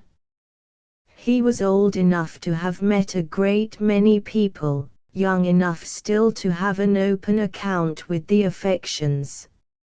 As Tranton always took the chair by the desk, and as this when occupied blocked the path of retreat, he first sent me to the couch among the pillows. Then he drew over some pipes and a curious Egyptian jar containing his favorite weed. The pipe he chose for himself was of the sort you will see an Italian trench laborer biting, a black, hardened, surly-looking pipe which Tranton caressed with a tenderness that is lavished only upon inexplicable pets. "When I left them," said Tranton, resuming the talk we had begun in the other room, "they were all quarreling over the question of Kipling's treatment of women. It was a great circus. That Miss Fanshawe said she didn't think that Kipling could have known many good women, I think she said any good women, at the beginning, and that since he married an American girl, rather than modify his literary attitude, he preferred to write about men, beasts and locomotives. Mrs. Arch thought that he only used women as literary accessories, and Mrs. Gamiston said she had heard that Kipling was very timid with women and that of course he couldn't understand them very well. Little Miss Stilbury said it was quite inevitable that men should know more of forward women. They appealed to me before I got away, and I told them I could be of no help whatever, because I didn't understand either women or Kipling, though I liked both. I ventured to say, however, that if the American girl Kipling had married didn't make him like women, in my opinion there was no hope for him. That let me out. "I should think it ought to," I said. "Women," went on Tranton, with his eyes critically directed toward the bowl of his pipe, "will forgive a man for not understanding them, but never for not wanting to. Every debate of that sort has this explanation." "Did you tell them that?" "I didn't have time to stay and tease them. Perhaps I didn't think of it until I got away. That often happens, doesn't it? It is better to think of a good thing we might have said than of an awkward thing we wish we hadn't. If they had been wise women, Tranton, they would have spent their time devising ways to get you to tell the truth about them. Admitting that you don't understand women, your knowledge of them, your command of data, give you the means of being hugely entertaining." "Do you think so?" asked Tranton, still studying the pipe bowl. "I wish I could translate them as well as they can translate us." "You would do it with an unction, Tranton, and I am entirely certain that you never would be accused of lèse majesté." "Speaking of translating," said Tranton, "a girl told me about a book the other day, outlined for me the Brother Henry chapter of My Lady Nicotine, which somehow I never had read, but which I certainly shall read a good many times. I got the book, and I give you my word that, making allowance for the fact that she had the first try, the chapter, delicious as it is not so good as her translation was, hasn't the flavor that her exquisite humor got into it. I could not help thinking how lucky Barry would have been if there was some way in which he could have written that chapter after she had told him about it. Hence I said, the greatest luck that can befall a man is that he shall have a translator in the house. Pshaw, returned Tranton. The translator would probably lose her zest if she were in the house. My translator was willing to be a translator. You married men, now hold on, Tranton. That is an abstract proposition. Don't make it personal. Have you acquired that from, hold on, yourself, retorted Tranton. Your proposition is abstract enough, but, well, we are both open to suspicion, I suppose. A man and a woman who meet occasionally are one thing, I mean that they are two, whereas if the same were married, to each other, they would be quite another, that is to say, one. When they are one they must lose the charm, the entertainment, the stimulus of being two. Rot, was my friendly comment on this. But Tranton went on, can't you see, he pursued, playfully knocking the pipe against the desk as if it were my head, can't you see the interest of intermittent associations in which all themes are relatively new and are never quite exhausted? What is it that makes marriage so stupid except to the accidentally right pair, the certainty that the two who have become one will get talked out? It must be like talking to one's self. In society it is different. You can't get talked out. You can hardly get started, and a person must be a tremendous bore to give himself away with so small a chance. Thus you see it is very democratic and leveling. The brilliant don't have too much swing and the stupid are not crushed. There are men who are immense fun, once, girls who are witty and fascinating, the first time. Others have a long run, for weeks, months, even years. But you can't say how long a run they would have if you married them. Tranton, I said, that is the way you talk to them. I know you. I simply won't listen to your make-believe. Oh, I am told that girls change a good deal during their married era, went on Tranton, blowing the smoke at his bronze mandarin, that would help keep it from being monotonous. Marriage itself is bound to change us when less revolutionary things are so potent. Take Grimsage. Before he had his butler he was one man. After he had his butler he was quite another. He recognizes it himself. If he were writing his life I have no doubt but that he would divide the whole scheme into B. before butler, and a B. after butler. A woman's married life, as I have been told repeatedly by women themselves, is full of change. Her constantly fluctuating estimate of her husband is one influence, perhaps enough to account for everything. A friend of mine on the exchange told me the other night that his wife had gone through so many phases that when he reviewed his domestic career he felt as if he had been married to half a dozen different women. Now a man without a bigamous mind, Tranton, I interposed. I have heard women speak of you as a nice man. What did they mean? Ye gods, murmured Tranton to the Mandarin, he asks me what a woman means. Then he turned to me. Let me give you another pipe.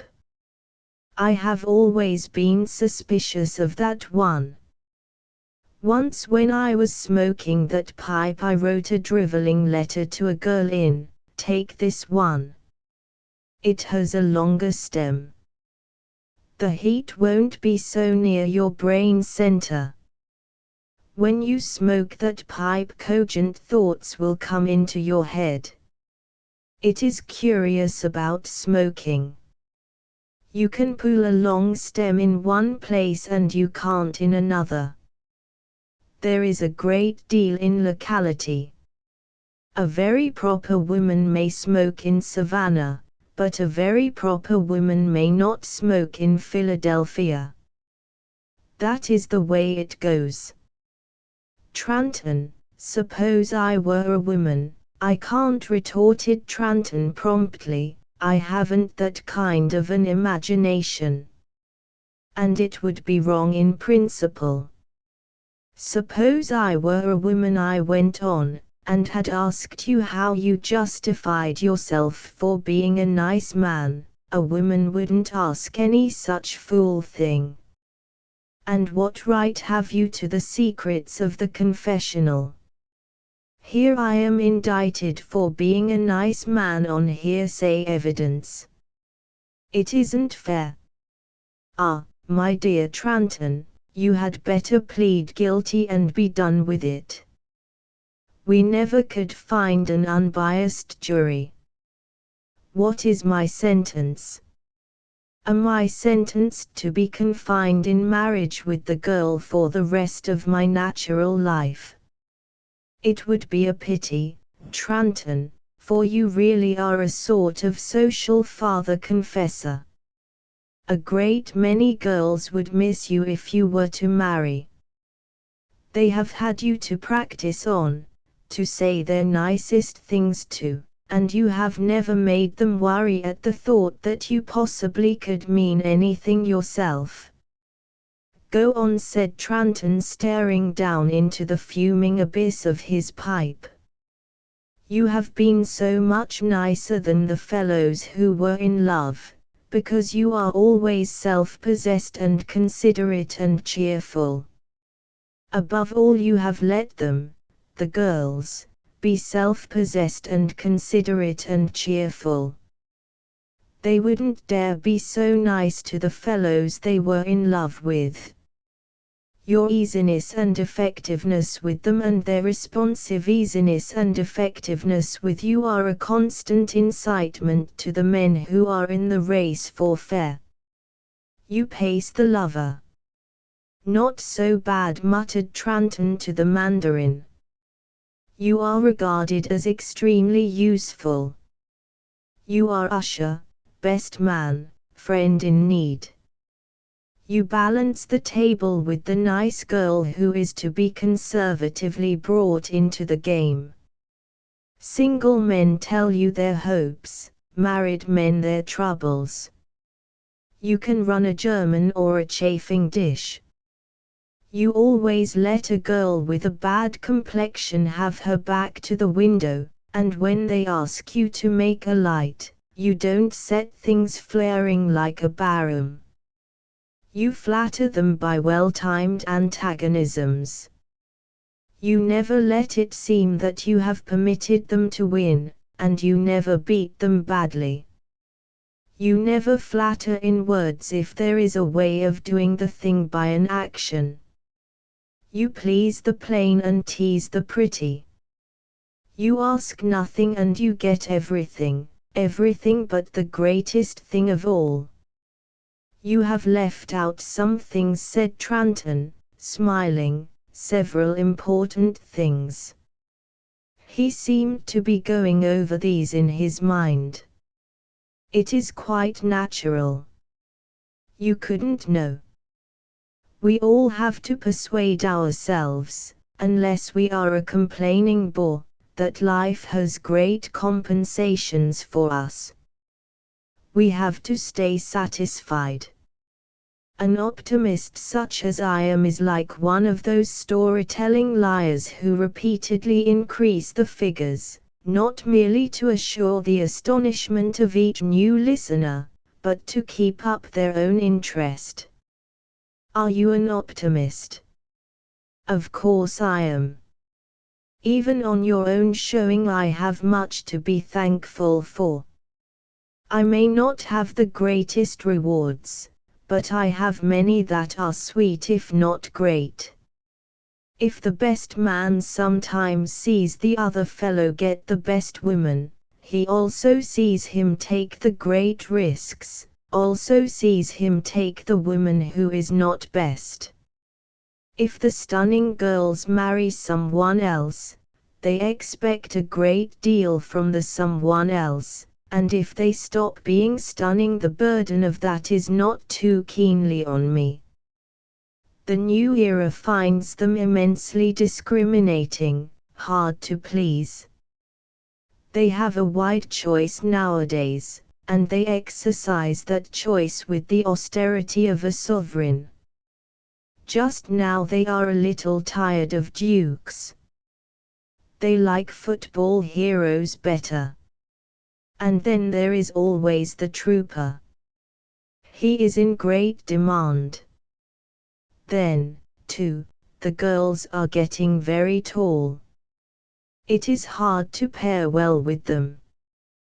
They are getting dreadfully clever, too, and that must make it intellectually difficult continuously to live up to them. The taste for violent contrasts seems to me degenerate. I hope the fashion will go out. I met Miss Wainscott the other day with little Carew. I tell you, they looked wrong. Then there is that little canary bird of a Miss Prune just engaged to Big Cane. I joked her about him and she said she could say of him as Don Quixote said of Morgant, that though of gigantic size he was most gentle in his manners. Of course, she will subdue Cane. I told her she would make sugar cane of him. These little women are wonders. But that does not modify the spectacular absurdity of it. And then there is always the trooper. It remains for you, Tranton, to set an example in this matter. You are a good example as far as you go. You have not been called a nice man without reason. But you pause before the ultimate example. You beg the question. Probably the trouble is that I have a fatal veneration for women in general. I think of the individual only as epitomizing the sex. I understand that to be a fatal attitude of mind. Yet I find a corresponding attitude in many young women and women who are not young, and you have no idea how interesting that view makes them. Oh, yes, I have. That is the trouble. It makes them as interesting as it makes you. Then what are you complaining about? I am wondering what will become of you. Become of me. There you are with your romantic, old-fashioned ideas again. Why should I become? I tell you, life reminds me of one of those boxes built to hold circulars or catalogs or free distribution periodicals. They are marked on the outside "Take one." But there is nothing inside. Everything has been taken. We can't all draw prizes, we can't all be prizes. They also serve you no. You will be punished, I said. When age has put you through the Inquisition, and you have been broken on the wheel of time, you will take it all back, and will incur the aspersion of marrying to have someone who will put out your slippers. You forget that in that grand climacteric I shall have some very sweet memories. It would be interesting to know what you will think of the American girl, then. I can think only one way of her, said Tranton firmly, and he put away his pipe as he might have taken off his hat.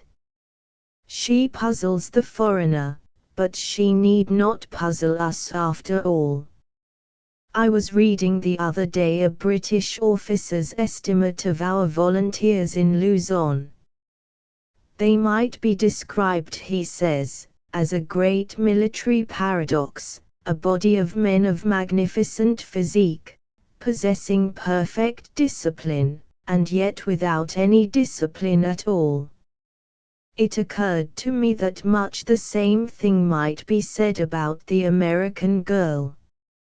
She doesn't appear to have much discipline, but she has as much as her brothers, and evidently she has all she needs and the sort she needs. If you had found her undisciplined, Tranton, you would have seen your duty. I have no doubt that she has acquired a certain discipline from me, from her privilege of disciplining me. She will manage her husband better because she has been able to practice on me. She has given us new ideals. She never suggests an inferiority that makes her lovely. We can't imagine her lovely that way. She is never a sad ungathered rose. She isn't gathered. Sometimes I wish she was a shade less practical, but I generally attribute this wish to the wrong pipe or a streak of ugly weather. She only reflects the spirit of the age. The other day, in a moment of curiosity, I ran into one of those highly moral restaurants that have biblical texts on the walls, and there, under the gorgeously lettered beatitude, "Blessed are the pure in heart," was the brutal admonition in plain black and white, "Keep your eye on your hat." Under the sign, "Blessed is the matchmaker," a man should be able to read, "Keep your eye on your head." The world knows its business, and I suppose it is a better world than it ever was before. Yet it seems as if it must be getting harder to write poetry about it. What should you say to that? I should say that if the world is better than it was, and that if it really is harder to write poetry about it, so much the worse for poetry. The joke isn't on the world. I certainly do not think there is less real poetry in the world. Perhaps people live poetry more and write poetry less. Your American girls will have to look into this matter. The other day one of the magazinists discussed the passing of the man poet. Suppose this does happen. Who is to celebrate the American girl as only verse can celebrate her? Are her praises only to be sung in a frosy, pipish cave at 11:30 by two doting, sentimental men? Here we are sliding into the night of the century. What a collection a century of her gowns and bonnets would make, those high-waisted, clinging things, and the pokes she wore in the morning of the century, the slope-shouldered, balloon-skirted affairs she put on at noon, the heaped enigmas she taunted the world with in the afternoon, and the modern décolleté paradox which little Tony Atwell explained in calling it a coming-out dress. We have become very plain and unpoetical, Tranton, but they are as picturesque as ever. They symbolize for us the eternal freshness, the unconquerable youth of nature. They preserve and transmit the primitive gaieties of art, the natural impulses of a younger world. The note of our arraignment is bliss, hers gives token of an unjaded joy in the beautiful. Sentiment, said Tranton, is like a cigar. You see only the smoke by daylight, the fire at night. I don't like that at all, for, by and by the cigar burns out. Then you light another. And if you do that too often you incur the smoker's heart. Give heed to that, Tranton. Don't tempt Providence. The day will come when your magic will wane of its power, when your ear will grow dull to the poetry of life, unless, I never wrote poetry but once, said Tranton, in a voice that scarcely explained whether he was speaking to the Mandarin or to me. Perhaps that was because I never lived poetry but once. Then he stopped as if he had said more than he should, and reaching for his pipe he began filling it again, deliberately. When he had finished this labor and had the smoke rising again, he reached down and drew out one of the drawers of the desk and lifted a little ebony box. This he placed on the desk, and opened casually with his left hand, pulling hard at the pipe and staring straight before him. From out the velvet recesses of the box came a miniature photograph framed in gold. I think I never showed you that, said Tranton simply. You never did, I answered. I had seen the face if I had not seen the picture before. The picture called up the breathing loveliness of a young girl with frank American eyes, and lips that always seemed about to ask the question her eyes answered, a girl with wonderful hair, and above all, with a manner which the word charm seems but vaguely to suggest. Everyone liked Celeste. It was a great shock when suddenly they took her away to Colorado. I remember the wonderful glow of flowers when they carried her out of the church. Tranton said not a word. It was plain enough. We sat there silently for a moment. I held the miniature in my hand.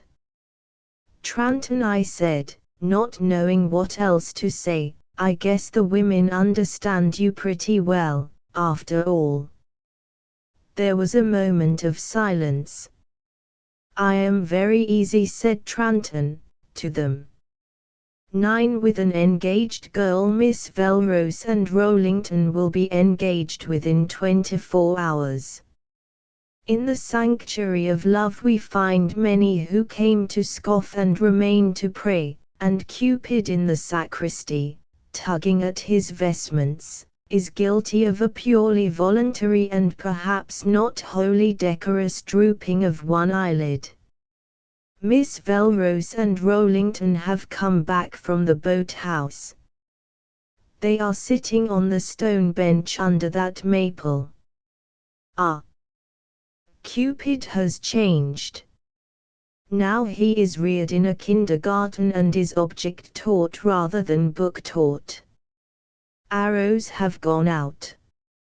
Anyway, they sometimes were geared with a white feather. Cupid is now using a repeater, and smokeless powder. You can't locate him. It is not so much that there is any difference in Rollington. The difference is in Miss Velrose. I have seen it coming on. They will be engaged today. A man might propose and give no sign. There may be nothing absurd in the supposition that men ceased going on their knees when they abandoned knee breeches and began wearing trousers, to which such an attitude is assumed to be an injustice. The theory has a chronological plausibility. But doubtless we shall find that there are other, if less pictorial, reasons for the change. Hello. They have left the bench under the maple. Where did they go? It is a dangerously fine day. A proposal on such a day shouldn't be binding. Probably a general decadence in the habit of bending the knee has something to do with the disappearance of this feature of the proposal. Indeed, it is quite easy to see that the whole language of gesture is undergoing a change.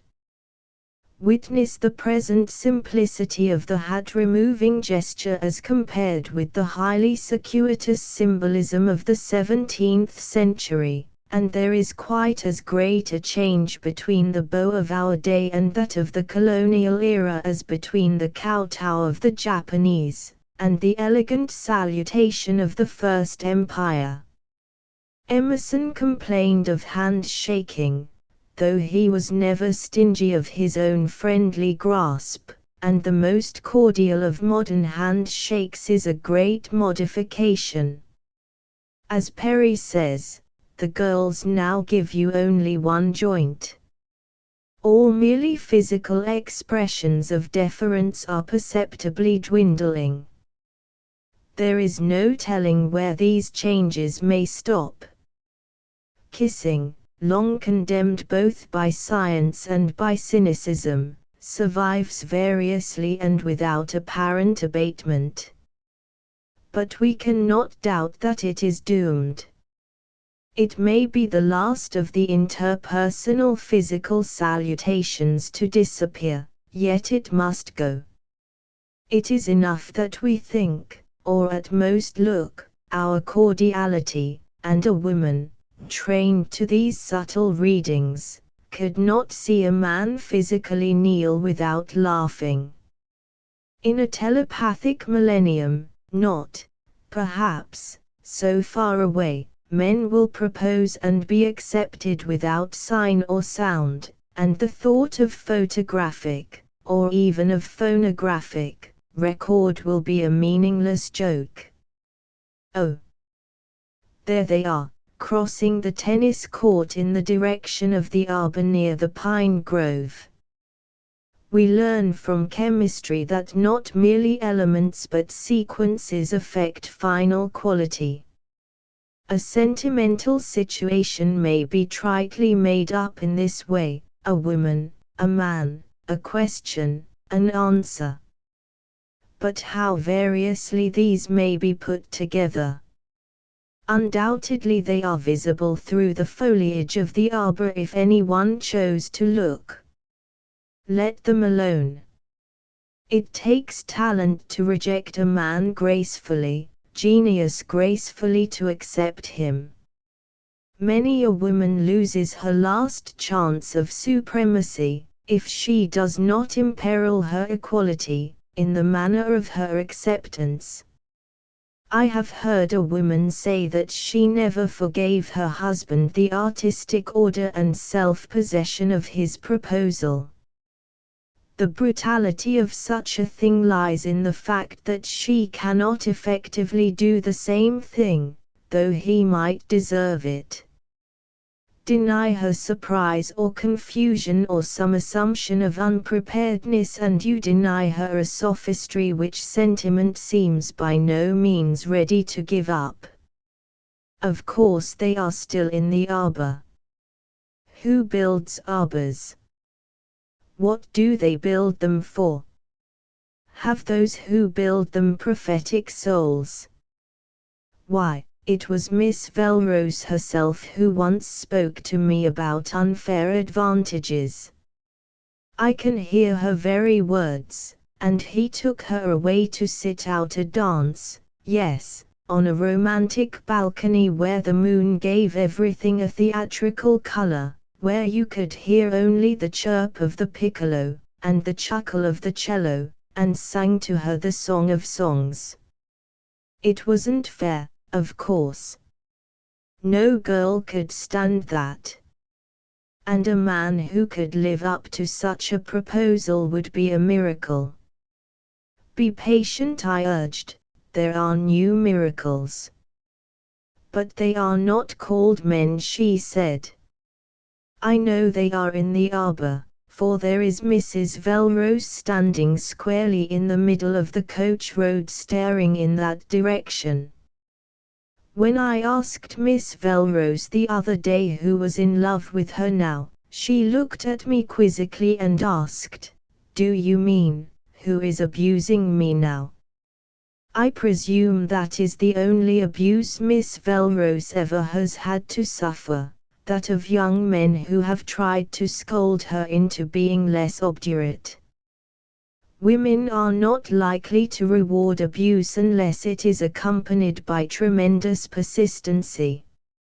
In spite of time and change, persistency remains the greatest of all factors in courtship. Courting is like advertising, you must keep it up. Mrs. Velrose has taken the butterfly net from the Winkinson midget and is chasing a Papilio ajax, in the direction of the arbor. Mrs. Velrose is late. It has been droll to see Mrs. Velrose guarding, with maternal persistency, her tall, white, sparkling daughter. No human partridge has ever more energetically fluttered to detract attention from the presence of her young. Mrs. Velrose is a prodigious talker. A mother who is a prodigious talker occupies a very important place in a girl's fortunes. Yes, Mrs. Velrose is too late. Rollington and his companion have emerged from the bower into the path that skirts the pine grove. Probably they are going down to that wooded point by the lake shore. There is a rustic seat there.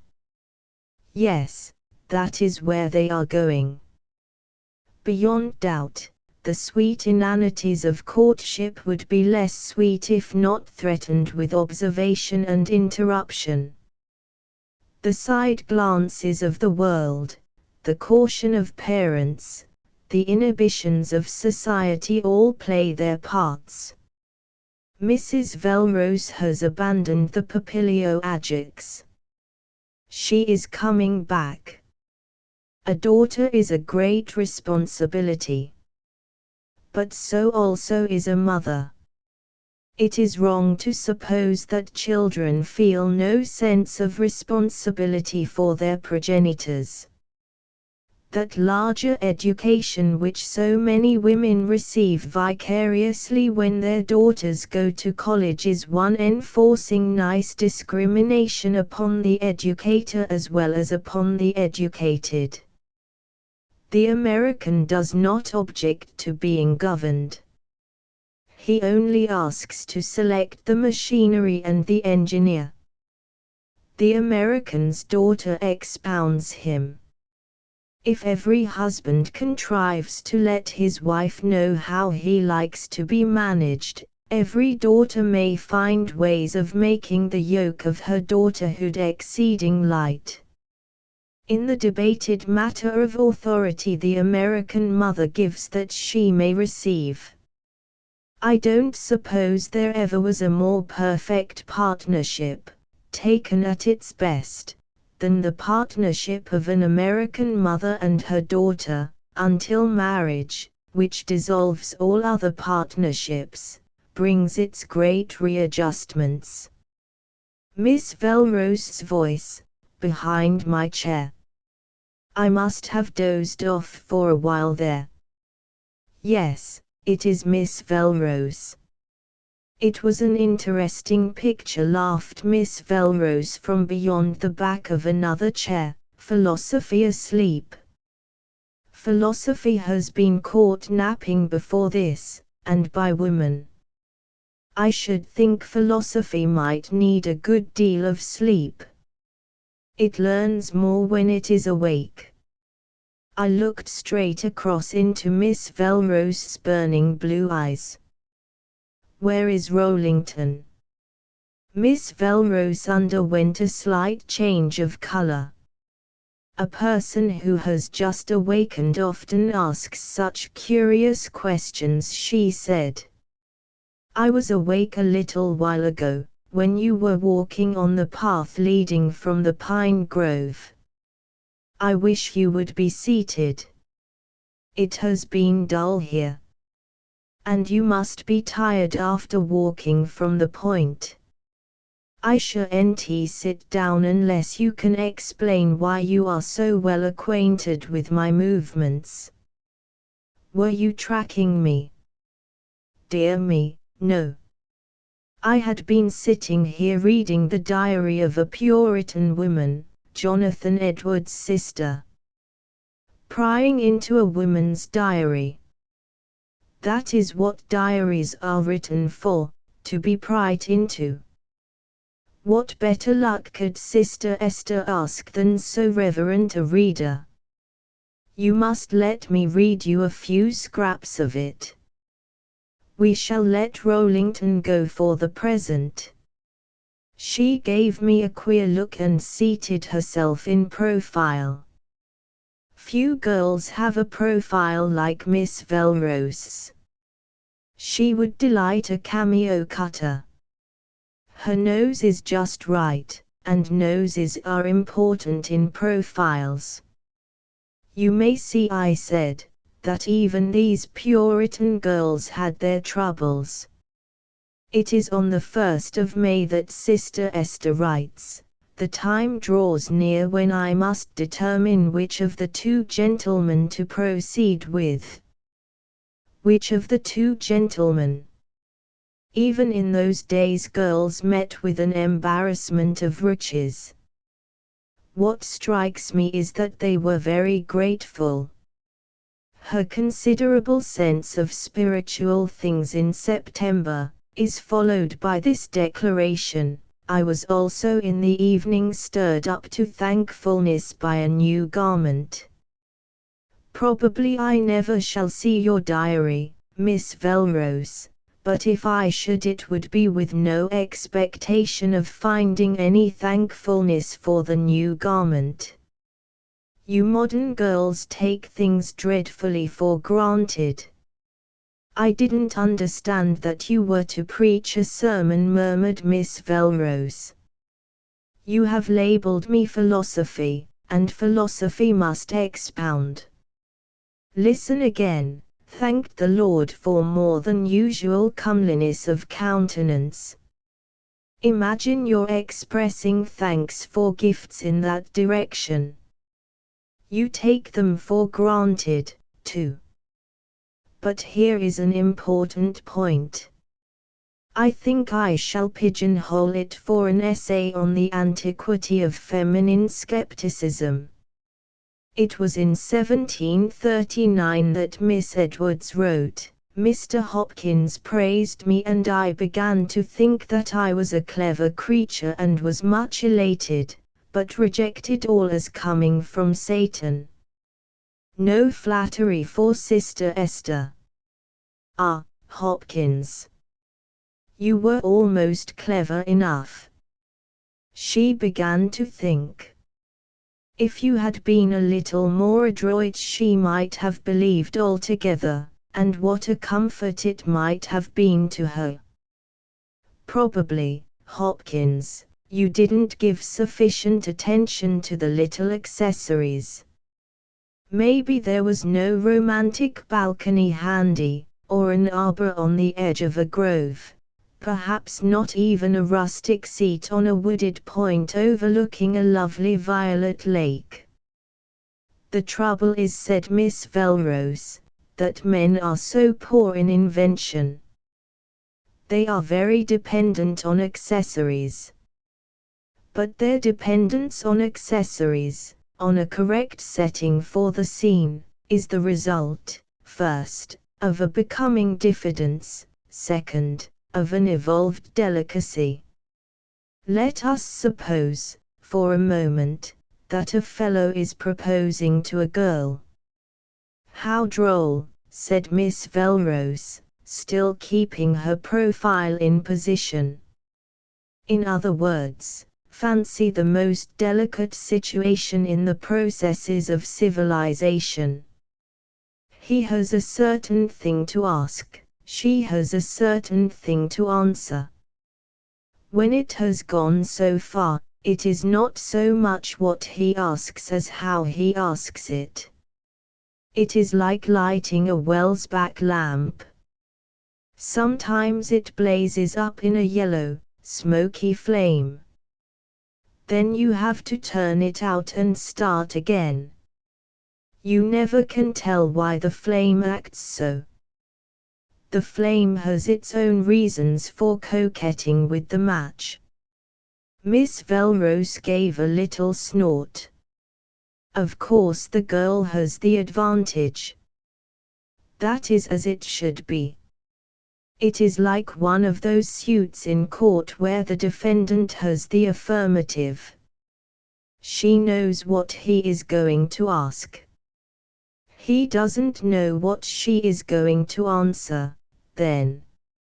She doesn't know how many times he can be made to ask, whether there is more than one ask in him. There is a presumptive limit to his persistency and to her discrimination. If a girl is far enough gone, time, place and manner are of no importance. If she doesn't like him quite so well, she might waive time and place, perhaps.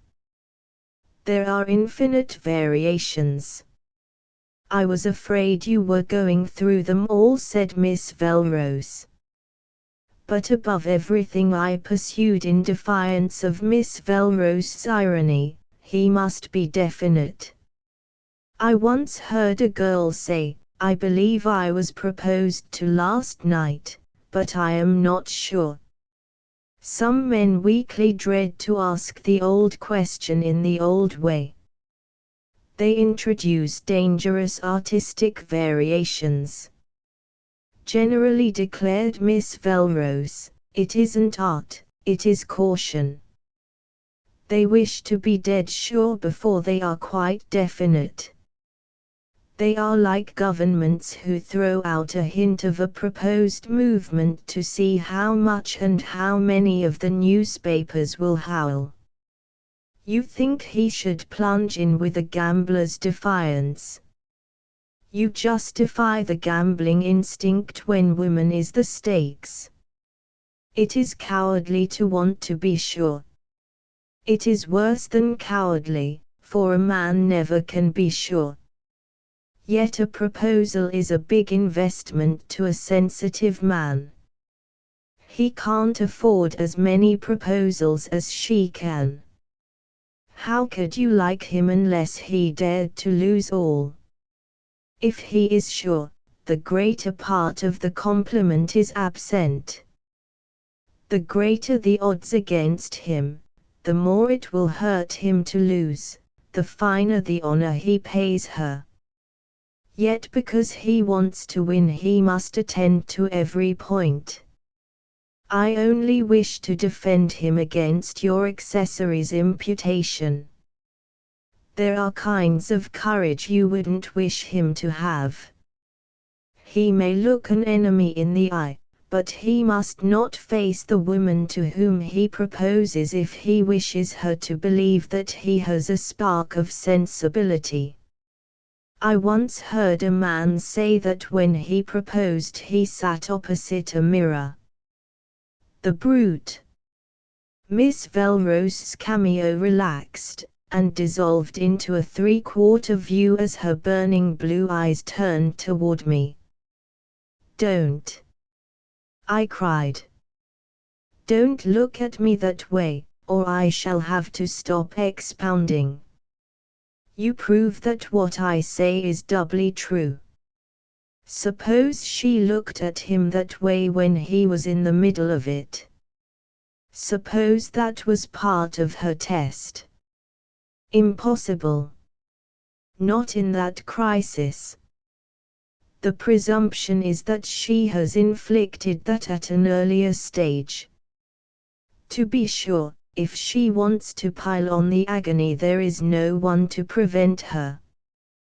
Be honest, shouldn't you be afraid to live with a man who could look you in the eye when he proposed?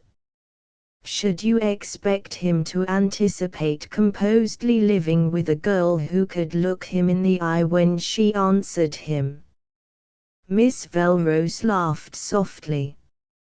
What do you suppose Lady Mary Montague meant when she said that women see men with their ears? Didn't she mean that they listen too much? Didn't she mean that we should go into matrimony with our eyes open? I have not the presumption to analyze the cynicism of Lady Mary. She said some rather mean things about men. But let that go. You never could even imitate her. It isn't at all in your line. I am sure of that, or I shouldn't tease you. Are you teasing me? She asked, lifting her brows and lowering her lashes. Does that mean that no one ever has dared to tease you, and that you don't even know the signs? When Rollington teases you, is it very different? Rollington never teased me. Never teased me. Teased, past tense. Then I am right. Miss Velrose's eyes were not as steady as she could have wished. She is a good tease herself. I owed her a few grudges. Right about what? She asked with a charming effect of indifference. Right about that rustic bench. Forgive me. A man so seldom is right that you can't expect him to be wholly composed when he blunders into anything. It is nice to see you so easily pleased. But just as a matter of reasonableness, added Miss Velrose, a past tense might have two meanings. True, I admitted. It might. I admit that.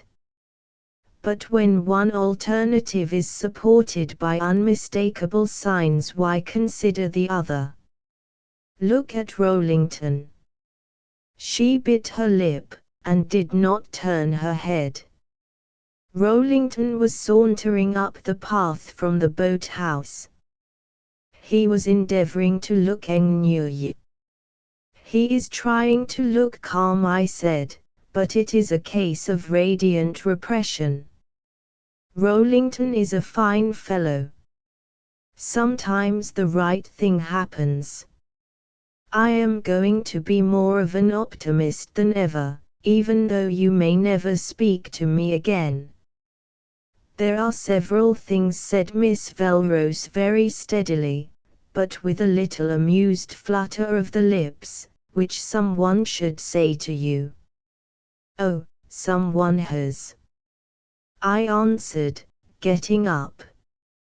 Don't feel that you have to discipline me merely from a sense of duty. I abandon you to your own conscience. What cruelty, you knowing that it is a Scotch conscience. Your sophistry will help you out, said Miss Velrose, in a voice as if she knew that Rollington was very near. I have at least one virtue, I said. I can keep a secret. A proposition which is perfectly apparent. With a bride. They were playing the ballet music from Sylvia in the loggia, a levity which no one resented, not even the old gentleman with the pale daughter, and the unctuous wheeze of the clarionet floated through the palms of the court where the fountain was flinging diamonds into the sunlight of a southern February. The Spanish banners flapped lazily at the gate. No one resented them either, for it was a good 6 months since we had been at war with Spain. Moreover, Saint Augustine never had been at war with Spain. It wouldn't have been right. The old gentleman was reading a St. Louis newspaper. The pale daughter was looking out through the arch toward the Alcazar. Near at hand were 2 youngish women with books in their laps. I could hear one saying to the other, "You see, Virgil stole from Homer, and Dante was Virgil's pupil." Dante gave credit to Virgil, but Virgil didn't give credit to anybody. Evidently this fellow Virgil was a rascal. The Druggles party had returned from the links, and the general had a story about a tremendous drive of his that carried his ball among the prisoners at San Marco, and his little brush, afterward, with the guard at the gate. Mrs. Willie Roysell of Boston was complaining at the news that if you went to any of the hotels further south you would have to sleep on the steps. I had just parted from Mrs. Roysell when I saw Madge Emerton pass under the portcullis. I knew her despite the veil and the shadow of her broad hat. With one hand she held the loose of her white peak. In the other she was managing a purse and some small packages that suggested the Bazers down the street. When we each had said how surprised we were, and had taken chairs in the shade, she looked at me suddenly and said, "I don't believe you know." "Know what?" I bluntly returned, looking into her radiant face. "Of course you don't. You never could do it so well. And you would have had the grace to ask after him." "Well," I said, "I haven't had time to ask after anybody yet." "Please explain, so that I can ask intelligently. Are you married or anything of that sort?" She nodded frankly. It all came back to me then. 2 of the handsomest young men in Philadelphia were in a state of intense willingness when I last saw her. But she was not one of whom it ever was possible to guess whom or when she would marry. And I never had heard a word of the engagement. There was a great disparity in the financial resources of the 2 men, and, as it had seemed from informed comment, some disparity also in their intellectual resources. It is only fair to Providence to say that it had generously given the great talents to the man without money. "Which one did you marry?" I asked. "The poor one or the rich one?" "The rich one," she replied with an entirely unembarrassed laugh. "So that the poor one is now doubly poor, and the rich one doubly rich." "No," she said, "that wouldn't be fair. I shall make the rich one a little poorer and leave the poor one to be richer." "Oh, I dare say it is pure altruism. But where is he?" The new idea of marriage may imply strictly preserved personalities, but I always have fancied that husband and wife were quite indivisible on their bridal tour at least. How absurd! As if it wouldn't be more dangerous to have him tire of me now than at any later time. I send him away every afternoon somewhere. Poor fellow! And I have been off buying St. Augustine souvenirs made in Philadelphia. Then I had a lot of little commissions. I promised my brother Cliff to send him a live alligator. I have just been buying it in that funny St. George's Street. I didn't notice it as you came in. Have you hitched him at the gate? Oh, no, he's only a baby and goes by mail. I glanced at her purse. In her left hand riches. Which is to say, 90 cents. Think of you quoting scripture. You should be glad I didn't say yielding pacifieth great offenses. I have more than a suspicion that you are thinking things you won't say. Which would be futile, for you would know what I was thinking. What were you thinking?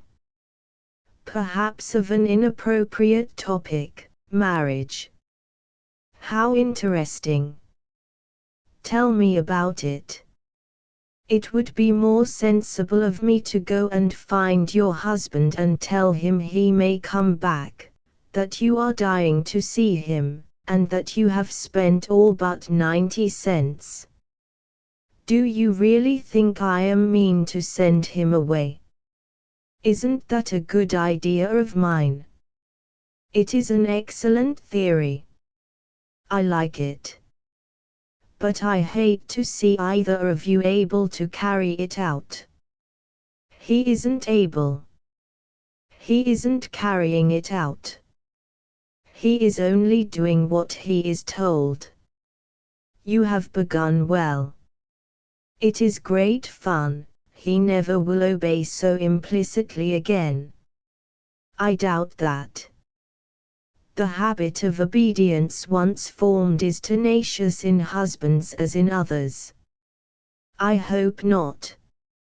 I should hate to have him stay so obedient. Don't you think it nice of him to recognize my claims that on a bridal tour the bride must have her own way? Yes, I admitted. I do. And not the less nice of him because letting you have your own way is so dangerous.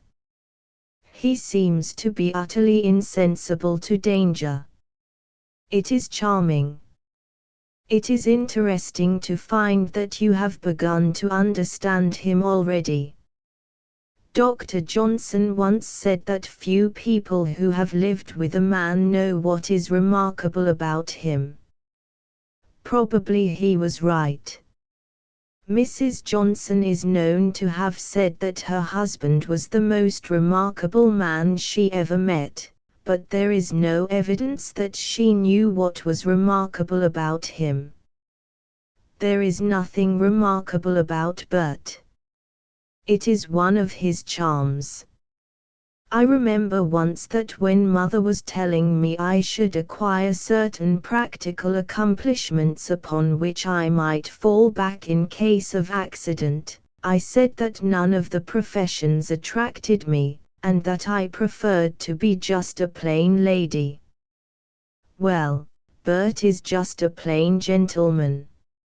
Are you laughing to hear me praise him? I was not laughing. I was wondering whether you said such nice things to him, whether you thought it would be good for discipline. Of course I say those things to him. When a woman marries a man she pays him the biggest compliment one human creature can pay another. Nothing that she can say after that can seem excessive, can it? And yet, it will make quite a difference to him, I fancy, whether you do say those things or not. He paid you a compliment when he asked you to marry him, as large a one as he could possibly. Yet you will like to have him say things once in a while. She gave a little unreadable laugh. Somehow I don't expect to spoil Bert. Because he is just a plain gentleman, and not a genius or anything like that, I am not so nervous about him. He ought to be very grateful. I have no doubt but that he is grateful. Do you know, I think you are quite as practical as if you were fashionably flippant and cynical. We always are drawing on our imaginations or our bank account. Undoubtedly we should be careful to avoid an overdraft. Marriage is a sort of promissory note that sometimes goes to protest, that sometimes go to protest. It is a kind of duet, too, a duet in which it is not so important that the quality of the voices shall be the same as that they shall agree, first, to sing the same tune, and second, to sing it in the same key. Yes, she said, I can see that the key is very important, even if he had to hum or whistle.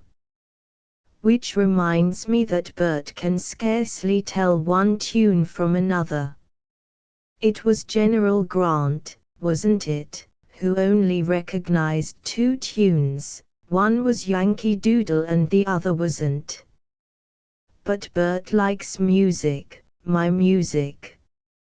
I believe you, I believe him. And that will always be a great help when it comes to managing him. Yes, Bert will need considerable managing, what you might call minor managing. I don't pretend that he is free from that necessity. He will just need managing enough to keep you pleasantly occupied. It is not good for man to be unmanaged. Let none that wait on thee be ashamed. Are you quite sure you are not agreeing with me about everything just to be nice? Quite sure. Though it is true that no one should or could quarrel with a bride. Except the bridegroom. You would be surprised to know how many bridal tour quarrels I have heard of. Who tells? The participants, long afterward, and not always so long afterward either. I have a friend who told me when she came home from her tour. And guess what it was about? I couldn't.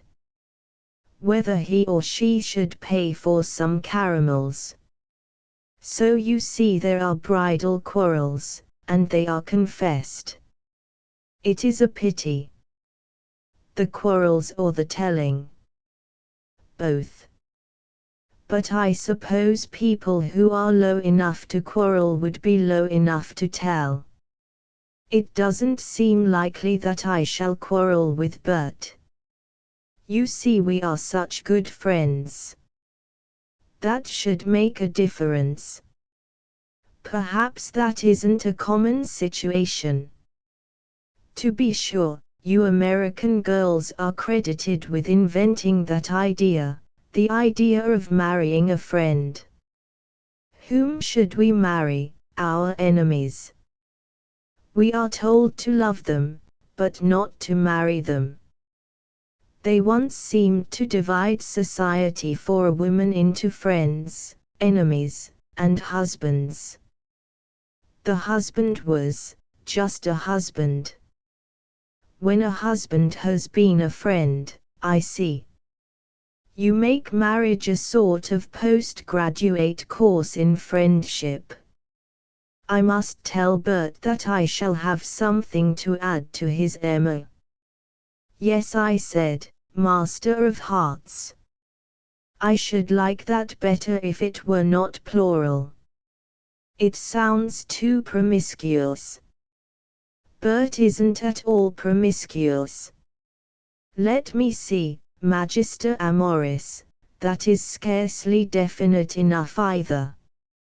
But Bert has acquired something more important than a degree. He has acquired a detached and supplemental conscience to which he may look for a candor even greater than that of his own. I am to be a conscience to him, am I? She asked. But a proper and effective conscience, a conscience that acquires a controlling power, has, I need not tell you, a still, small voice.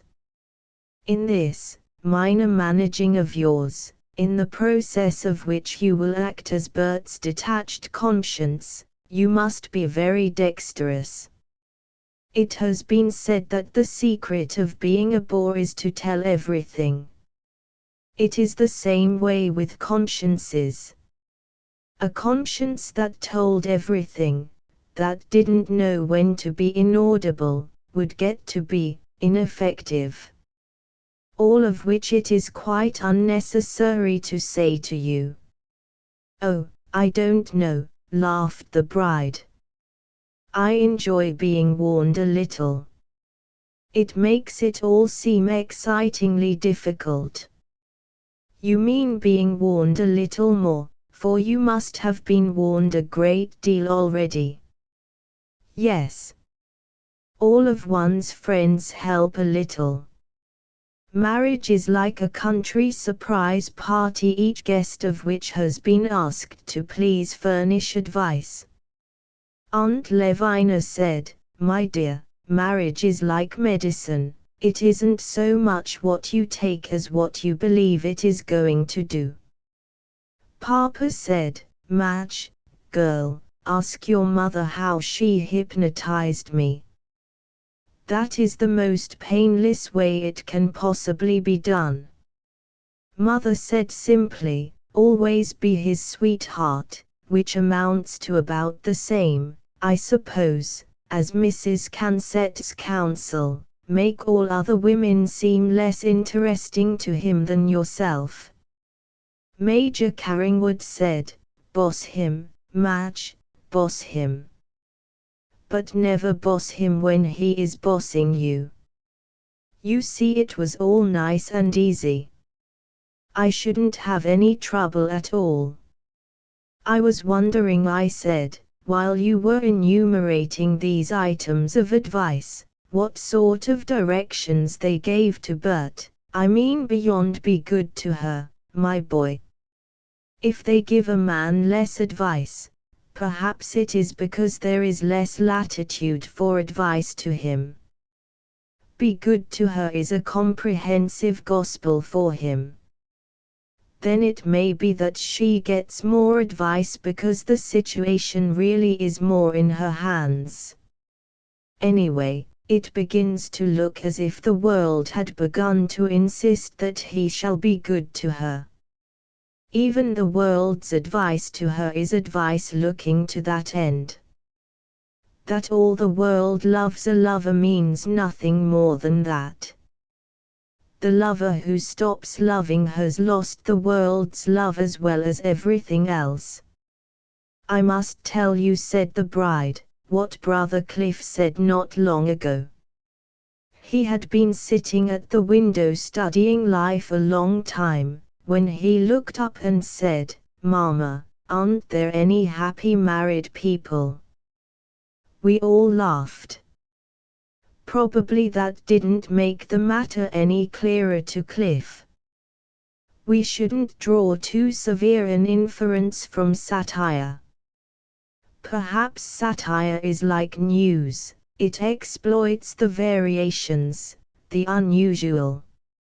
It takes happy marriages for granted, which is what nature does about everything that goes rightly.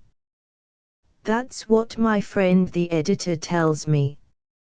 Why, he says, the biggest compliment we can pay virtue is to advertise vice.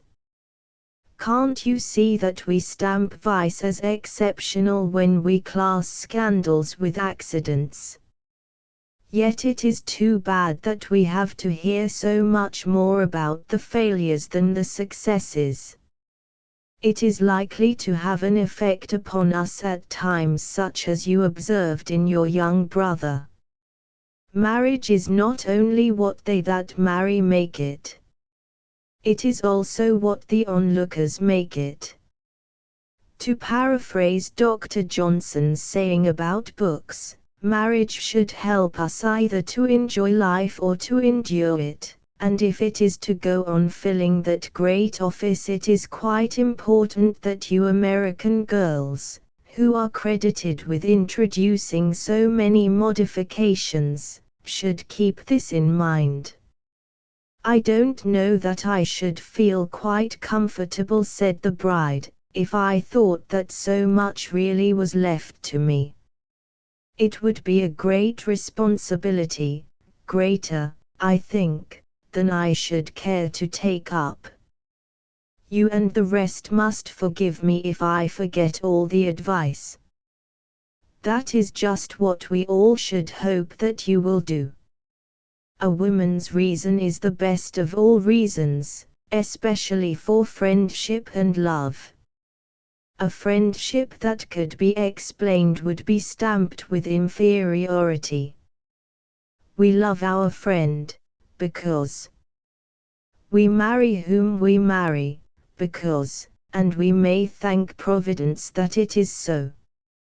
"Yes," she said, looking very earnestly at me, "when it is because it is more likely to last, I think."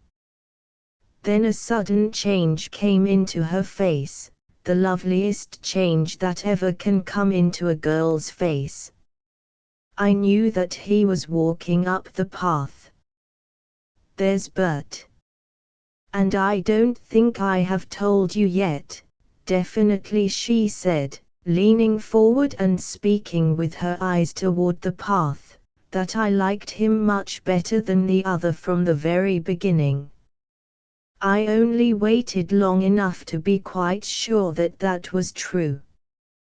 There was something he wanted to show her in one of the bazars, something he wanted to get for her if she liked it, and presently they went down the path, under the palms, and out under the portcullis, the bride and the groom laughing together. And the fountain is still flinging diamonds into the sunlight. The shadows are a little longer. I wonder if the band has played its last piece. I wonder if my bride isn't really through with all those letters over there in the writing room." I just found myself staring across the court, past the palms, and the fountain, and the loggia. I fancied the bride of long ago coming under the portcullis on her palfrey, a shining knight by her side. I saw the bride of peasant Europe, wreathed and radiant, her strong hand on her husband's arm. I saw the Puritan bride on John Alden's snow-white bull riding happily home. I saw the bride of the young republic laughing from under her bonnet into the smooth face of her revolutionary soldier. I saw the bride of the South at the door of the family coach, the proud old black driver in his seat, the air full of sweet odors and merry cries. I saw the bride of the West riding her Mustang over fresh trails to the miner's cabin, or over the silent prairie to the ranch of hope. I saw the bride of the farm go away to the noise and smoke of the city. I saw the bride of the city follow her hero unquestioningly into bleak and lonesome solitudes. I saw the bride who had won the honors of the world put aside trophies and prizes for the simple joy of creating a home. Ah! Here are the bride and the groom coming back. I knew their silhouette in a moment under the arch. And how fortunate, it was not the last piece. The band is playing again. I wonder if they are too absorbed to notice that it is playing the most important part of Lohengrin. ***** End of the project Gutenberg ebook Modern Daughters ***** Updated editions will replace the previous one, the old editions will be renamed. Creating the works from print editions not protected by U.S. copyright law means that no one owns a United States copyright in these works, so the Foundation, and you, can copy and distribute it in the United States without permission and without paying copyright royalties. Special rules, set forth in the general terms of use part of this license, apply to copying and distributing Project Gutenberg trademark symbol electronic works to protect the Project Gutenberg trademark symbol concept and trademark. Project Gutenberg is a registered trademark, and may not be used if you charge for an ebook, except by following the terms of the trademark license, including paying royalties for use of the Project Gutenberg trademark. If you do not charge anything for copies of this ebook, complying with the trademark license is very easy. You may use this ebook for nearly any purpose, such as creation of derivative works, reports, performances and research. Project Gutenberg ebooks may be modified and printed and given away. You may do practically anything in the United States with ebooks not protected by U.S. copyright law. Redistribution is subject to the trademark license, especially commercial redistribution.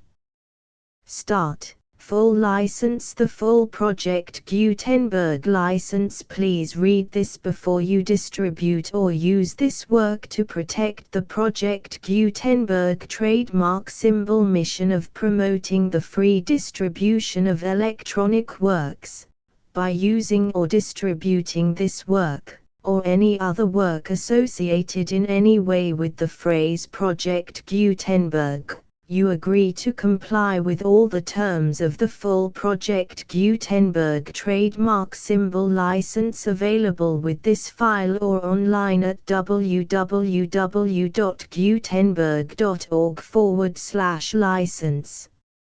Section 1. General Terms of Use and Redistributing Project Gutenberg Trademark Symbol Electronic Works 1.0. By reading or using any part of this Project Gutenberg trademark symbol electronic work, you indicate that you have read, understand, agree to and accept all the terms of this license and intellectual property, trademark/copyright, agreement. If you do not agree to abide by all the terms of this agreement, you must cease using and return or destroy all copies of Project Gutenberg trademark symbol electronic works in your possession. If you paid a fee for obtaining a copy of or access to a Project Gutenberg trademark symbol electronic work and you do not agree to be bound by the terms of this agreement, you may obtain a refund from the person or entity to whom you paid the fee as set forth in paragraph 1.e.8. 1.b. Project Gutenberg is a registered trademark. It may only be used on or associated in any way with an electronic work by people who agree to be bound by the terms of this agreement. There are a few things that you can do with most Project Gutenberg trademark symbol electronic works even without complying with the full terms of this agreement. See paragraph 1.c below. There are a lot of things you can do with Project Gutenberg trademark symbol electronic works if you follow the terms of this agreement and help preserve free future access to Project Gutenberg trademark symbol electronic works.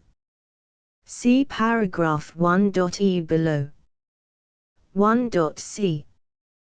The Project Gutenberg Literary Archive Foundation, the Foundation or PGLAF, owns a compilation copyright in the collection of Project Gutenberg trademark symbol electronic works.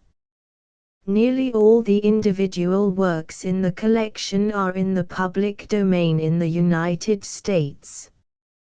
If an individual work is unprotected by copyright law in the United States and you are located in the United States, we do not claim a right to prevent you from copying, distributing, performing, displaying or creating derivative works based on the work as long as all references to Project Gutenberg are removed.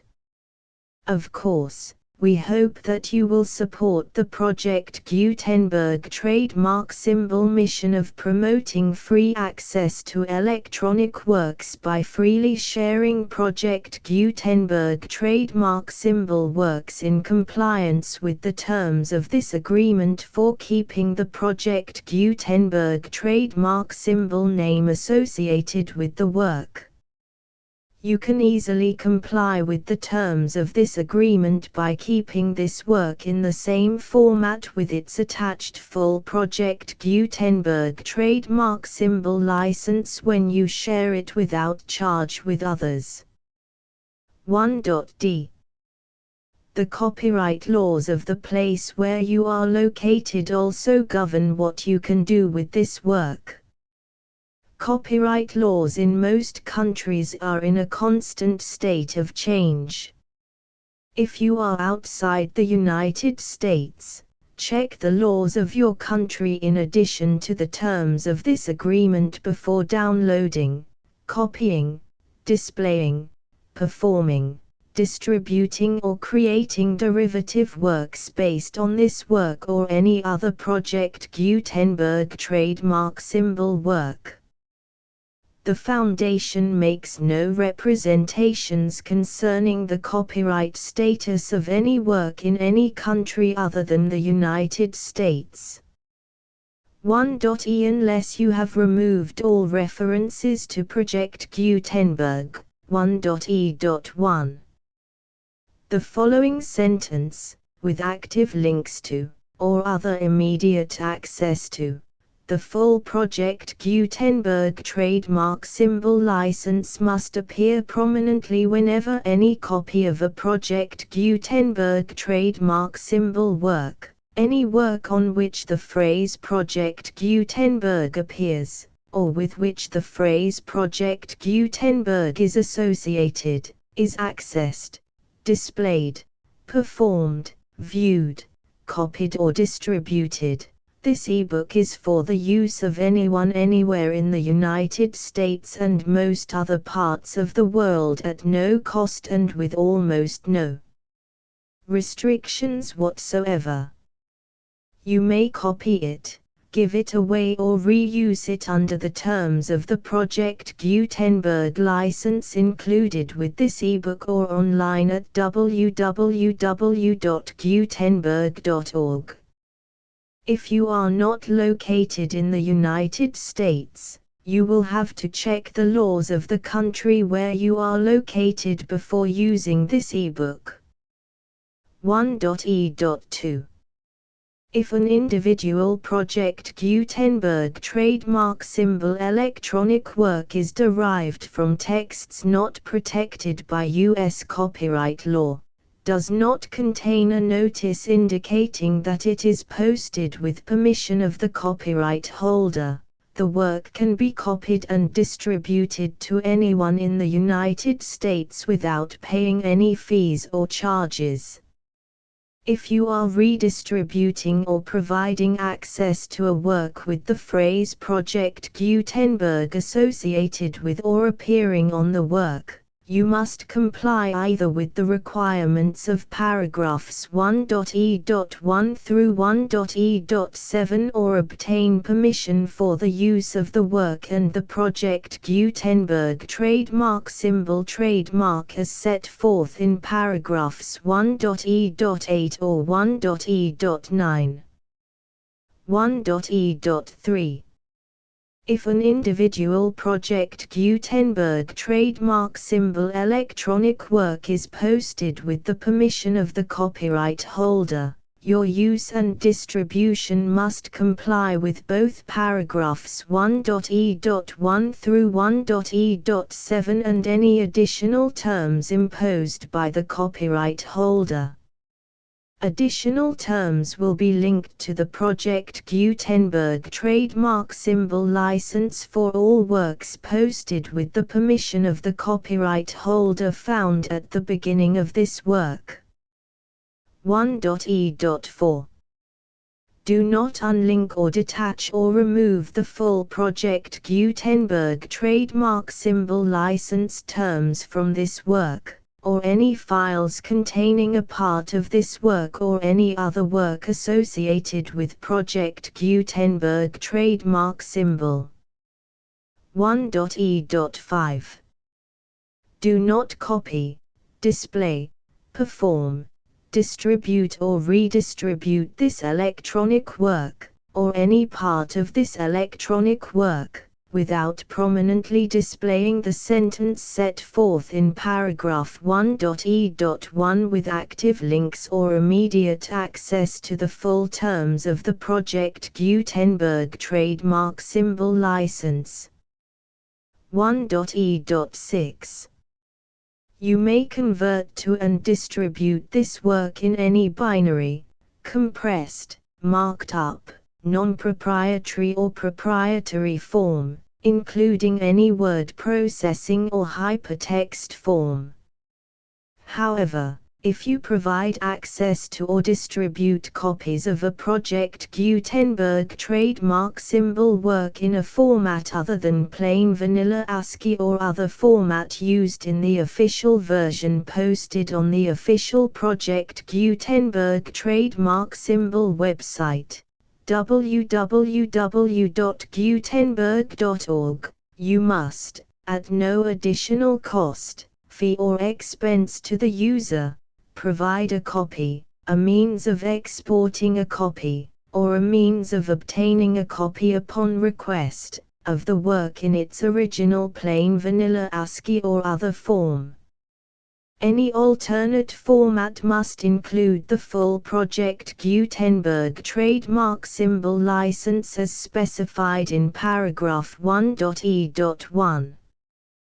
1.e.7 Do not charge a fee for access to, viewing, displaying, performing, copying or distributing any Project Gutenberg trademark symbol works unless you comply with paragraph 1.e.8 or 1.e.9. 1.e.8 You may charge a reasonable fee for copies of or providing access to or distributing Project Gutenberg trademark symbol electronic works provided that you pay a royalty fee of 20% of the gross profits you derive from the use of Project Gutenberg trademark symbol works calculated using the method you already use to calculate your applicable taxes. The fee is owed to the owner of the Project Gutenberg trademark symbol trademark, but he has agreed to donate royalties under this paragraph to the Project Gutenberg Literary Archive Foundation.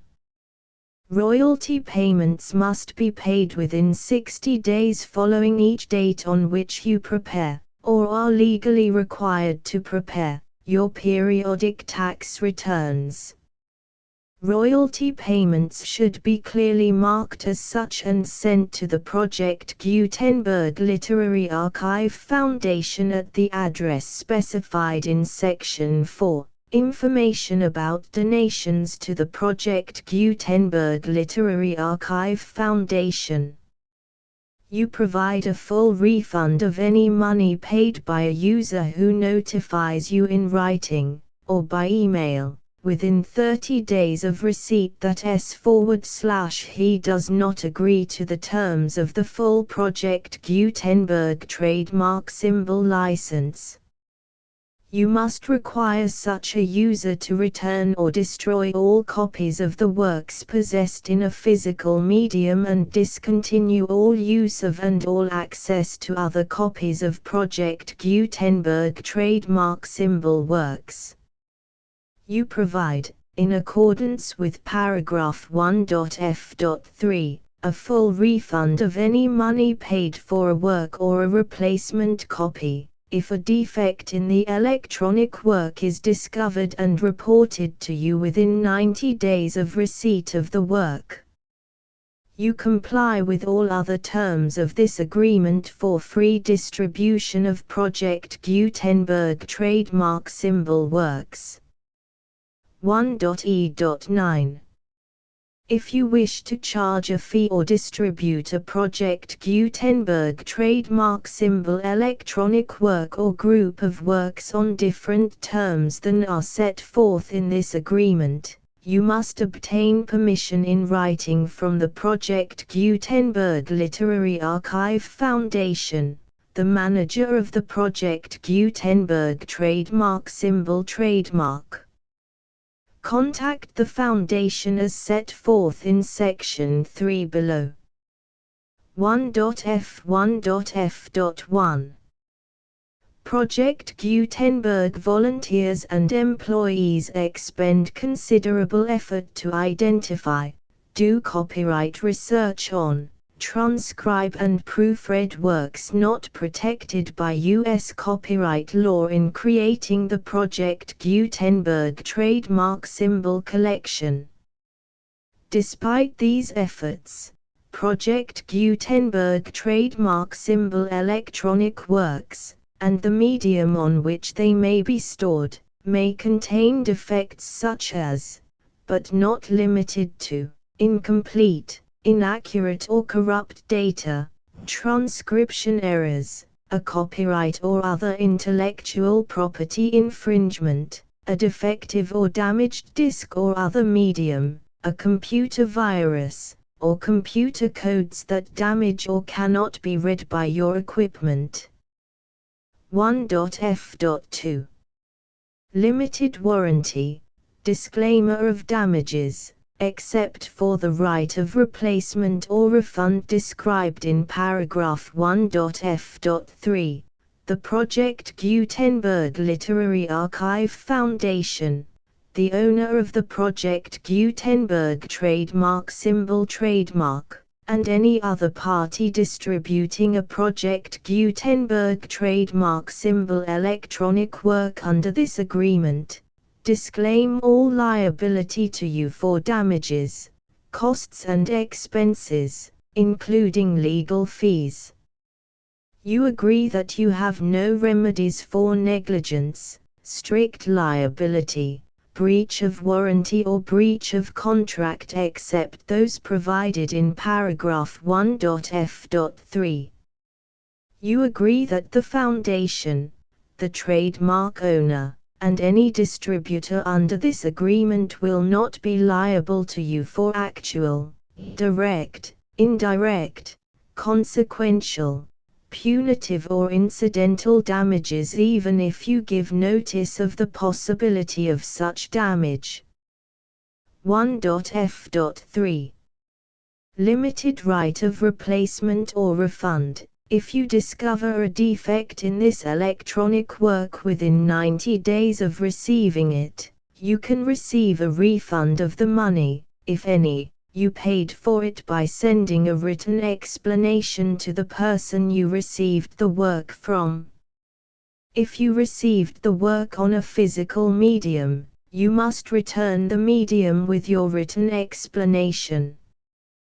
The person or entity that provided you with the defective work may elect to provide a replacement copy in lieu of a refund.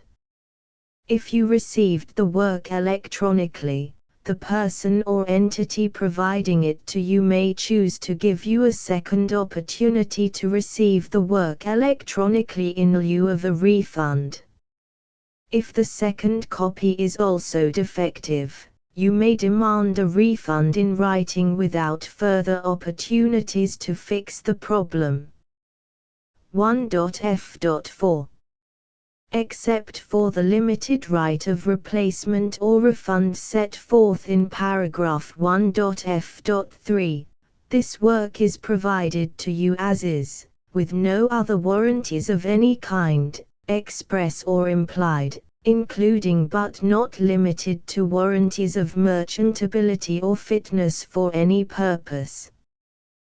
1.f.5 Some states do not allow disclaimers of certain implied warranties or the exclusion or limitation of certain types of damages. If any disclaimer or limitation set forth in this agreement violates the law of the state applicable to this agreement, the agreement shall be interpreted to make the maximum disclaimer or limitation permitted by the applicable state law. The invalidity or unenforceability of any provision of this agreement shall not void the remaining provisions.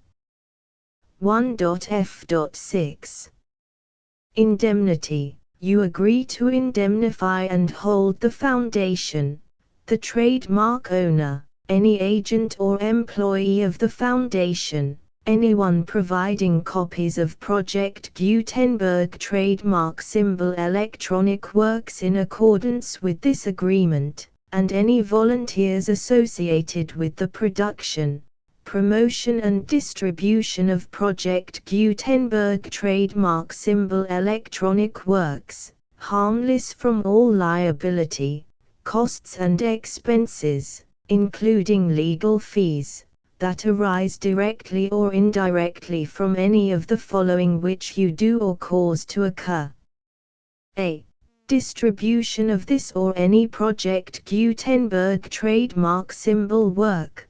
B. Alteration, modification, or additions or deletions to any Project Gutenberg trademark symbol work, and C. Any defect you cause. Section 2. Information about the mission of Project Gutenberg trademark symbol. Project Gutenberg trademark symbol is synonymous with the free distribution of electronic works in formats readable by the widest variety of computers, including obsolete, old, middle-aged and new computers.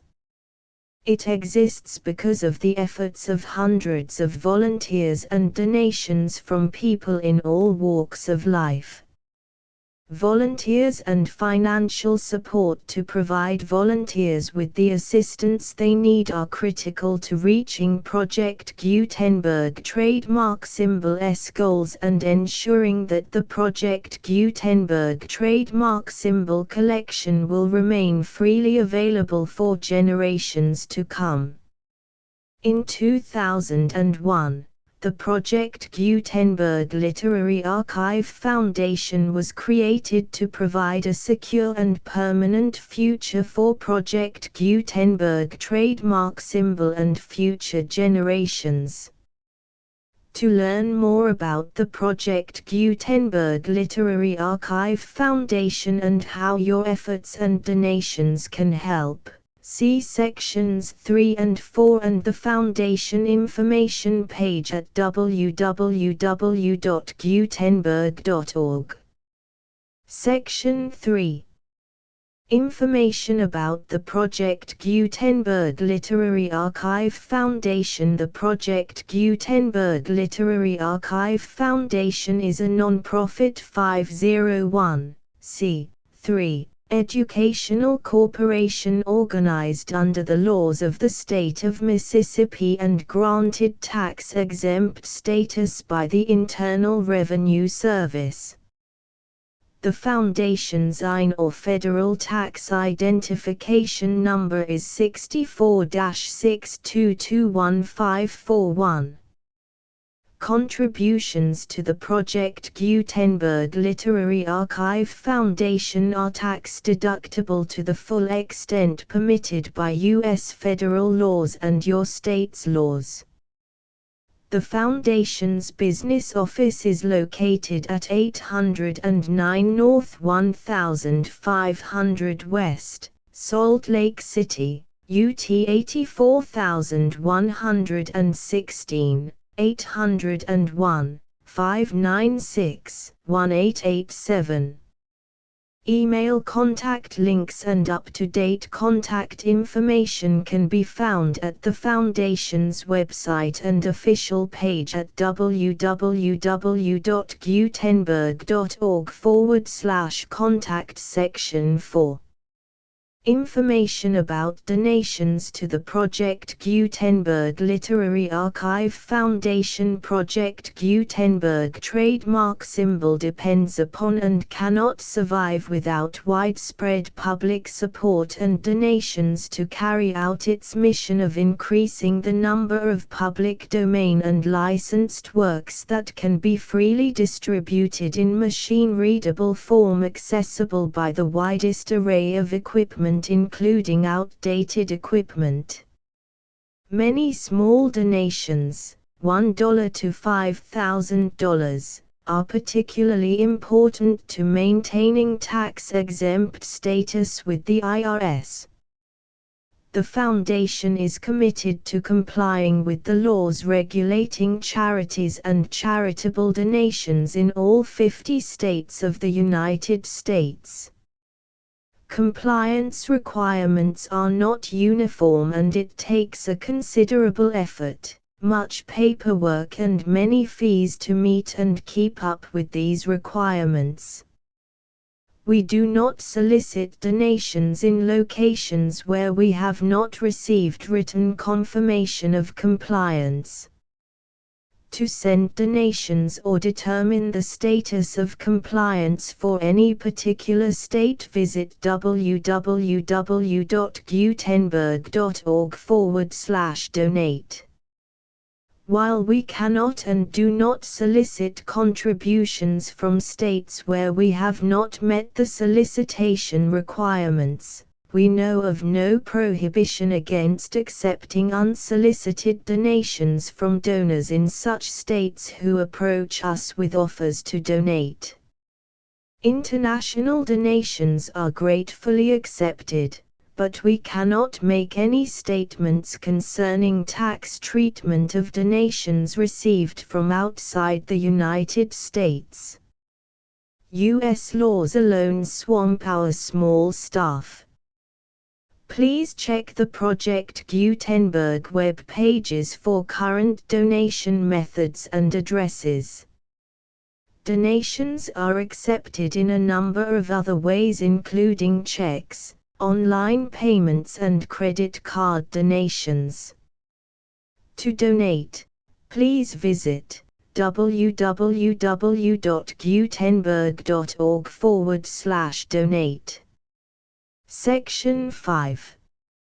General information about Project Gutenberg trademark symbol. Electronic Works. Professor Michael S. Hart was the originator of the Project Gutenberg trademark symbol concept of a library of electronic works that could be freely shared with anyone. For 40 years, he produced and distributed Project Gutenberg trademark symbol ebooks with only a loose network of volunteer support.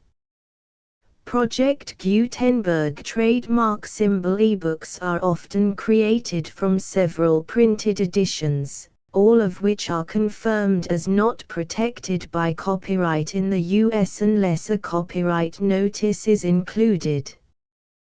Thus, we do not necessarily keep ebooks in compliance with any particular paper edition. Most people start at our website, which has the main PG search facility, www.gutenberg.org. This website includes information about Project Gutenberg trademark symbol, including how to make donations to the Project Gutenberg Literary Archive Foundation, how to help produce our new ebooks, and how to subscribe to our email newsletter to hear about new ebooks.